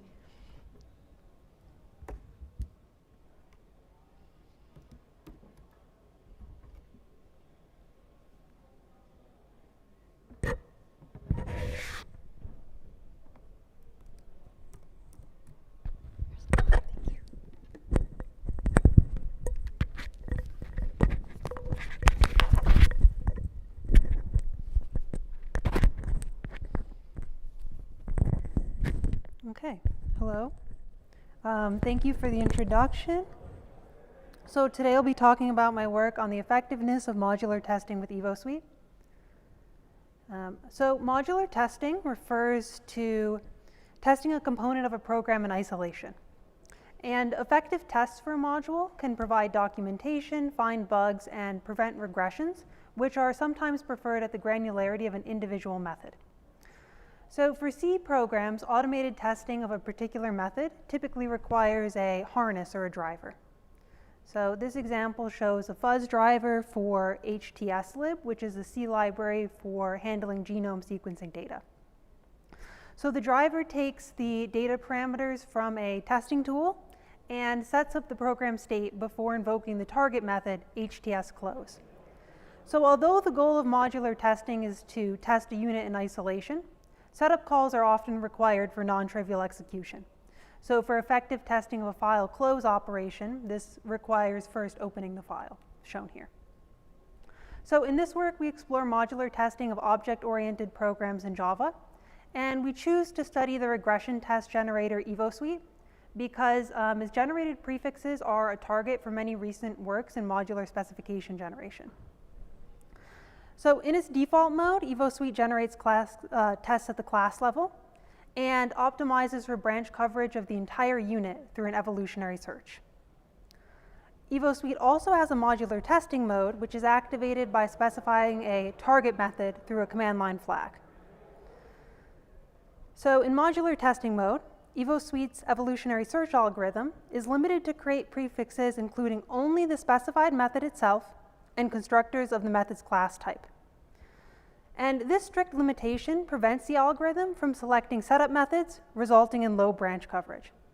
So if you consider this following example from the defects for J benchmark, this get legend items method. The method begins with a nullness check on the field plot. And in this example class, the plot field is not set during construction, so not set when you call the constructor, and it can only be set to a non-null object by calling this setPlot function. But calling this non-target method as a setup step is not allowed by the strict constraints of EvoSuite's modular testing algorithm, which is limited to generating these prefixes with only calls to the constructor and the target method itself. So as such, the generated tests will never execute get legend item in a non-trivial way with a non-null plot. And this results in poor branch coverage, 1 out of 18 branches. So the resulting test suite fails to execute the majority of the method, and we find that this pattern is quite common and causes EvoSuite's modular testing mode to be ineffective in practice. So this paper provides an exploration of EvoSuite's effectiveness under its modular testing mode. It also proposes a modification to EvoSuite with relaxed prefix constraints, which we call emote, and an evaluation on a subset of the SF100 benchmark. So for this work, we focus on EvoSuite because it typically achieves higher quality test prefixes, and as such is used as a target for reason specification inference literature. So Randoop is another widely used automated test generation tool for Java, and it uses feedback-directed random test generation rather than evolutionary search, but its default mode is also to test an entire program or library, but it also optionally allows for this modular testing functionality. But like EvoSuite, RenDup's modular testing mode imposes strict rules on which program components can be included in test prefixes. So EvoSuite is an evolutionary algorithm for generating test suites. And a general evolutionary algorithm is shown here. The algorithm begins by initializing a population of random solutions. And at each iteration, crossover is applied between two individuals that exhibit high fitness to produce offspring. Those offspring are then mutated with some probability, and they're added to the population, after which the process repeats. So before I introduce our modification to EvoSuite, I'll describe how EvoSuite adapts this general setup to generate test suites for a target class or method. So first we have the initial population. EvoSuite generates the initial population through iterative insertions of random calls which are selected from a pool.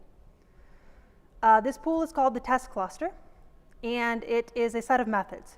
It contains, when EvoSuite is in full class generation mode, it contains all public methods on the target class and constructors and factory methods for relevant types.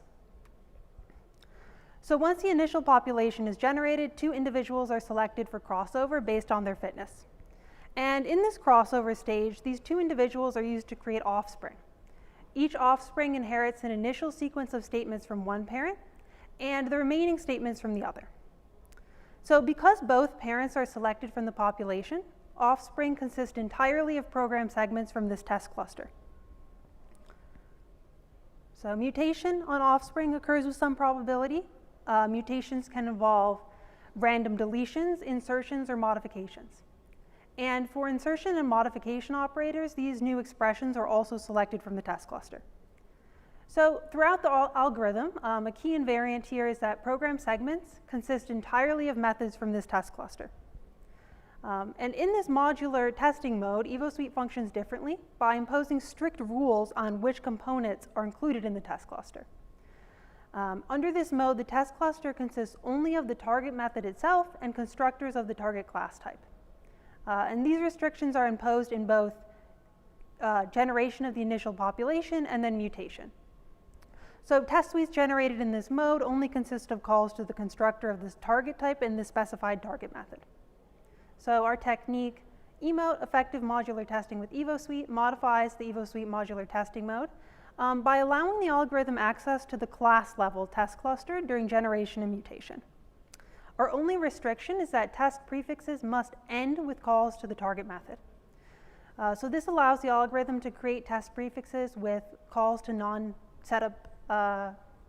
non-target setup calls, like setPlot in our motivating example, and is implemented as a fork of EvoSuite. Okay, so allowing freedom in this test cluster also creates challenges. Firstly, it greatly increases the search space.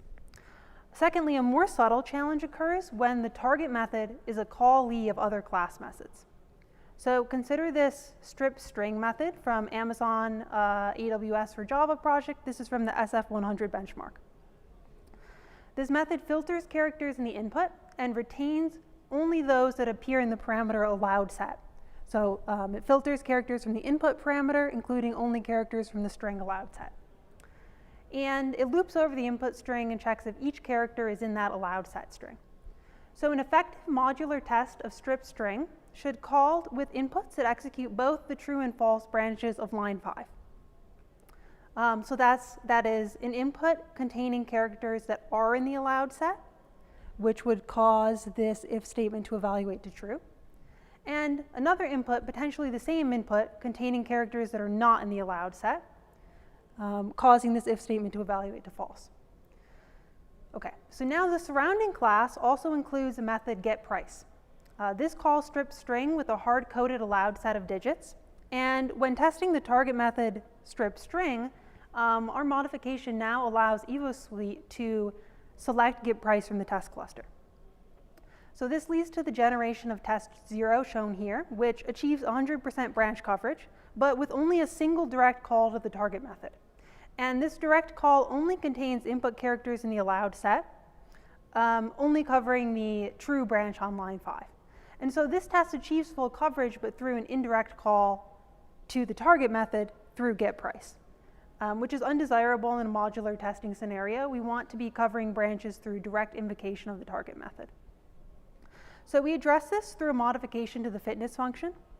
The fitness function typically calculates branch coverage, but we modify it to only consider branch coverage that originates from a call chain starting with the target method. And this ensures that the reported coverage reflects genuine exercise of the target method under direct invocation.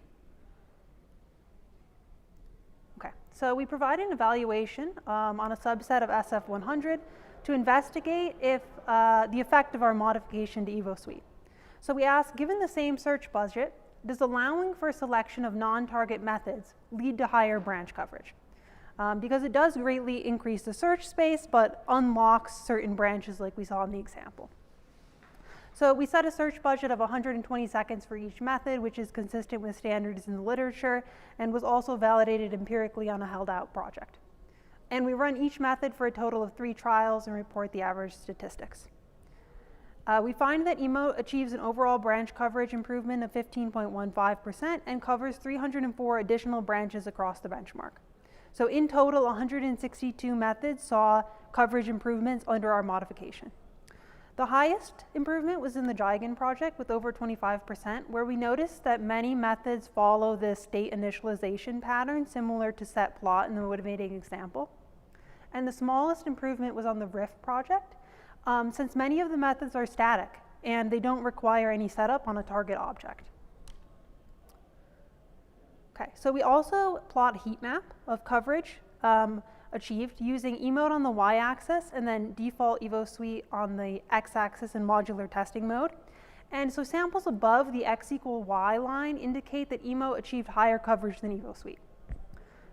Here we see that many samples are concentrated in the top left and top right corners, where top left indicates that EvoSuite achieved 0 branch coverage in its modular testing mode, while emote achieved 100%. And the top right indicates that both algorithms achieved full coverage. So most other non-zero components of this grid are above the x equals y line, indicating that emote is effective in increasing branch coverage. Now is an error analysis. So there were 7 methods in our evaluation where EvoSuite without a modification resulted in higher branch coverage, and we explore the reason for this poor performance degradation. So consider this target method getArtist. Here, the branch on line 10 reads a public field. And this can be directly modified without calling any non-target methods. And so by emote loosening this restriction on methods that we can select, we increase the search space without any advantage.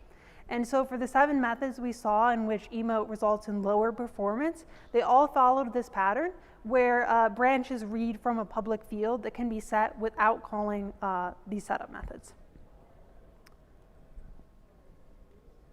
So in conclusion, we find that effective modular testing often requires setup methods, and evolutionary search tools benefit from flexible prefix generation, even though it increases the search space. And I have the implementation and artifact available on GitHub. Thank you.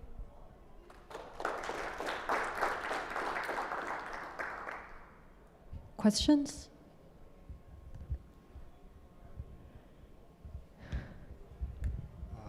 Great talk, and I was wondering whether you considered a naive baseline of emote where you only, by allowing the non-target methods to appear in the setup stage, but you did not modify the fitness function. Mm-hmm. And I was wondering what is the impact of modifying the fitness function in terms of emote?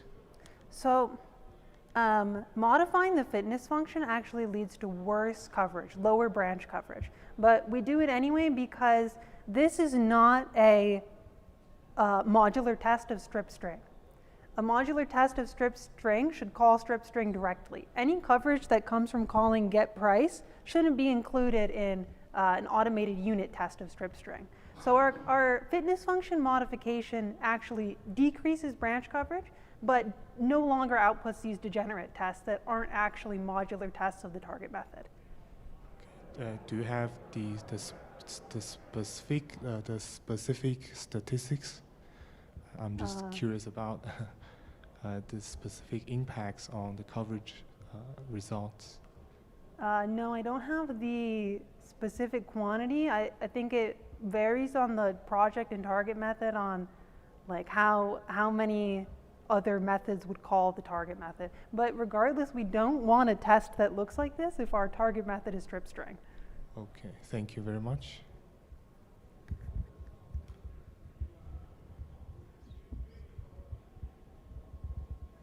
I have one question. So I may miss the technical detail, but how did you include those, how did you find those non-target functions that eventually called your target function? Yeah, so we allow them to select from all public class methods and constructor and factory methods of relevant types.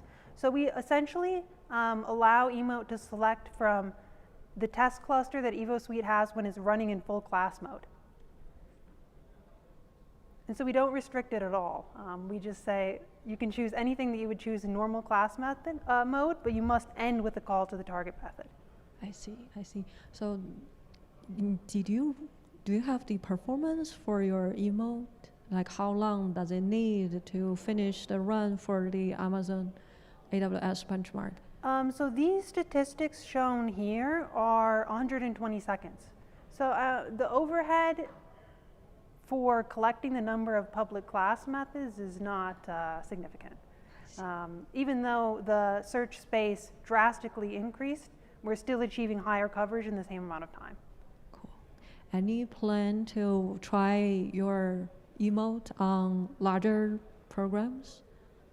Larger programs. Or yes, real, I want to try it on Defects4J because, like I said, EvoSuite is a target for a lot of recent specification inference techniques, and they're using the prefix from EvoSuite to generate an assertion. And when you're running it under this modular testing mode, if the prefixes are low quality, that might have implications in the specification inference work as well. So cool. Yes, future plans to run on Defects4J. Cool. Looking forward to the updated Thank for you. email. Any other questions?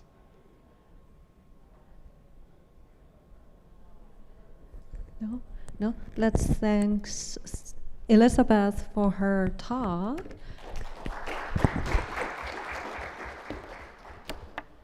And let's welcome our last speaker today, Sanjib.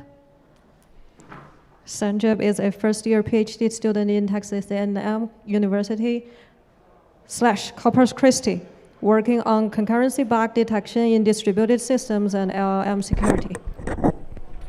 Okay.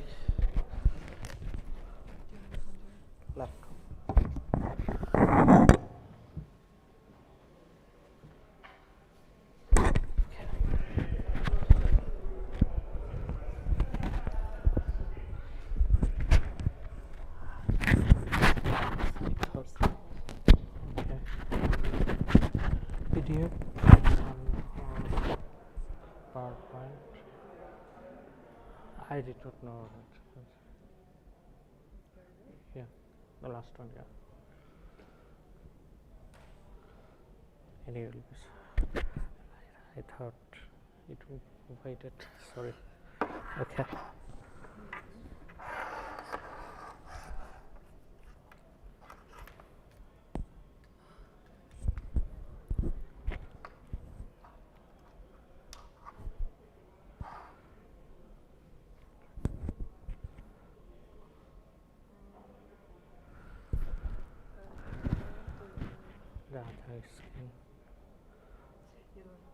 Okay.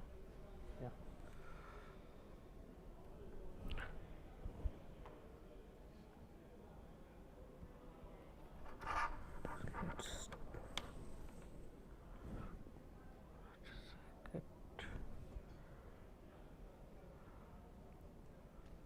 It's I okay.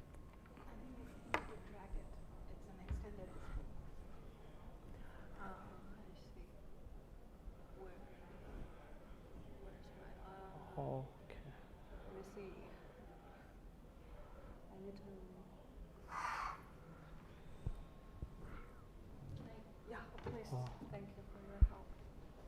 Yeah, I don't have the yeah, I got it in the disk. Can I see? Yeah. Is that the PDF? Yeah. Oh. You just need to drag it.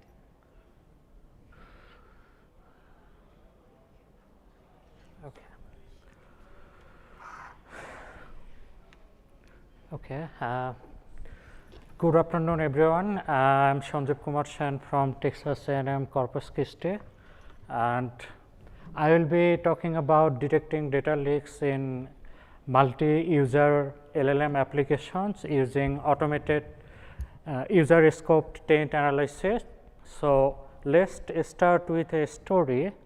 So start with a story with OpenWebUI.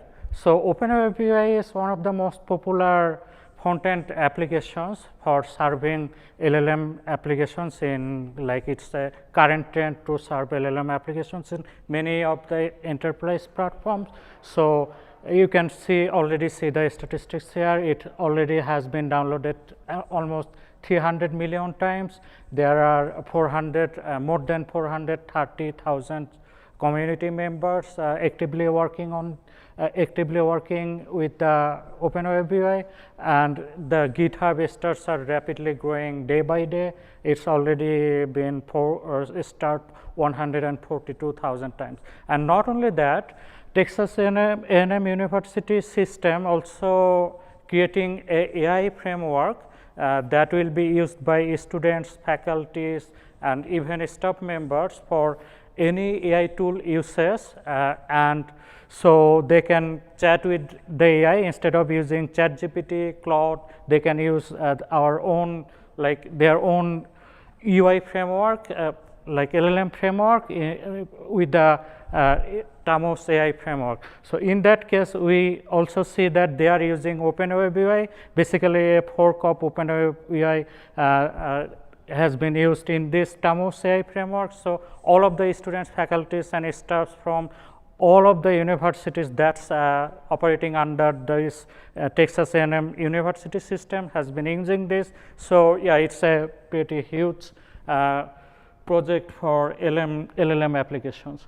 So in the OpenWebUI, the story starts here actually. So in the OpenWebUI, we have found a major bug that is responsible for like leaking one user's data to another user's chat in a multi-user environment. So what happens is here, as you can see, that when a team shared a single OpenWebUI instance, they have the same backend for the OpenWebUI. That means they share the same Chroma vector database for vector embeddings. They share the same SQLite database for conversations storage and many other things. And also, they use the same LLM API call and API request handler for the same team. So even though can be different users, but the backend is same for everyone.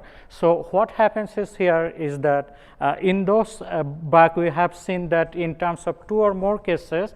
So for example, if user A uploads a PDF through the chat interface with the OpenWebUI frontend, what we see that the PDF gets chunked and then embedded and stored in the vector database, so that user A can query that later. And in the meantime, if user B also uploads another PDF with their own frontend, the PDF goes to the same vector database after embeddings and things like that. But the problem is there, we have seen in these cases is that if the PDF of user B is empty, so there is no content in the PDF, then what happens is, although the conversation gets stored in the SQLite database, the actual chunks does not get stored in the vector DB, because there is no chunk to embed or no chunk to actually store in the vector database. So what happens is, after user B uploads their PDF, empty PDF basically to the chat interface, and then ask some questions, for example, get me a summary of the PDF. So what happens is, the request go through the vector database, it does not get actually anything from the PDF of the user B. So what it does is it gets the top candidate chunks, and it actually includes the data of the user A. So what happens is that it gets the data of user A, then it creates a prompt to send to the LLM model with the embeddings, and LLM model return a response that can be forwarded to user B. So basically user B gets the response for user A, which is not supposed to happen, and this is a huge data risk. And we are seeing these cases not only in OpenWebUI, but also in many other LLM applications. So in one of our another research based on LLM security, we have found out that around 42% of popular open source LLM powered applications support multi-user mode or in local or cloud deployment. And what we have seen is that in those LLM powered apps, while developers are creating those applications, they build those for one user or single client environment. They actually have not kept in mind that it can be used in a shared cloud environment or a deployed, it can be deployed as a team environment or in an enterprise platform. So these bugs occur later on, not in the first time. And we have also seen that in many cases, the resources are shared by the users. So for example, the caches, the databases, and the LLM API calls are mostly shared in this application. So this is a problem we are finding in the LLM industry right now. So you may ask, okay, so there is like taint analysis, there is already some taint analysis there. So we have Floodroid, Clank static analyzer, ptaint, and also there is a dynamic analyzer here, which is libdft. So we already have that, but there are we have found some limitations on those static analyzers. And for example, we have seen that none of these taint analysis tools support automatic source and user input source and output syncing. You have to basically, a human have to tag those inputs manually by in hand, and then it gets source. And also we have seen that they do not support multi-user environment. They do not have support for access control or permission level policies. So there is that. And as libdft works on dynamic environment, there is a performance overhead on this. And there is also a LLM black box in here. So what is LLM black box? Basically, LLM is kind of a new thing in 2000, which came after 2023, and we have previous taint analysis tools have not considered LLM analysis as a critical functions, calls, or anything like that, because when you call an LLM API, so for example, if the client is using light LLM proxy, you don't know actually what happens on the server here. You don't realize that it can be vulnerable. What you get, you don't have idea of this like LLM API calls, like what's happening inside.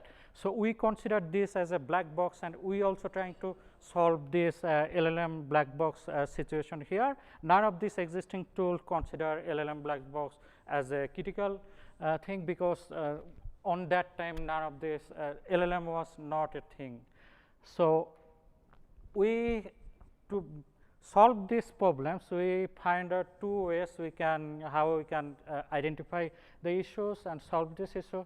So first of all, we tax each user's input with like permissions as well as tags. So there will be origin tags for all of the inputs of the users, and then we use a static analysis with those tags, and we will track those tags throughout the program, that if the tags has been reached by two or multiple users. So if one tag is reached by multiple users, we can say that there may be a data scope overlap, or these things should not happen.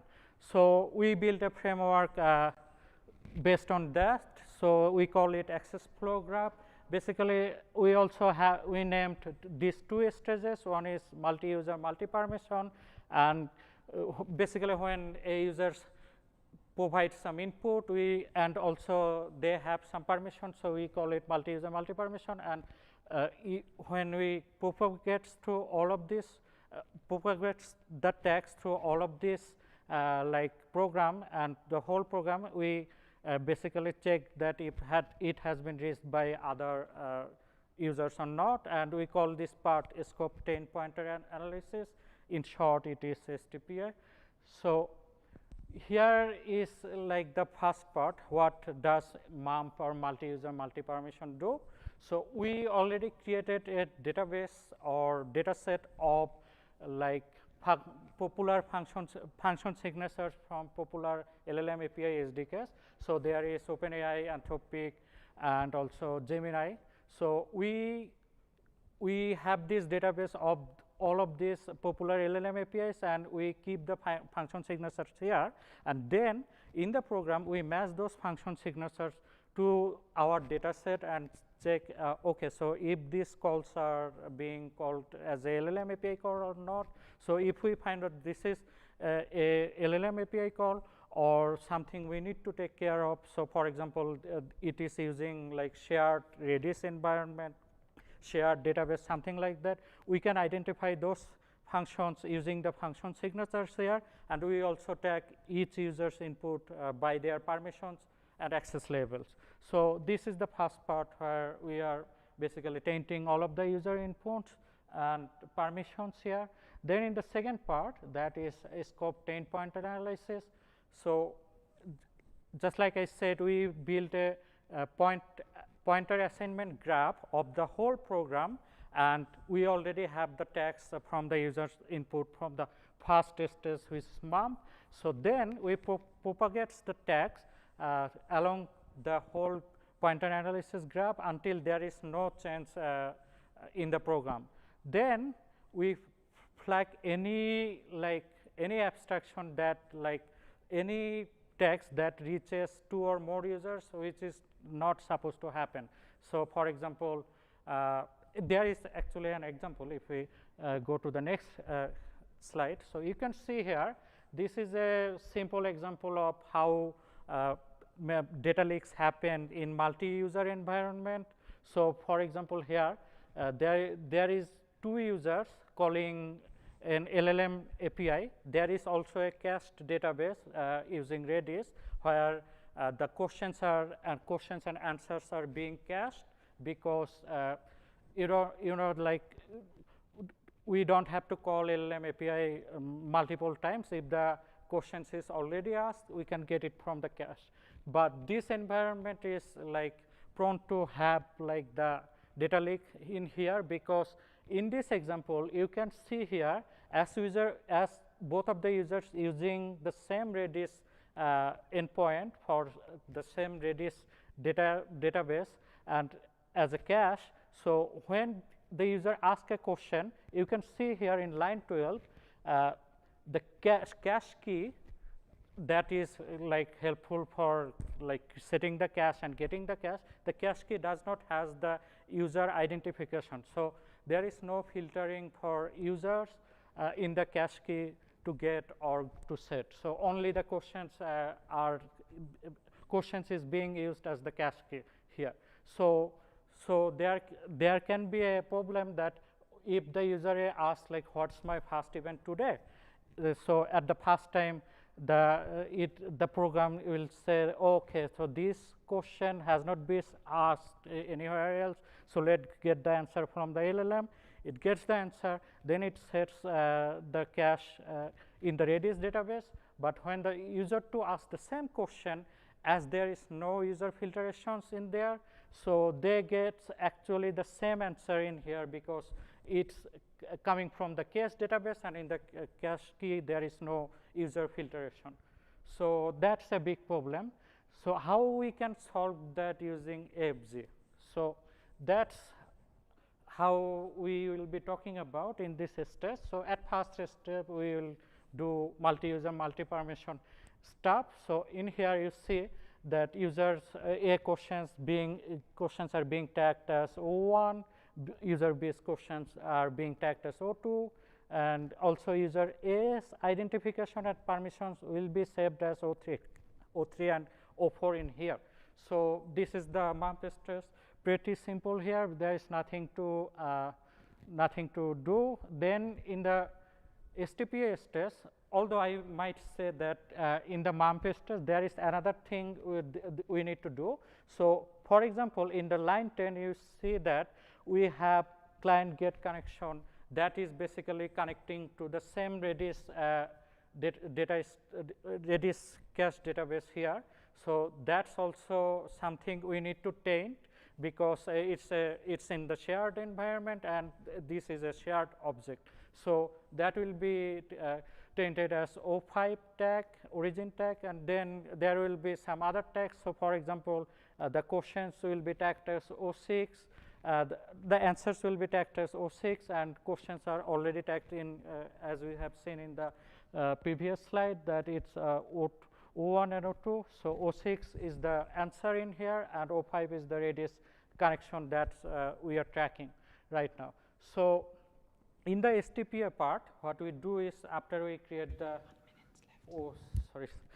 after we create everything, so we go through each of the lines and get track where the tag has been raised, and we find out that the tag has been raised in user B as well as user A, which is O5. So this this should not happen at all. So we flag that as a scope overlap, data overlap, and by that we get the data leaks. So we also built a prototype for this AFG program, and the prototype we have found that it can actually get 3 positive outcome and 0 false positives in this prototype.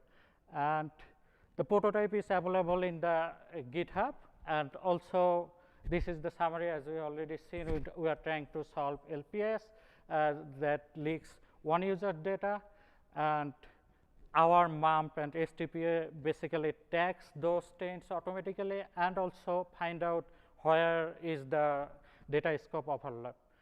So there is also future work. We'll try to run this in a dynamic environment using MATSIM, which is a deterministic simulator, and we will make sure that the leaks are confirmed and also try to give the developers a reproducible environment.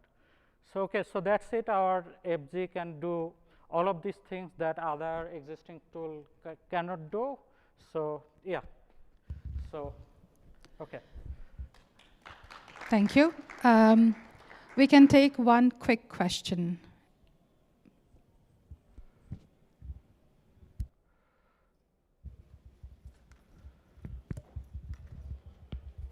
Hey, thanks. Great presentation. So one question was around you are mapping LLM API function signatures, right? Yeah. To identify that this call came from a user A's LLM versus user B's LLM. Can you briefly explain how you're doing that? Yeah. So basically, so for example, if you go to like the OpenAI SDK in Rust, their GitHub repository, you will see that OpenAI SDKs will be called using these functions. So in these functions, there will be the function name will be as OpenAI chat create or chat completions, and there will be parameters type, and there will be return type. So these function signatures are similar across like all of the LLM API calls in that specific language, like for example Rust, in that specific like LLM provider. So for example OpenAI, this for OpenAI's case, this will be standard across all of the Rust examples. For Python, there will also be function signatures for OpenAI. For Gemini, there will be other type of function signatures. So we have a data set of those function signatures, and we basically try to find out the function signatures in the program's code.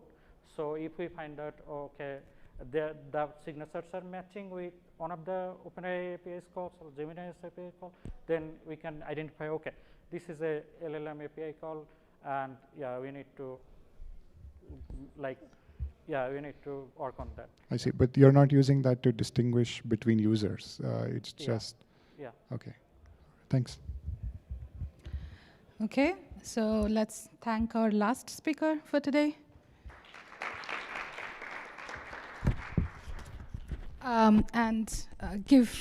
Just bear with me for 5 more minutes, and I just want to close the session.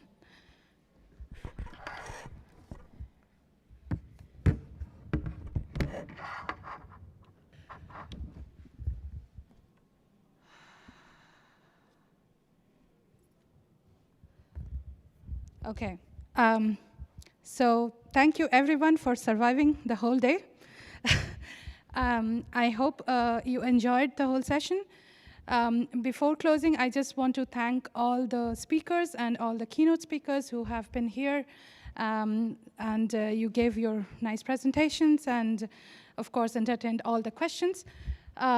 Before we close, I just want to thank my co-chair, Lee, who couldn't be here because of visa issues, but I hope, I hope we didn't feel his absence because of Bozen, who stepped up, and all his 3 students here who actually helped us to organize the whole thing.